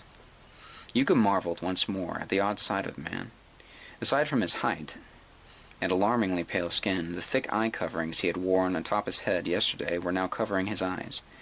Snow and sunlight were reflected darkly on the thick black glass and brightly on the polished brass that framed them. He looked like he should not be able to see a thing through these coverings, but he smiled and beckoned Yuka over to his wagon. Yuka went over to them.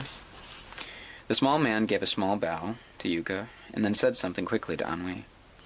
Ennui nodded and turned to Yuka.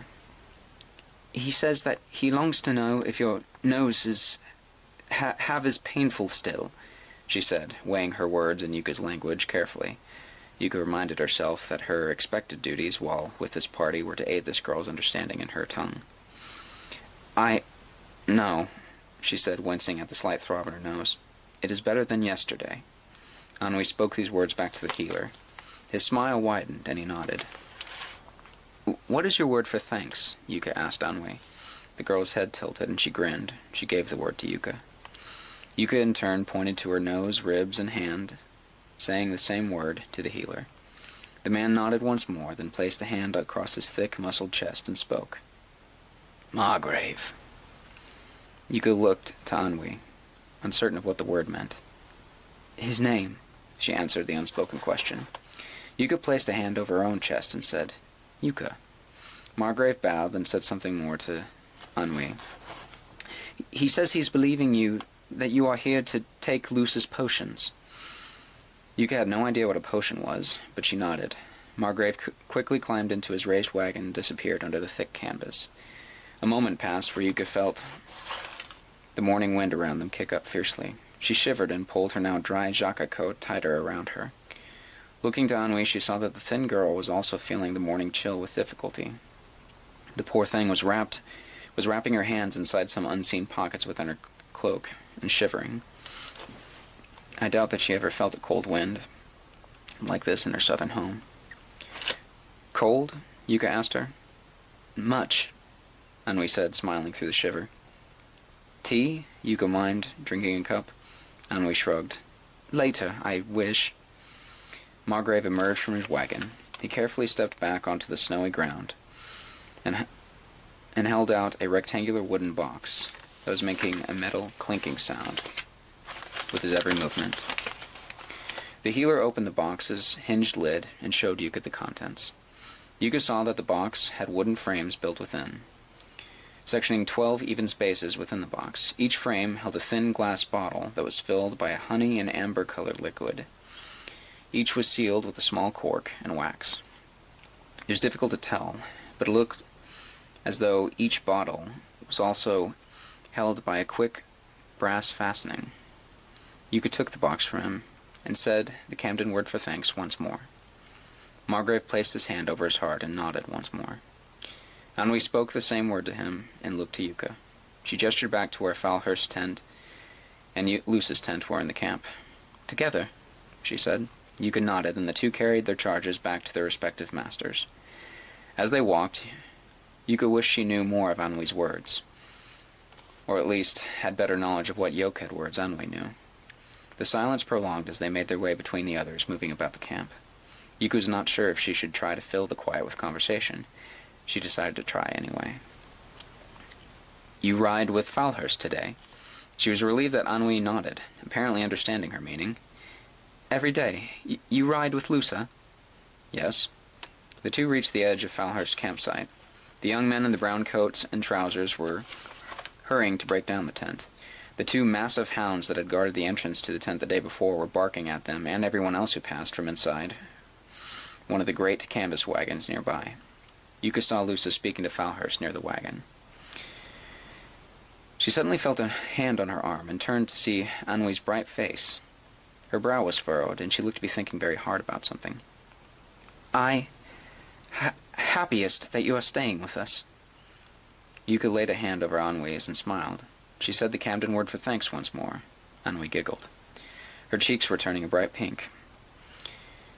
Her hand suddenly came up, and Yuka flinched as Anhui took a thick strand of her hair between two of her fingers.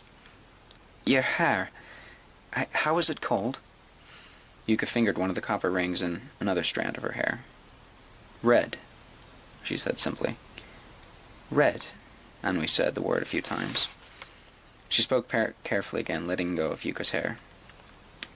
Falhurst said that the knife you used yesterday night be yours. She nodded to the long dagger slid into Anhui's belt. Her eyes came back up to Yuka's. A short, awkward moment passed between the two. I will see you at camp this night. Anhui gave a small nod and hurried back to where the other servants were breaking camp. Falhurst gave a nod of farewell to Lusa and mounted his massive furry steed once more. Lusa turned towards the approaching Yuka. Took you long enough. We're burning through the morning, girl. Come on now. She patted the small furry gray animal by her side. A small saddle had been belted around the animal's waist. Yuka felt her chest tighten at the thought of riding this thing anywhere at speed. Give it here. Lusa impatiently took the box and carefully stowed it into the large leather pack she wore strapped over her shoulder. With an annoyingly effortless movement, Lusa hiked up her leg, got her foot into the stirrups of her own saddle, and pulled herself up onto the beast. She motioned for Yuka to do the same. You could have waited to help, Yuka called up to her. Lusa shrugged. Then you would not have this chance to do it yourself. Come now, child of the green, with Kanken of the black. No child of a greeneresh should fear plant or beast. Yuka swallowed a curse and carefully made her way to the animal. The first steed was taller than her, but smaller than most like it, from what Yuka had seen. It seemed to not even notice she was there. She raised a tentative hand. At the movement, the animal gave its long head a little shake and took a step to the side, away from her. Yuka heard Lusa sigh impatiently once more. She was about to just grab onto the tan saddle to haul herself up, but memory stayed her action. An image from back when she journeyed the Warpine Grove with her mother came to Yuka.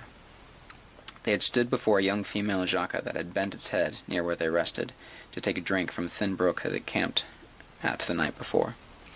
Yuka had never been this close to a female Jaka before, and she had never seen a more beautiful creature. Her young self had wanted to leap over the brook and reach out to the creature immediately, but her mother stopped her. Though they will never speak, you can still communicate with any living thing. Choose your moves carefully, and watch for how it reacts. Now, Yuka brought herself around to the front of this animal she was meant to ride. She removed one of her gloves and brought her hand under the nose of the animal, keeping her movements slow. The massive nostrils of the beast flared as it considered her scent. After a moment it brought its head forward, nestling its snout into Yuka's palm. She giggled at the odd sensation of the warm air and wetness coming from the nose. "Well done getting acquainted, now hurry up and mount, girl." Yuka walked back around the animal and took her time to carefully lift herself up with the stirrup into the saddle. The animal did not balk at her as she rose atop it. She felt a rush of relief and looked over at Lusa. The woman gave a smile and a begrudging nod. She brought her mount in front of Yuka's. "Now that you're finally ready, we may finally get to our tasks." She nodded at the stirrups in Yuka's saddle. "Grab hold of those now and edge the animal along with your legs and heels. Be gentle, or you'll run the both of you into a snowdrift. Once we get going, your animal will follow mine well enough.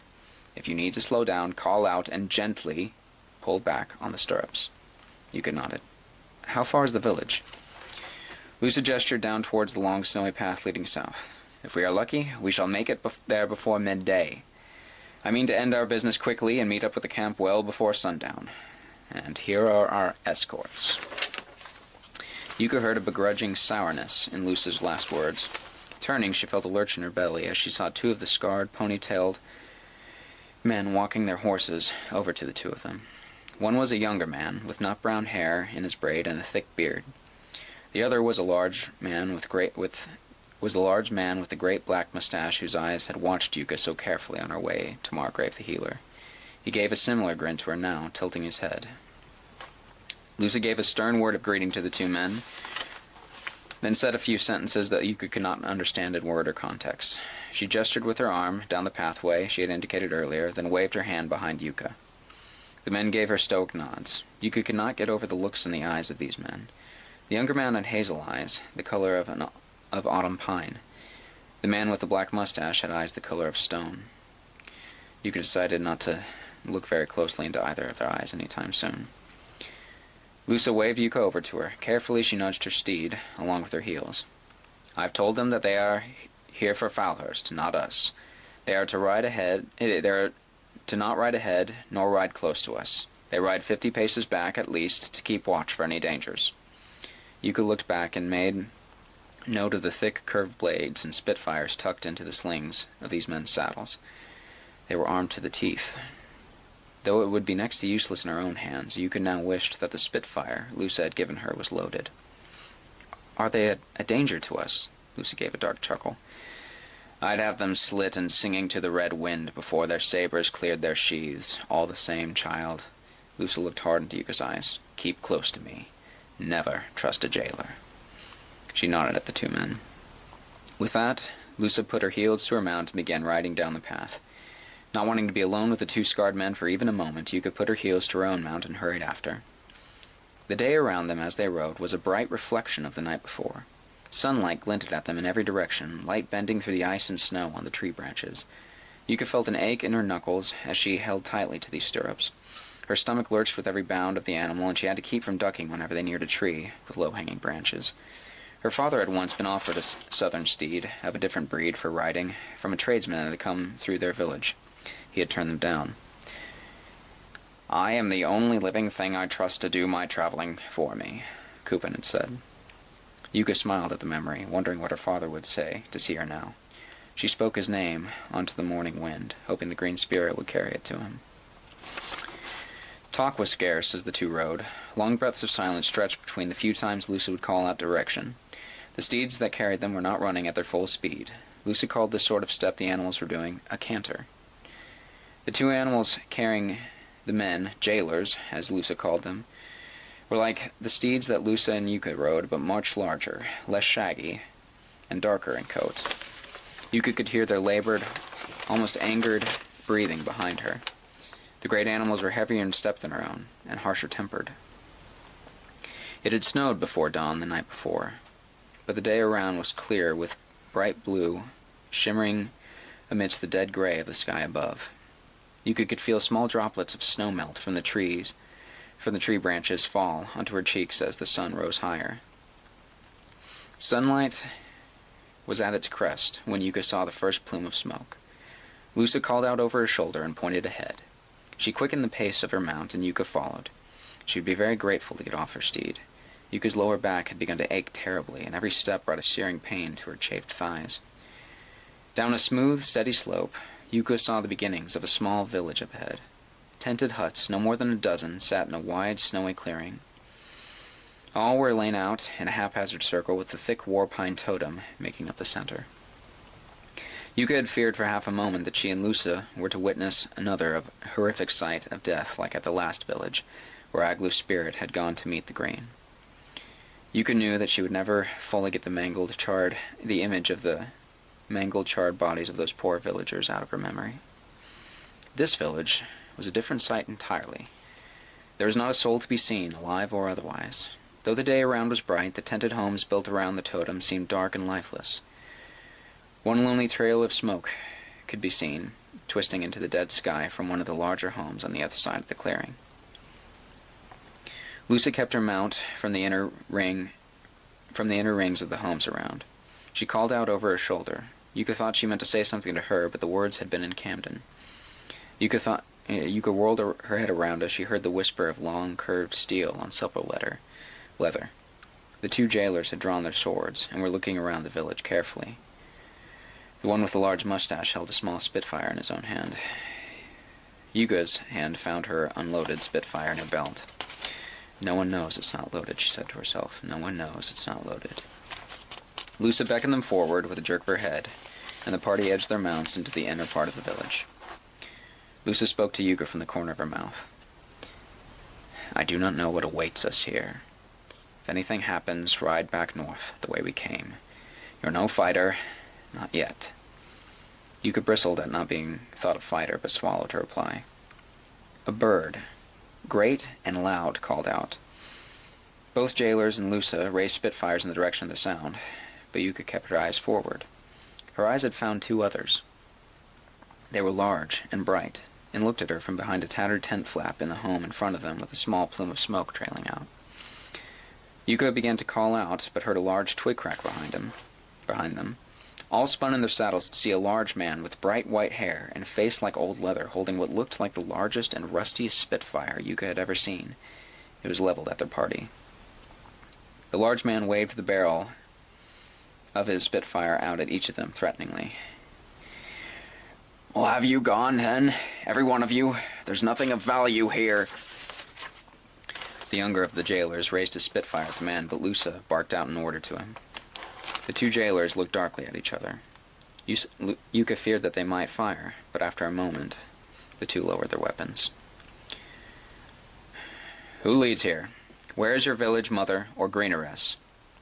Lusa nudged her mount forward and put herself squarely between the jailers and the standing man.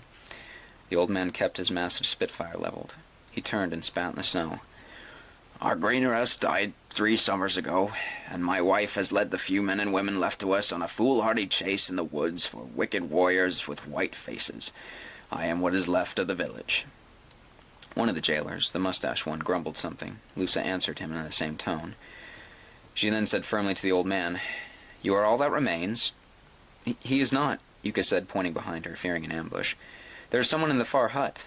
The old man's eyes widened and suddenly whirled the Spitfire at Yuka. "You'll die before you take them." "Hold!" Lusa moved her mount in front of Yuka. "We mean you no harm, green brother. I am Lusa of the Song tribe. This is Yuka of the Halo. We mean to—" "Yuka? The God Rider?" The old man sputtered, interrupting Lusa entirely, incredulity crossing his face. He had eyes only for Yuka now. He seemed to notice her bright red hair for the first time. Your hair, your kanken. He lowered the Spitfire slightly. What do you do here? Lusa turned in her saddle to look at Yuka. Her own eyes narrowed confusedly. Yuka? What is he talking about? Yuka was shocked to hear her own name spoken by this man she had never known. I don't... The old man spoke over her. I had a brother, younger than I. He was at your rising from the black. He's a tradesman in fishnets. When he returned south with your story, I thought him mad, a liar. Godrider? Lusa looked more nonplussed with every passing moment. The old man did not seem to take notice of her at all anymore. He was ever the storyteller, my brother. But he spoke true of it, right down to the copper rings in your hair. Oh, he will hate to have missed you. He had business in the south just 2 days before. The man brought the barrel of his Spitfire down. I am honored to meet someone of your spirit, child. His face, so fierce and leathery moments before, was now grinning from ear to ear. My people will take heart to know that the God Rider has passed this way. My wife will sing to the green spirit from dawn to dusk on her return. I must, Lusa began, but Yuka spoke over her. You have my thanks and for your kind words, but I must ask who all is here with you. The old man gave a nervous look to the 2 jailers that still glowered at them from atop their horses. The children, their mothers take the warpath to the Red Wind, and their men follow. They are to return before nightfall. He gestured, and Yuka turned to see what had to be almost a dozen pairs of eyes looking back at her from behind the tattered tent flap in the far hut. She turned back to look at the older man. He laid a hand over his breast. I am Aklek, defender and husband to the village mother. We are of the Greenheart tribe. Lusa glared hard at Yuka. But Yuka stared at Aklek, keeping her eyes from Lusa's. You are brave to guard this village alone, Yuka said, still feeling Lusa's eyes boring into her. She did not know what brought about her next words, other than reckless foolhardiness. There is a caravan coming through here, with a great many people and steeds. We wish to pass through your lands unimpeded with the blessing of your village. Aklek looked back towards the way Yuka and her party had come. The only danger I know of in these lands is farther up from where you came to us. Up that mountain there are dead faces that reflect the sky and take all who would live in the green up to the nothingness with them. 3 of our village were lost to these demons. 2 are cut down in the trees. 1 was taken. A child. His voice broke slightly at the last word. Yuka heard movement behind her. 3 of the children, who owned the eyes behind the tent flap, had come out of the tent to stare wide-eyed and red-nosed in the cold at the small party of newcomers. 2 were boys, and the 3rd was a girl. She was the smallest of the children brave enough to venture out, but she stepped the closest to Yuka. Yuka could not help but smile down at her. The girl smiled in return. Lusa soon took back control of the conversation. We have a gift for you and your wife when she returns. Lusa produced the wooden box from inside the leather satchel. These are elixirs and healing liquors from the south. You can use them for soothing fevered minds, or easing aches and joint pains, and for sleep. The man hesitated for a moment, then slung his large, ancient Spitfire over his shoulder, taking the box from Lusa. It is a gift from our caravan's leader, she said kindly. The old man then turned to Yuka. We are honored for your gift, he said pointedly to her. Yuka had to stifle a chuckle at the look Lusa had on her face. She's not, Lusa began, but Yuka bowed her head. I thank you for your kind words and your honesty. Tell your wife that I would have been honored to meet her. The man gave a bow in reply to hers. You have the blessing of our village to move through these lands. I shall tell my wife on her return, and you will have safe passage. Yuka thanked the man and turned to Lusa. Is there anything else we do here? Lusa shook her head slowly. Yuka nodded, knowing full well that she was soon to face fierce questioning. She nodded back the way they came. Lusa stared at Yuka for another long moment before turning her mount. The 2 of them led the jailers back up the hill. Yuka followed her. At the edge of the village, she heard a small chorus of voices call out. She turned and saw a multitude of children near the totem. They waved energetically next to the smiling Aklek. Yuka waved a goodbye to them. Lusa kept her pace slow. Yuka brought her heels to her mount to catch up with her. "Godrider, is it?" Lusa said darkly. Yuka looked down at her saddle. "I did not know what to tell you about myself." "You seem to have a legend." "No, Yuka thought of her aunt's words at the beginning of this journey. "I am no legend, but others have spread one about me." "Have you ridden a god?" "No, not exactly." Lusa cursed under her breath. "You and I will have a very long talk over the fire tonight. I will urge you to be much less stupid in future. When someone says they know you, or know of you, in a land you are familiar with, it is best to tell them that they are wrong." Yuka did not reject the chastening. She knew that what she had done was reckless. "It caught me by surprise," she said meekly. Lusa kept her face forward. "You are lucky that the jailers in our caravan do not speak a word of our tongue." "Will you tell the others of the camp?" Yuka asked. Lusa shrugged. "What would I tell them? That our new attachment is some great northern legend? Do you think that means something to these southerners?" Yuka shrugged. "I will tell them nothing, unless I see fit. Until then you will be silent when working under the banner of Falhurst, his caravan, and myself. Do you understand?" Yuka voiced her assent. Lusa's voice remained stern. "Come, let us find the stream I've been hearing up the path. We need to water our mounts." There was indeed a small stream not far from where they were on the path. At the base of a small sloping waterfall was a shallow pool of clear water with ice formed at the fringes. All dismounted and brought their mounts to drink. The animals quaffed back huge amounts of frigid water. Yuka once more, after a long moment, heard the sound of a great bird call out. The jailers were busy taking drinks from the pool themselves, but Lusa turned to look towards it. "Go through the underbrush, legend, and see if you can find whatever bird made that noise. Perhaps it is large enough for our midday meal." Wanting to make up for her foolishness at the village, Yuka hurried forward, drawing out the long knife from Falhurst's from her belt. Yuka pushed past the snow-covered bushes. She heard the loud caw once more. This one was very near. The animal had to be just up ahead, behind a thick duskwood trunk.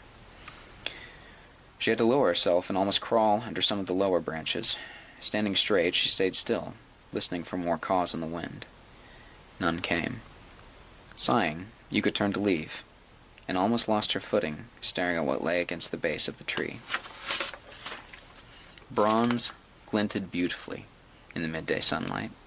Its gleam was harmonized by a small flake of forest jade, all set into the tempered wood of a small killing axe. Yuka did not dare believe her eyes. At the base of this tree was her mother's axe, her fury. This alone was enough to make her believe she was seeing things, but what laid beside it completed the sight. Lying next to the blade her mother had carried and her father had given to her at the start of her journey was a broken oar made of dark lurker bone.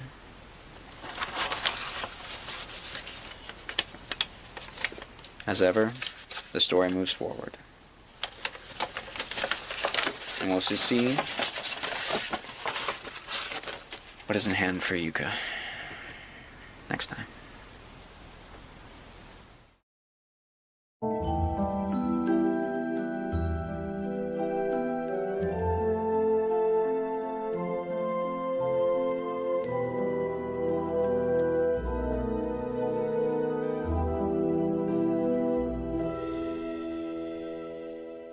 When last we left Yuka, she was on the road, scouting for the Kamden caravan. She'd spoken with villagers, and she had stumbled across something. One was a tangible memory from her mother. The other was a message from a friend.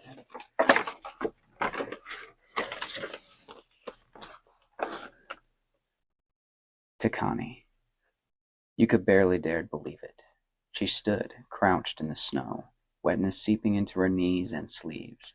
Her eyes were drawn to the broken oar and fighting axe, like a beetle to the flame.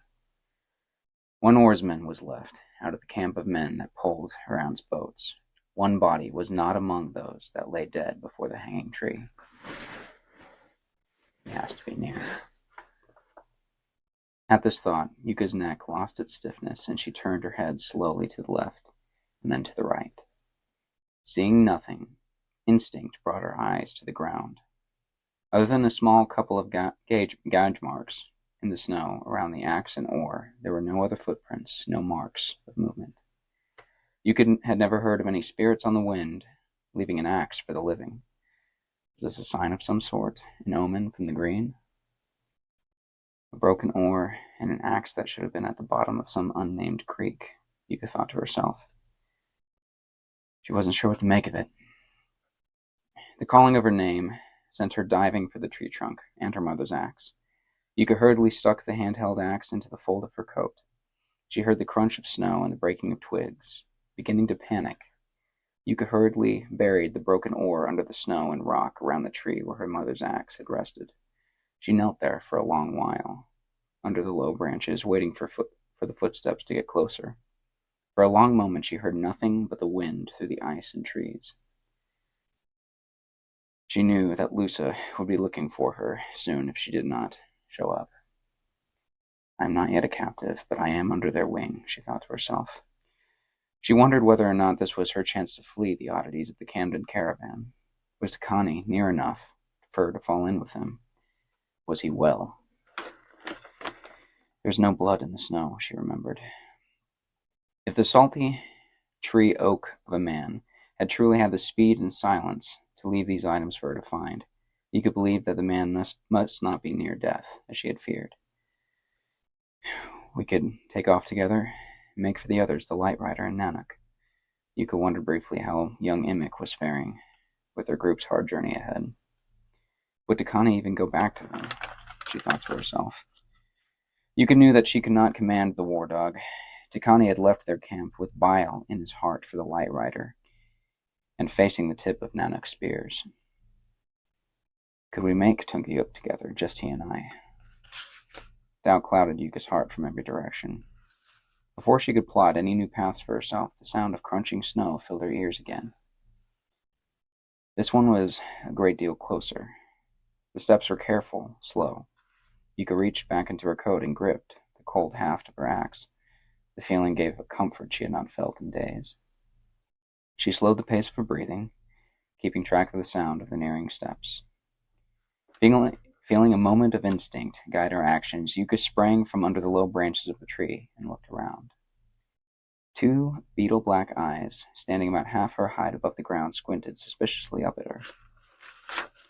15 paces away, Yuka saw the thick, blubberous form of a snow boar.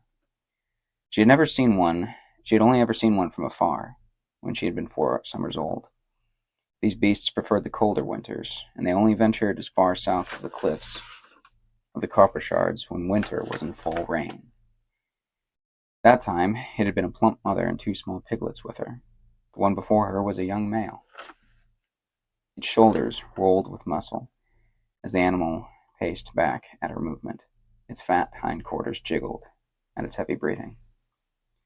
Yuka knew it would be foolish to antagonize the beast. Snow boars were good to hunt, but spears and spitfires are usually needed to bring one down. It was not the season of mating, so Yuka doubted that the animal's blood was up, which was something. Carefully, she took a step back around the tree. The snow boar raised its large snout, snorting and sniffing the air at her movement. It looked more curious than angry. The thick animal took a small step forward. No sooner had its front hoof broken through the snow than the entire left side of its face blew apart. A thunderous crack sent Yuka jumping to the side back under the tree. Along with the echoing roar of the Spitfire, Yuka heard the dying squeal of the male boar and its heavy body slump sideways into the snow. Poor animal stopped moving in seconds. Yuka rolled to her side, looking up again through the low branches of the tree. In the dive, her hood had come off, letting her long red locks, clicking with copper rings, fall free. A man spoke, emitting a harsh laugh from another. Yuka saw the 2 jailers that were her and Luce's guardians walk into view from behind a large bush a few paces away. The one with the large black mustache was cradling a long-barreled Spitfire in the crook of his arm. The 2 of them were looking around the dead snow boar, looking for something other than their kill. Yuka felt a sickly twist in her guts. The younger, bright-haired man began to whistle out, like calling to a stray animal. The other called out one heavily accented word in her tongue. "Girl!" He said it over and over. "Girl! Girl! Girl!" Yuka waited there, thinking to herself, I am no prey. She was about to walk out brazenly from under the tree, mother's axe in hand, ready for anything, but was held back at the sound of a woman speaking Kamden. The two jailers turned back behind them to see Lusa standing on a small hill back towards where the creek and their mounts were. The woman pointed towards the kill and motioned for them to pick it up. The two jailers looked at each other. They spoke in hushed voices, but moved to do whatever Lusa had bid them do. Yuka watched them from under the cover of the tree branches. She marveled at the strength of the two men as they knelt and hefted the thick dead creature by its hind legs and dragged it with little difficulty back towards Lusa and the creek bed. She waited until the two men had dragged the animal and themselves back over the snowy hill before she made her move. Keeping low to the ground, her knees bent, Yuka moved through the snowy forest underbrush, keeping her speed matched with her silence. Though she kept her body low, she kept her eyes high toward the bare, icy canopy of the duskwood branches. There had been no footprints around her mother's axe, nor the broken lurker-bone oar. Takani was not yet some spirit of the green wind. Yuka was sure of this now. The man was green-born, she thought to herself, like me. He would know how to climb and how to make trees his forest footpath. Yuka looked around wildly, following the path she knew she would have taken, had she been the one skulking about the web of ice-slicked branches. Most of these duskwood trees held no leaves during the winter season, but many branches still held thick coats of snow and were thorned in icicles. One who knew the wisdom of duskwood could hide themselves from any who did not know the green. It was the third tree that Yuka looked under that she saw any sign. She had almost missed it entirely. The tree was shorter than the one that held her mother's fury and the broken lurker, or it was grown in slanting earth just southwards from the higher tree. On a branch midway up the tree trunk, Yuka saw a bare patch of duskwood bark. The patch of wood was small, but apparent in the bright white layer of ice that surrounded it. It was the sort of mark that a hard-soled boot would make if it was gouging into the ice at speed. Just beyond it, on a slightly higher branch, were two other marks like it, but smaller. Yuka ran for the tree, looking around. Her heart was pounding in her chest. The blood rush at possibly finding Takani was sending throbbing pains in her mending nose and wounded temple. She knew that she only had a little time before Lusa and the grotesque jailers would be looking for her. Yuka hurried through the trees to find where Takani might have moved after her. As she had waited beside the first tree, the cruel sky above had turned gray, then white, bringing with it snow that began to fall in sheets. The flakes began small, falling in thin layers, but Yuka could tell that more was coming. She could taste the cold on the air. Looking around the second tree, she found no other duskwood that was large enough to hold Takani. Frustrated, as the snowflakes and deluge both thickened around her, Yuka turned her eyes to the ground around the second tree. Ahead of her, farther southward, down the slanting rocky earth around the tree, Yuka saw two deep footprints in a small ring of disturbed snow. She pictured the gray man hurling himself from the second tree and coming down hard onto the ground. Looking past the marks in the snow, she saw more prints ahead, leading down the slanting hillside and curving down towards the creek. Yuka's party had stopped towards the creek. Yuka's party had stopped by to water the horses. She quickened her pace. The snow on the ground down the hillside was thicker than higher up, and Yuka had to bring her knees up a little higher as she ran. She followed the path all the way down to a small drop where the land met the creek. On the slanted hillside, the raised land had been carved in two by the creek over time. Yuka looked down over the edge. The water was less than the height of a man below her, but it was too wide to jump to the other side. She doubted that even Takani could have thrown himself to the other side. Yuka felt frustration begin to fester in her gut as she saw no more prints around her. The snow was getting too thick to see any distance, and from all she could tell, Takani had recklessly hidden his trail by taking to the water, despite the cold. Frustration gave way to anger as Yuka looked around for any further sign of the man. Why does he not speak to me? She thought. Why run? Why leave me to the Kamden, believe a hidden trace of your presence? Yuka wondered if the man was a fool, or if he had gone mad at the loss of his chief and his men in so short a time. Perhaps I have put my hope in a mind that has been lost to madness.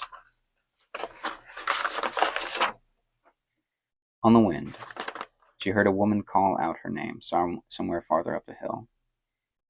She gave the raised, icy creek bed another last look before turning back uphill, following the creek northward to where she knew the others and the mounts were waiting. For a legend, you're damn useless when it comes to foraging. Lusa was helping the mustached jailer skin the thick, hairy hide of the boar. Both man and woman were bloody up to their elbows. The younger jailer was busy with his mount. Yuka did her best to look rueful at approaching their sorry camp. Did you find the beast that was cawing? No, Yuka said, and perhaps she never will. Lusa took a thick-bladed hunting knife from her belt and sliced a small hunk of meat off the flank of the dead snow boar. Well, hurry and take this on the point of your dagger. Eat fast, then we ride hard for the caravan. Yuka looked at the fatty piece of snow boar dripping red from Lusa's hand into the snow. Am I to eat it raw, then? Lusa gave a bemused look at Yuka's words. No daughter of the Greeneress has lived through her child years without tasting the blood of the land, fresh. This is not your first raw boar, I'm sure. That had been true enough. Yuka remembered the raw, bloody taste of the lurker god flesh that was cut from the beast she had ridden out of the ice. She was reminded of how much that flesh had tasted of copper. Lusa seemed to be able to see Yuka's hesitation. Here. She produced a small horn that had been hollowed out and stoppered at the fat end with leather capping. Lusa uncapped the brass lid that made the tip of the horn and poured from the hollow horn a small dose of deep black powder into her gloved hand. Smiling at the confused look at Yuka's face, Lusa sprinkled the black powder over the red and white meat of the dead boar. She held the meat out once more for Yuka. Yuka took it and held the meat up to her nose. The smell from the black powder had a strange, smoky sweetness to it. The smell was familiar to her. Spitfires! This is the black powder you would put in a Spitfire. Lusa nodded. Aye. Something that brings death to meat can also give life to it. Lusa chuckled and cut a hunk of meat off for her. She sprinkled more of the same powder onto her own portion and took a generous bite. A little blood dribbled down onto her chin. She nodded at the meat now in Yuka's hand. All right now, girl. That's all the food between now and nightfall. We take the rest of the boar back for the smoke wagon. I've eaten the flesh of a god. Why does this balk me? Yuka tore off a hunk with her teeth, feeling the odd grit of the black powder under her tongue. Blood filled her mouth as she chewed the boar muscle. The flavor was not terrible. Once the gritty texture of the powdered meat passed, the taste had a sharp saltiness to it. It matched well with the rich taste of the animal's fat. Yuka swallowed. Black Kamden tea in the morning, Spitfire meat at midday. What will I have for supper? Her hunger was awakened by the first bite, and she made quick work of the small, messy meal. Right? Lusa finished her last bite and turned to the two jailers. She called out, pointing back towards where the caravan would be lumbering along down the hills. The two jailers glared at Lusa for a moment, then moved to mount their steeds. The snowfall had begun to thicken all around them. Yuka was having trouble seeing farther than a few paces in front of her. As she mounted, she felt the cruel north wind raise its voice from the nearby mountains. The cold was biting. Ride fast, but not stupidly. Make sure that you do not lose sight of my mount's arse, Lusa called out on the wind. Yuka hurriedly put her hood over her head and tightened the mouth and neck covering of her coat. The season is early and it's coming, she thought. Yuka would not have expected the cold, this severe, this far south, for another few weeks at least. The riding back towards the caravan was far more daunting than the ride to the village. Most of the journey was uphill, while the wind was against them. Yuka leaned against the muscular neck of her mount, trying to shield her eyes from the wind. while trying to keep their riding in the same direction on the flanks of Luce's mount. Caravan has been moving as well, albeit more slowly, Yuka thought determinedly. It cannot be much farther now. The hope of more garlicky meat stew and the comfort of a tent made the raw meat, peppered with spitfire dust in her belly, feel pitiful. The wind was so loud around them now that Yuka could not even hear if the two jailers were still behind him. She dared not look back to check. In the pit of her stomach, an odd unease was forming as the snowstorm around them grew worse. Yuka knew winter. She was experienced enough to know the difference between cold that could kill you and cold that would not. It was not the cold that sent a shiver through her with every gale, though. There was something on the wind, something fearful. Dead winds come from the sky. Wind of spirit comes from the green. This was an old green proverb she had learned very young. The wind is dead, and sky-born, she felt. Despite her eyes watering from the windy onslaught, Yuka felt the urge to look up and around. She saw the silent flash, but what set her bones shaking was the crashing noise that followed. The roar. A great, rumbling avalanche of sound, like the guttering of some great bloated, fell god, was carried to the small party on the next wave of snowy wind.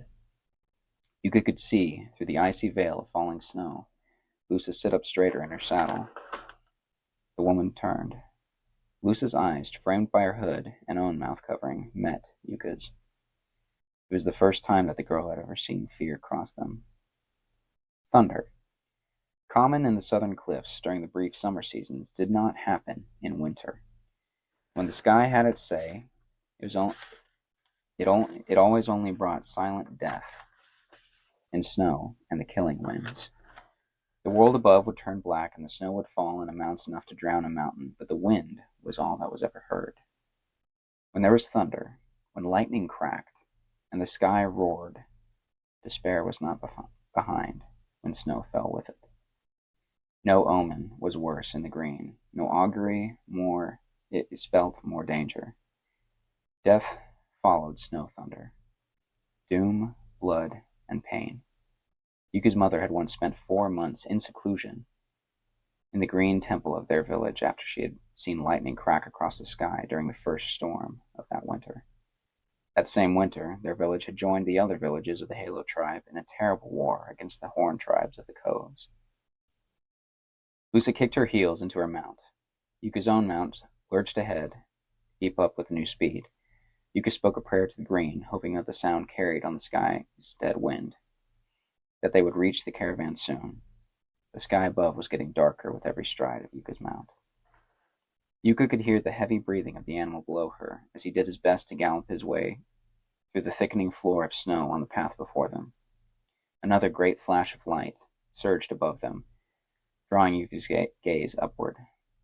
The jagged sky fang of lightning cut through the black clouds. It was in that light that Yuka saw it again. A lurker in the sky. The memory of the sight sent a painful pang through the still healing wound on her temple. The image of something black and ovular had seemed like a fever dream as she had lain prone after the first encounter with the white-painted sky criers. This time was far more clear, but it was gone in an instant. Yuka could swear that she saw, framed by the monstrous black clouds above, a massive, lurker-shaped thing drifting amidst the tempest. When the lightning faded, Yuka squinted but could not find the shape again in the darkness. The sky sends me an evil vision, she thought. The heart-rending blast of thunder soon followed, but it had taken longer to follow the lightning than the previous blasts. Yuka was beginning to think that they would surely be stranded out there in the storm, the snow too thick all around, before they could make it to camp. Night in this, with thunder crackling around us, the thought terrified her. Her hope was found in wood smoke. The sweet, homey scent was unmistakable through the storm. Yuka could not see far enough ahead to find any trails of smoke. The sky was still too dark, and the snow too thick, but she knew a cook fire when she smelled one. The tension she had felt began to ebb slightly at the thought of the hot meal. Death omen or not, I can still eat. Despite the hope, she could not let herself relax fully. She did not know what would follow that snow thunder. I ride with strangers, and I brought fear from the sky. Yuka reached inside her coat and once again wrapped her fingers around the haft of her mother's axe. The act calmed her a bit further. Not far now. The gales were not so forceful as before, and Yuka could make out Luce's voice. We'll beat the night yet. Her words proved prophetic. As Luce finished her sentence, Yuka heard the world around her exhale. Wind subsided, snow slowly thinned, and there was a thin blade of golden light on the horizon before them. The sky above was still black as the night, but the sunset beyond showed that the storm's end was in sight. Yuka could now make out thin trails of smoke above the tree line ahead of them. There were new smells on the wind, along with the wood smoke: meat, bread, and butter. And garlic. Yuka could feel her mouth begin to water as Luce led them through a snowy clearing with level ground. The storm had all but subsided now. Aside from a small dusting of powdery ice floating around, there was almost nothing to speak to the sky's previous deadly call. Yuka! The high, melodic voice startled Yuka so much that she almost fell out of her saddle. She instinctively pulled back on the reins, earning an angry neigh from her mount, along with an aggressive shake of its head. Loud whickering and angry curses in Kamden told Yuka that the two jailers had reined up behind them. Luce reined in her mount as well, turning towards the noise. Yuka turned to see Ennui, perched atop a mount smaller than her own. Both were standing on the edge of an enormous rock that was jutting from the wide hillside to their right. Yuka felt further calm at seeing the young, bright-haired girl and raised her hand to wave at her. Damn it all, what is she doing riding alone? Yuka heard Luce speak behind her. The thought troubled Yuka as well. What business could this girl have away from the camp, alone? Ennui was smiling happily and waving frantically down at them. She called out Yuka's name again. Yuka was glad that the wind had died down, or they may not have seen or heard her at all. All that sounded around them now was the cawing of some great bird. Yuka turned her mount to ride up the hill towards the girl. If she rode here alone, she will not ride back the same way. She was about to call out to Ennui when another crack split the world around them. More snow thunder, Yuka thought, but she was wrong. This had been louder, closer, and quicker. Yuka watched as Ennui was thrown from atop her mount. The little girl looked like she had been grabbed by some invisible giant and hurled to the side. Her body hit the sloped, snowy ground hard and began to roll down the hill towards them. Yuka kicked her heels into her mount, hearing a great scream of anger and anguish coming towards her. She saw Aglu crumpled under the black spitfires in her mind's eye. No, not again. Never again. Yuka did not see if the others followed her. She kicked the flanks of her animal hard, driving it up the steep hill towards the girl. She kept her eyes on the prone, sliding Ennui, and tried not to think of the trail of red the bright-haired girl was leaving back up the hill.